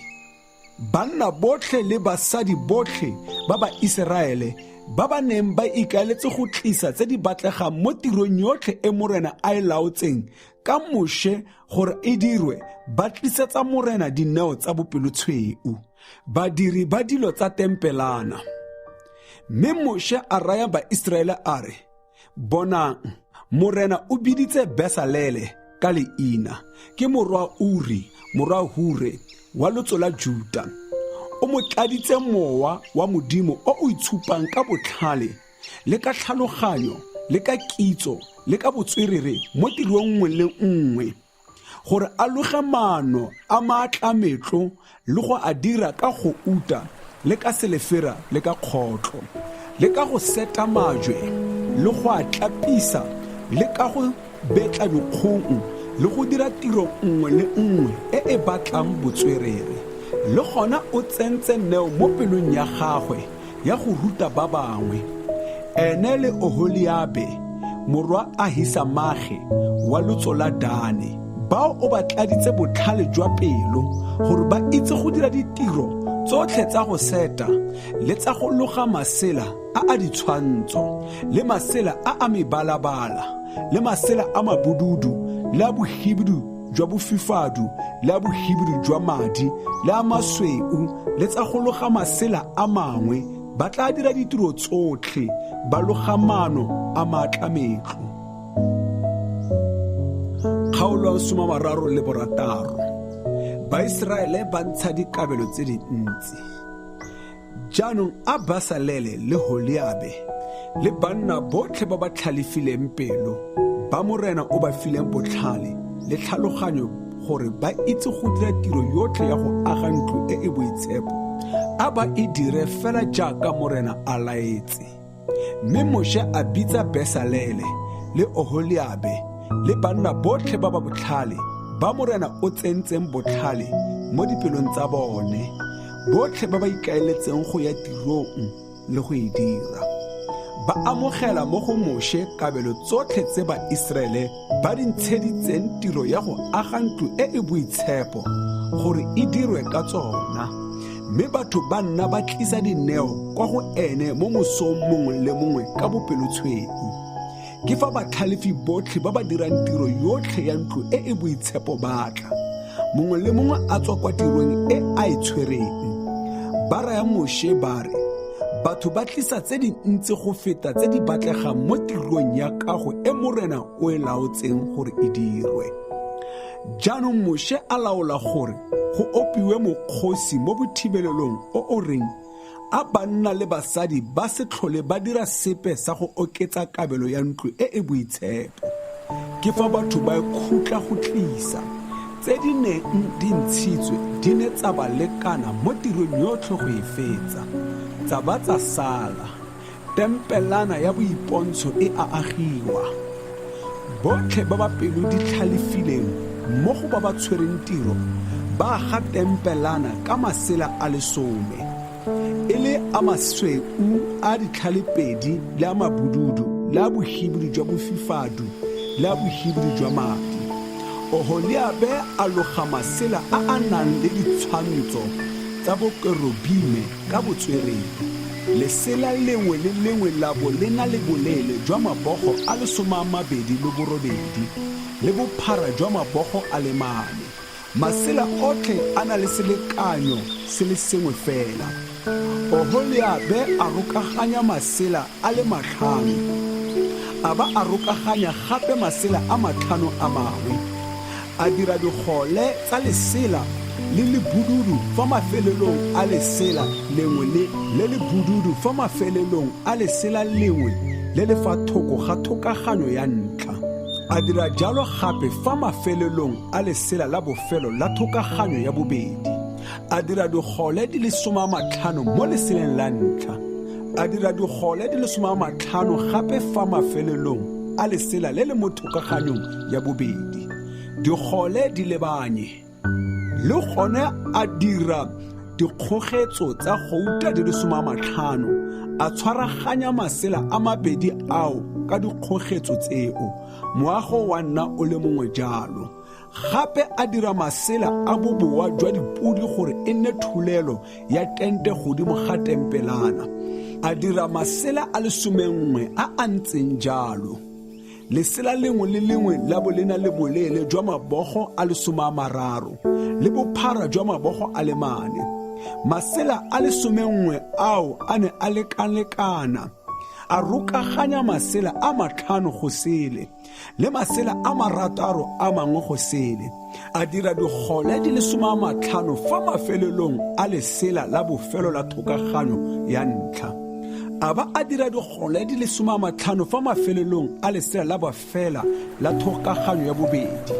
Le gona a dira dikgogetso tsa kgotlo di le 50 go tshwaraganya tente ka tsona gore e nne nngwe fela.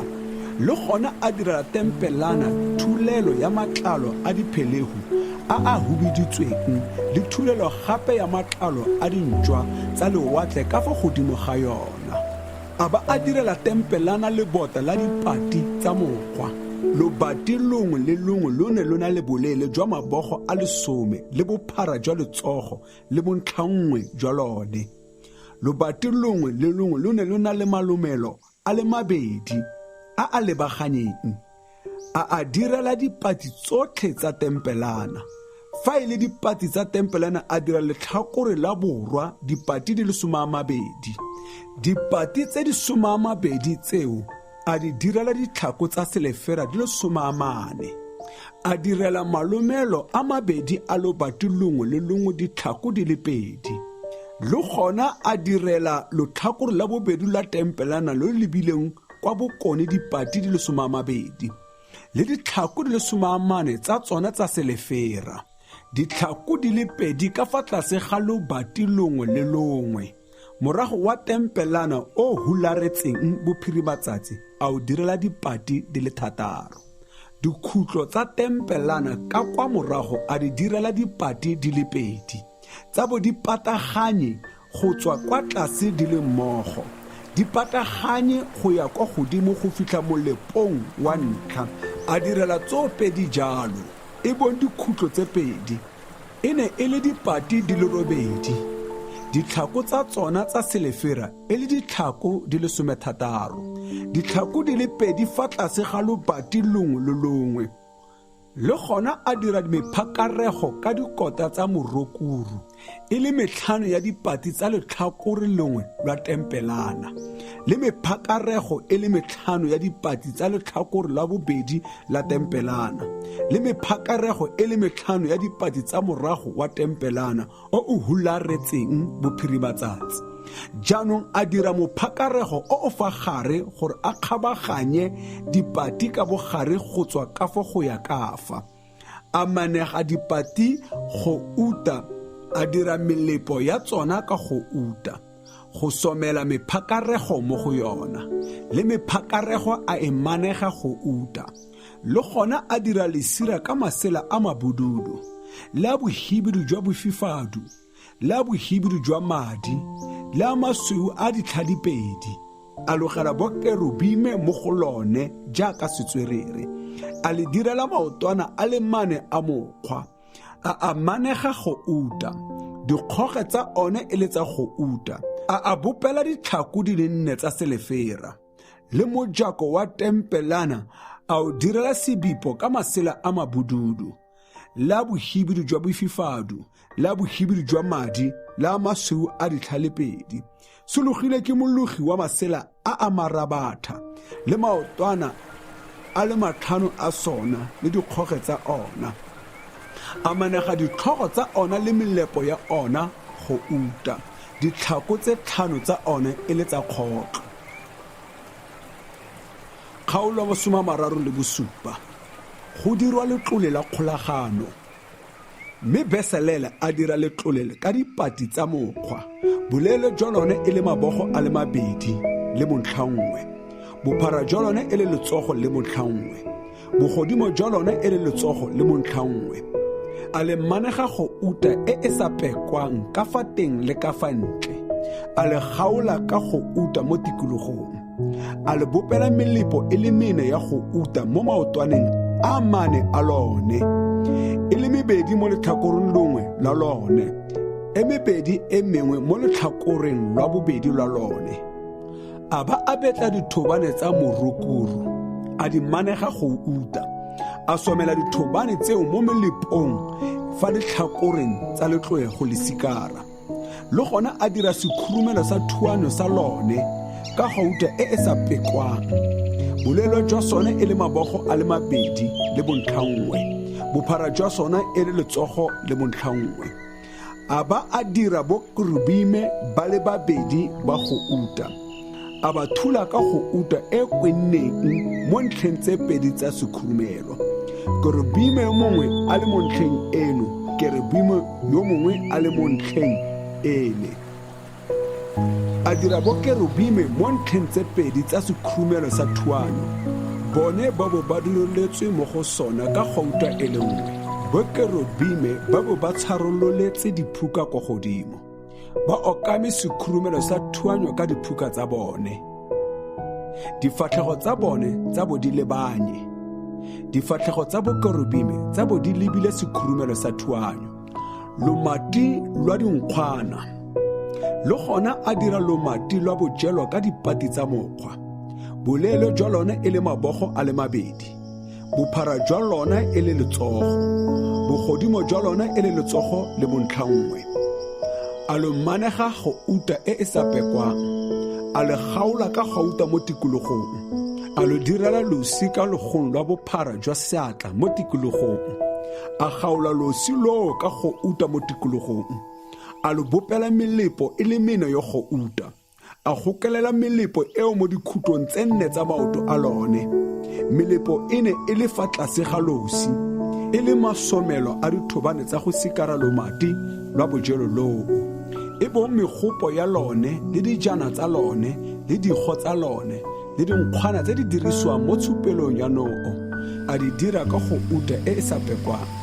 Setlhomo sa dipone, le gona a dira setlhomo sa dipono sa go uta e sa pekwang, a dira setlhomo le matshego a sona le kutu ya sona ka go uta e thuduleng.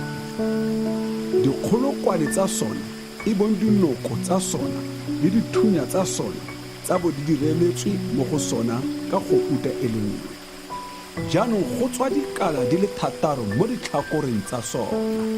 Dikala di le 3 tsa setlhomo mo letlhakoreng lengwe la sona le dikala tse 3 tsa setlhomo mo letlhakoreng la bobedi la sona.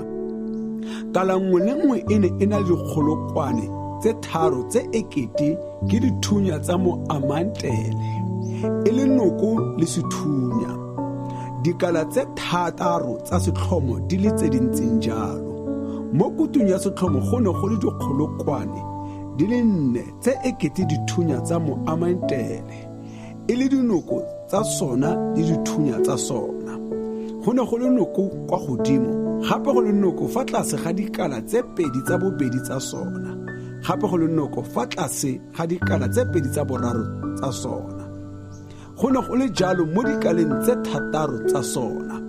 Dinoko tsa tsona le dikala e ne e le tsa go uta, e le nngwe fela mmogo le kutu. Setlhomo sotlhe e ne e le go uta e le nngwe e thudileng e e sa pekwang. Le gona a dira dipone tse 7 tsa sona le dipomo tsa sona le dipomelo tsa sona ka go uta e e sa pekwang. A se dira le didiri tsotlhe tsa sona ka talente e le nngwe ya go uta e e sa pekwang. Aletare ya go fisa maswalo, le gona a dira aletare ya go tshuwa maswalo ka dipati tsa mokgwa. Boleele jwa yone e le letsogo, le bophara jwa yone e le letsogo, e na le dikhutlo tse 4, bogodimo jwa yone e le mabogo a le 2. Dinaka tsa yona tsa fetela kwa tlase go nna maoto. A e manega go uta e e sa pekwang, e bong bophaphathi jwa yona le dithoko tsotlhe tsa yona le dinaka tsa yona. A e gaola ka go uta mo tikologong. A e direla melepo e le 2 ya go uta fa tlase ga segaolo mo ntlheng tse 2 mo ditlhakoreng tse 2 tsa yona, e le masomelo a dithobane tse e sikarwang ka tsona. A betla dithobane tsa morokuru, a di manega go uta.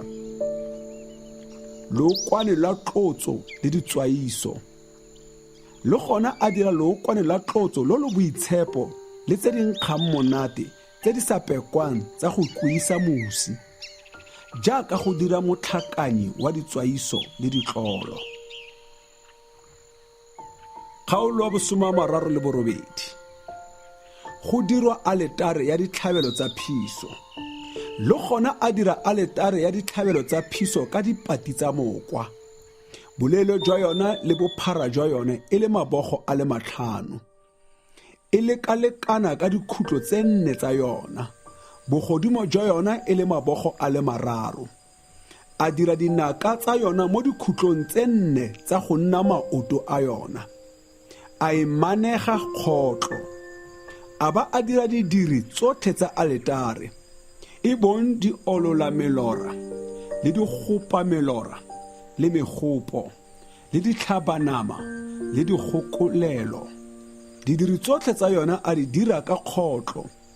A tswala aletare fa gare ga maoto a yona ka letloa la kgotlo, le le fa tlase ga maemo a yona, go simolola fa fatshe go e kgaola ka bogare.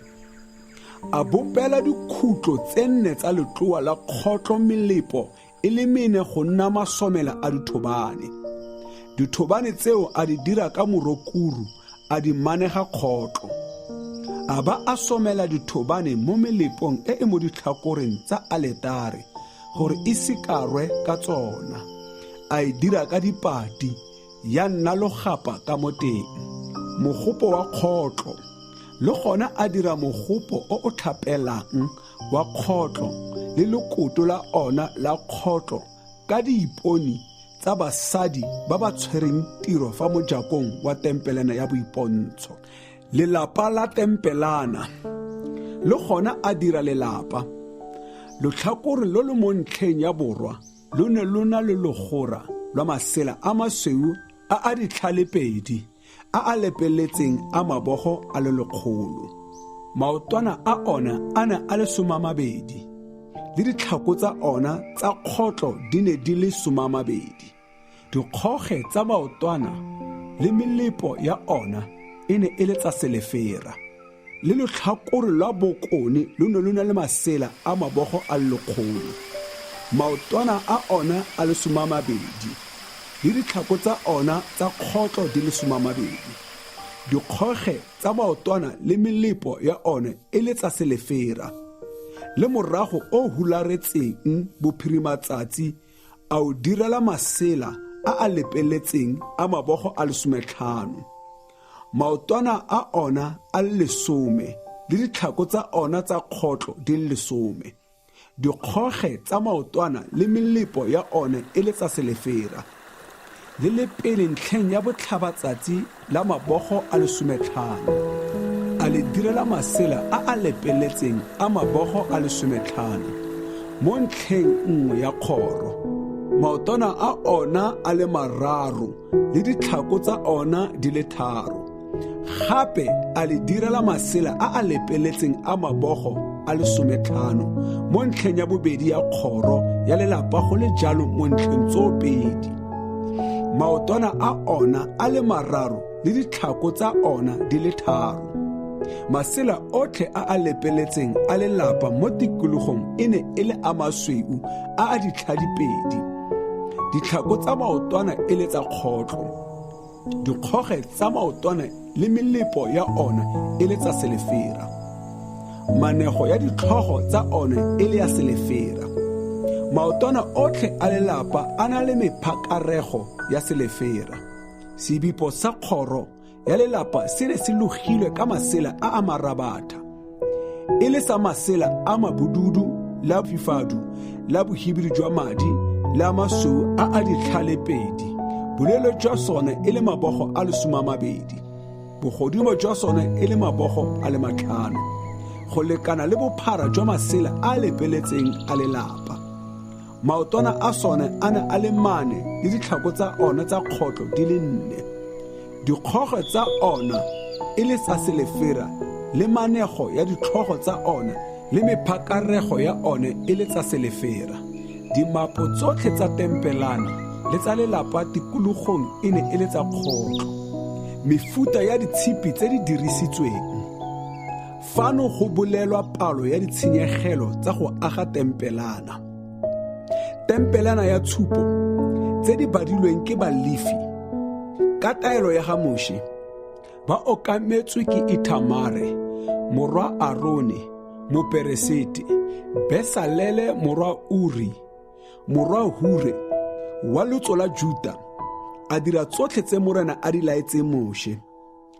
Oholiabe morwa Ahisamage wa lotso la Dani a na nae, e le moseti le mologi wa masela a ditshwantsho le a mebalabala a mabududu le a bohibidu jwa bofifadu le a bohibidu jwa madi le a masweu, go uta yotlhe e dirisitsweng mo tirong yotlhe ya go aga ntlo e boitshepo e ne e le go uta ya dikabelo tsa ditalente di le 29 le a dishekele di le 730 e le dishekele tsa felo ga boitshepo, mme selefera e ntshitsweng ke ba ba badilweng ba phutego e ne e ditalente di le 100 le dishekele di le 775 e le dishekele tsa felo ga boitshepo.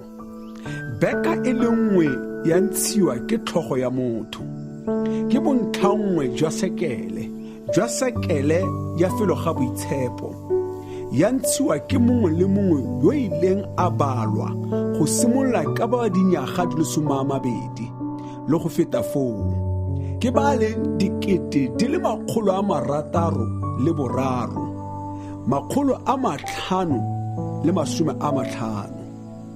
Ditalente di le 100 tsa selefera ke tsona tse go bopileng ditlhako tsa tempelana le ditlhako tsa lesire la yona ka tsona.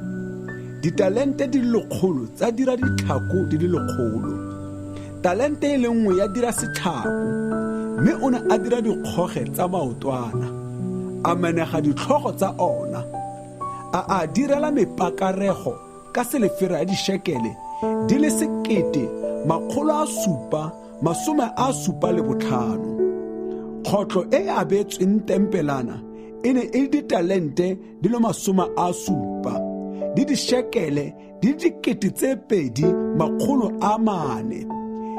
ka yona Besalele a dira ditlhako tsa mojako wa tempelena ya boipontsho le aletare ya kgotlo le letloa la kgotlo la yona le didiri tsotlhe tsa aletare le ditlhako tsa lelapa tikologong le ditlhako tsa kgoro ya lelapa dimapo tsotlhe tsa tempelana le dimapo tsotlhe tsa lelapa mo tikologong.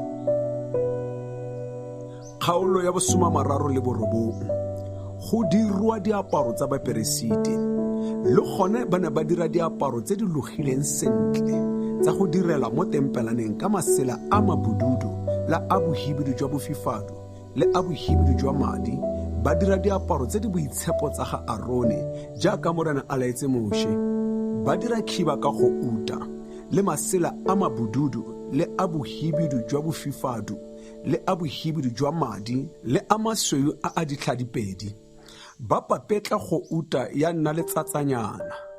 Ba e sega ditlhale go di logela mo maseleng a mabududu le a bohibidu jwa bofifado le a bohibidu jwa madi le a masweu.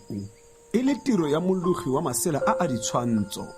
Khiba ba e direla dibata tsa magetla tse di tshwaragantsweng tsa go kelelwa mo go yona mo dintlheng tse pedi. Moitlamo wa yona e ne e le wa lesela le le lengwe nayo. O dirilwe jaaka yona ka gauta le masela a mabududu le a bohibidu jwa bofifado le a bohibidu jwa madi le a masweu a ditlhalepedi jaaka Morena a laetse Moshe. Le gone ba betla majwana a tlhokegang a shohama a tsenngwa mo khuparelong ya go uta. A gwaiwa maina a bomorwa Israele jaaka go gwaiwa sekano. Ba gokelela mo dibateng tsa magetla tsa khiba e le majwana a go gopola ba Israele jaaka Morena a laetse Moshe. Kgwatlana ya sehuba le gona ba dira kgwatlana ya sehuba e le tiro ya setswerere e logile jaaka khiba ka go uta le masela a mabududu le a bohibidu jwa bofifado le a bohibidu jwa madi le a masweu a ditlhalepedi. E ne e na le dikhutlo di le 4. Ba dira kgwatlana e pataganye. Boleele le bophara jwa yona bo ne bo lekana le seatla. E menagantswe. Ba e goma ka methalo e 4 ya majwana a tlhokegang. Mo mothalong wa ntlha go tlhomaganye majwana a kerenole le topase le semarage. Mo mothalong wa bobedi go le rubine le safire le jasipise. Mo mothalong wa boraro go le hiasinte la agate le amethisete. Mo mothalong wa bone go le keruselite le shohama le onikese. A tlapisitswe ka go uta e a huparetse. Majwana ao a ne a le 12 ka fa maineng a bomorwa Israele. Lentswana lengwe le lengwe la bo lena le leina la lotso lengwe la ditso tse di 12. Le kwadilwe ka go gwaiwa jaaka sekano. Le gona ba dira diketane tse di tshopilweng tsa gouta e sa pekwang mo kgwatlaneng. Di tshopilwe jaaka megala. Ba ne ba dira matshwaro a 2 a go uta le mefitsana e 2 ya go uta. Ba go kelela mefitsana e 2 mo dikhutlong tse 2 tsa kgwatlana tse di kwa godimo. Ba go kelela diketane tse 2 tsa go uta mo mefitsaneng e 2 fa dikhutlong tsa kgwatlana. Mme dintlha tse 2 tse dingwe tsa diketane tse 2 tseo ba di gokelela mo matshwarong a gokeletsweng mo dibateng tsa khiba fa pele ga yona. Ba dira mefitsana e le 2 ya go uta gape. Ba e gokelela mo dikhutlong tse 2 tse di kwa tlase tsa kgwatlana fa mafelelong a yona a potileng ka fa khibeng ka fa teng. Ba dira mefitsana e le 2 ya go uta gape. Ba e gokelela mo dibateng tse 2 tsa magetla tsa khiba ka fa pele fa tlase. Fa e tshwaragantswe natso teng fa godimo ga moitlamo wa khiba. Ba gokelela kgatlana ka mogala o mobududu o tswang mo mefitshaneng ya yona. O ya kwa mefitsaneng ya khiba gore kgwatlana e pote ka fa godimo ga moitlamo wa khiba. Mme e seke ya suta le fa e le go tloga mo khibeng jaaka Morena a laetse Moshe. Diaparo tse dingwe tsa baperesiti le gona ba dira kobo e kgolo e ka fa teng ga khiba e le tiro ya mologi. E le ya lesela le le bududu gotlhe. ba dira phatla ya go tsenya tlhogo mo kobong e kgolo e tshwanang le phatla ya seaparo sa tshipi sa motlhabane. Phatla ya yona e ne e na le momeno gore e se ka ya gagoga, le gona ba dira digaranata tsa lesela le le bodudu, le la bohibidu jwa bofifadu, le la bohibidu jwa madi, le le lesweu le le ditlhalepedi mo mafelelong a kobo e kgolo kwa tlase. Gape ba dira ditshipinyana tse di lelang tsa go uta e sa pekwang.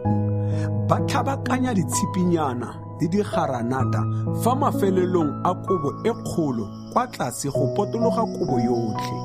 Tshipinyana nngwe le nngwe e ne e bapile le garanata, di ntse di tlhabakana mo mafelelong a kwa tlase a kobo e kgolo. Di dikologa jalo e le tsa go direla mo tempelaneng jaaka Morena a laetse Moshe. Le gona ba direla Aron le bomorwawe dihempe tsa masela a masweu tse di logileng, le serwalo sa lesela le lesweu le ditlhoro tsa mokgabo tsa lesela le lesweu, le marokgwe a lesela le lesweu le ditlhalepedi, le moitlamo wa masela a masweu a ditlhalepedi, le a mobududu le a bohibidu jwa bofifadu le a bohibidu jwa madi, ka mokgwa wa go loga marabata jaaka Morena a laetse Moshe. Le gona ba dira papetlana ya serwalo se se boitshepo ka go uta e sa pekwang. Ba kwala mo go yona jaaka go gwaiwa sekano ba re, o itshepetse Morena. Ba go kelela mogala o mobududu mo go yona gore e tshegediwe kwa godimo mo serwalong jaaka Morena a laetse Moshe. Tiro ya go aga tempelana e a fediwa. Tiro yotlhe ya tempelana ya tente ya boipontsho ya fediwa jalo. Baisraele ba e dirile fela jaaka Morena a laetse Moshe, ba e dira jalo. Jaanong ba tlisa tempelana kwa go Moshe e le tente le dilo tsotlhe tsa yona, e bong dikgogetso tsa yona le dipati tsa yona le mephakarego ya yona le maotwana a yona le ditlhako tsa yona, le thulelo ya matlalo a diphelego a hubiditsweng, le thulelo ya matlalo a dintšwa tsa lewatle le lesira le le sirang, le letlole la tshupo le dithobane tsa lone le sekhurumelo sa thuanyo, le lomati le diri tsotlhe tsa lone le dinkgwe tsa tshupo, le setlhomo sa dipone sa go uta e sa pekwang le dipone tsa sona, dipone di rulagantswe le didiri tsotlhe tsa sona le mafura a setlhomo, le aletare ya go uta le leokwane la tlotso le maswalo a tse dinkgang monate le sebipo sa mojako wa tempelana, le aletare ya kgotlo le letloa la kgotlo la yona le dithobane tsa yona le didiri tsotlhe tsa yona le mogopo o tlhapelang le lekoto la ona, le masela a lepeletseng a lelapa le maotwana a lone le ditlhako tsa ona le sebipo sa kgoro ya lelapa le dithapo tsa lone le dimapo tsa lone le dilo tsotlhe tsa tirelo ya tempelana ya tente ya boipontsho, le diaparo tse di logileng sentle tsa go direla mo ntlong e boitshepo, e bong diaparo tse di boitshepo tsa ga Arone moperesiti, le diaparo tsa bomorwawe tsa go direla e le baperesiti. Baisraele ba dirile tiro yotlhe fela jaaka Morena a laetse Moshe. Jaanong Moshe a leba tiro yotlhe a fitlhela ba e dirile ka fa Morena a laetseng ka teng. Ba e dirile fela jalo ke fa Moshe a ba tshegofatsa. Kgaolo bosomamane, tempelana e emisiwa le go kgakolwa. Morena a raya Moshe a re, tlhoma tempelana ya tente ya boipontsho ka letsatsi la ntlha la kgwedi ya ntlha. O tsenye letlole la tshupo mo go yona, o sire letlole ka lesire. O ise lomati mo teng, o rulaganye tse di tshwanetseng mo go lone, o ise setlhomo sa dipone mo teng, o tlhome dipone tsa sone, o beye aletare ya go uta ya maswalo fa pele ga letlole la tshupo, o pege sebipo sa mojako wa tempelana. Aletara ya ditlhapelo tsa phiso o e beye ka fa ntle ga mojako wa tempelana ya tente ya boipontsho. Mogopo o tlhapelang o beye fa gare ga tempelana ya boipontsho le aletare eo. O tshele metsi mo go ona, o age legora la lelapa mo tikologong, o pege sebipo sa kgoro ya lelapa, o be o tseye leokwane la tlotso, o tlotse tempelane le tsotlhe tse di mo go yona, o e tshepise jalo dilo tsotlhe tsa yona gore e nne boitshepo. O tlotse aletare ya ditlhabelo tsa phiso le didiri tsotlhe tsa yona. O itshepise aletare gore aletare e nne boitshepo-tshepo. O tlotse mogopo o o tlhapelang le lekoto la ona. O itshepise jalo. O atametse Arone le bomorwawe kwa mojakong wa tempelana ya boipontsho. O ba tlhapise ka metsi. O apese Arone diaparo tse di boitshepo. O mo tlotse. O mo itshepise jalo gore a ntirele e le moperesiti. O be o atametse bomorwawe. O ba apese dihempe. O ba tlotse jaaka o tloditse rabo gore ba ntirele e le baperesiti. Mme go tlodiwa ga bona go tla fetisetsa boperesiti jo bo sa khutleng mo ditshikeng tsa bone. Moshe a dira tsotlhe fela jaaka morena a molaetse. Tempelana ya tlhomiwa jalo ka la ntlha la kgwedi ya ntlha ya ngwaga wa bobedi. Moshe a tlhoma tempelana, a baya ditlhako tsa yona, a emisa dipati tsa yona, a tsenya mephakarego ya tsona, a tlhoma maotwana a yona, a tsharolola thulelo ya tente mo godimo ga tempelana, a baya matlalo a thulelo ya tente mo godimo ga yona jaaka morena a laetse Moshe. A ba a tsaya matlapa a molao, a tsenya mo letloleng, a somela dithobane mo melepong ya letlole, a khurumela letlole ka sekhurumelo sa thuanyo, a isa letlole mo teng ga tempelana, a pega lesira la masela, a sira letlole la tshupo jaaka morena a laetse Moshe. A baya lomati mo tempelaneng ya boipontsho mo letlhakoreng la bokone lwa moago ka fa ntle ga lesire. A baya dinkgwe mo go lone ka thulaganyo fa pele ga morena jaaka morena a laetse Moshe. A baya setlhomo sa dipone mo tempelaneng ya boipontsho sa lebana le lomati se le mo letlhakoreng lwa borwa lwa moago. A tlhoma dipone fa pele ga morena jaaka morena a laetse Moshe. A baya aletara ya go uta mo tempeleng ya boipontsho ka fa ntle ga lesire. A tshuba masolo a a nkgang monate mo go yona jaaka morena a laetse Moshe. A pega sebipo sa mojako wa tempelana, mme aletara ya ditlhabelo tsa phiso a e baya ka fa ntle ga mojako wa moago mo lapeng la tempelana ya boipontsho. A dira setlhabelo se se fiswang le tshupelo ya dijo mo go yona jaaka morena a laetse Moshe. Mogopo o tlhapelang a o baya fa gare ga tempelana ya boipontsho le aletare, a tshela metsi a go tlhapa mo go ona. Jaanong Moshe le Arone le bomorwae ba tlhapa diatla le dinao ka ona. E ne ya re fa ba tsena mo tempelane ya boipontsho gongwe ba atamela aletare, ba tlhape jaaka morena a laetse Moshe. A aga legoro lwa lelapa mo tikologong ya tempelana mmogo le aletare. A pega sebipo sa kgoro ya lelapa. Moshe a fetsa tiro yotlhe jalo. Liru le khurumetsa tempelana. Ke fa liru le khurumetsa tempelana ya boipontsho le kgalalelo ya morena e tlala ka moago.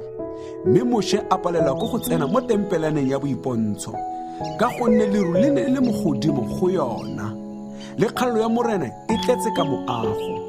E ne ya re fa liru le tlhatloga mo moagong, Baiseraele ba bothologe ba tsene mo mesepelong yotlhe ya bone.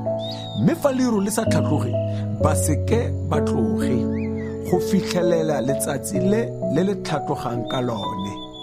Gonne liru la morena le ne le mo godimo ga moago motshegare, mme bosigo go le molelo mo go lone fa pele ga matlho a Baiseraele botlhe mo mesepelong yotlhe ya bone.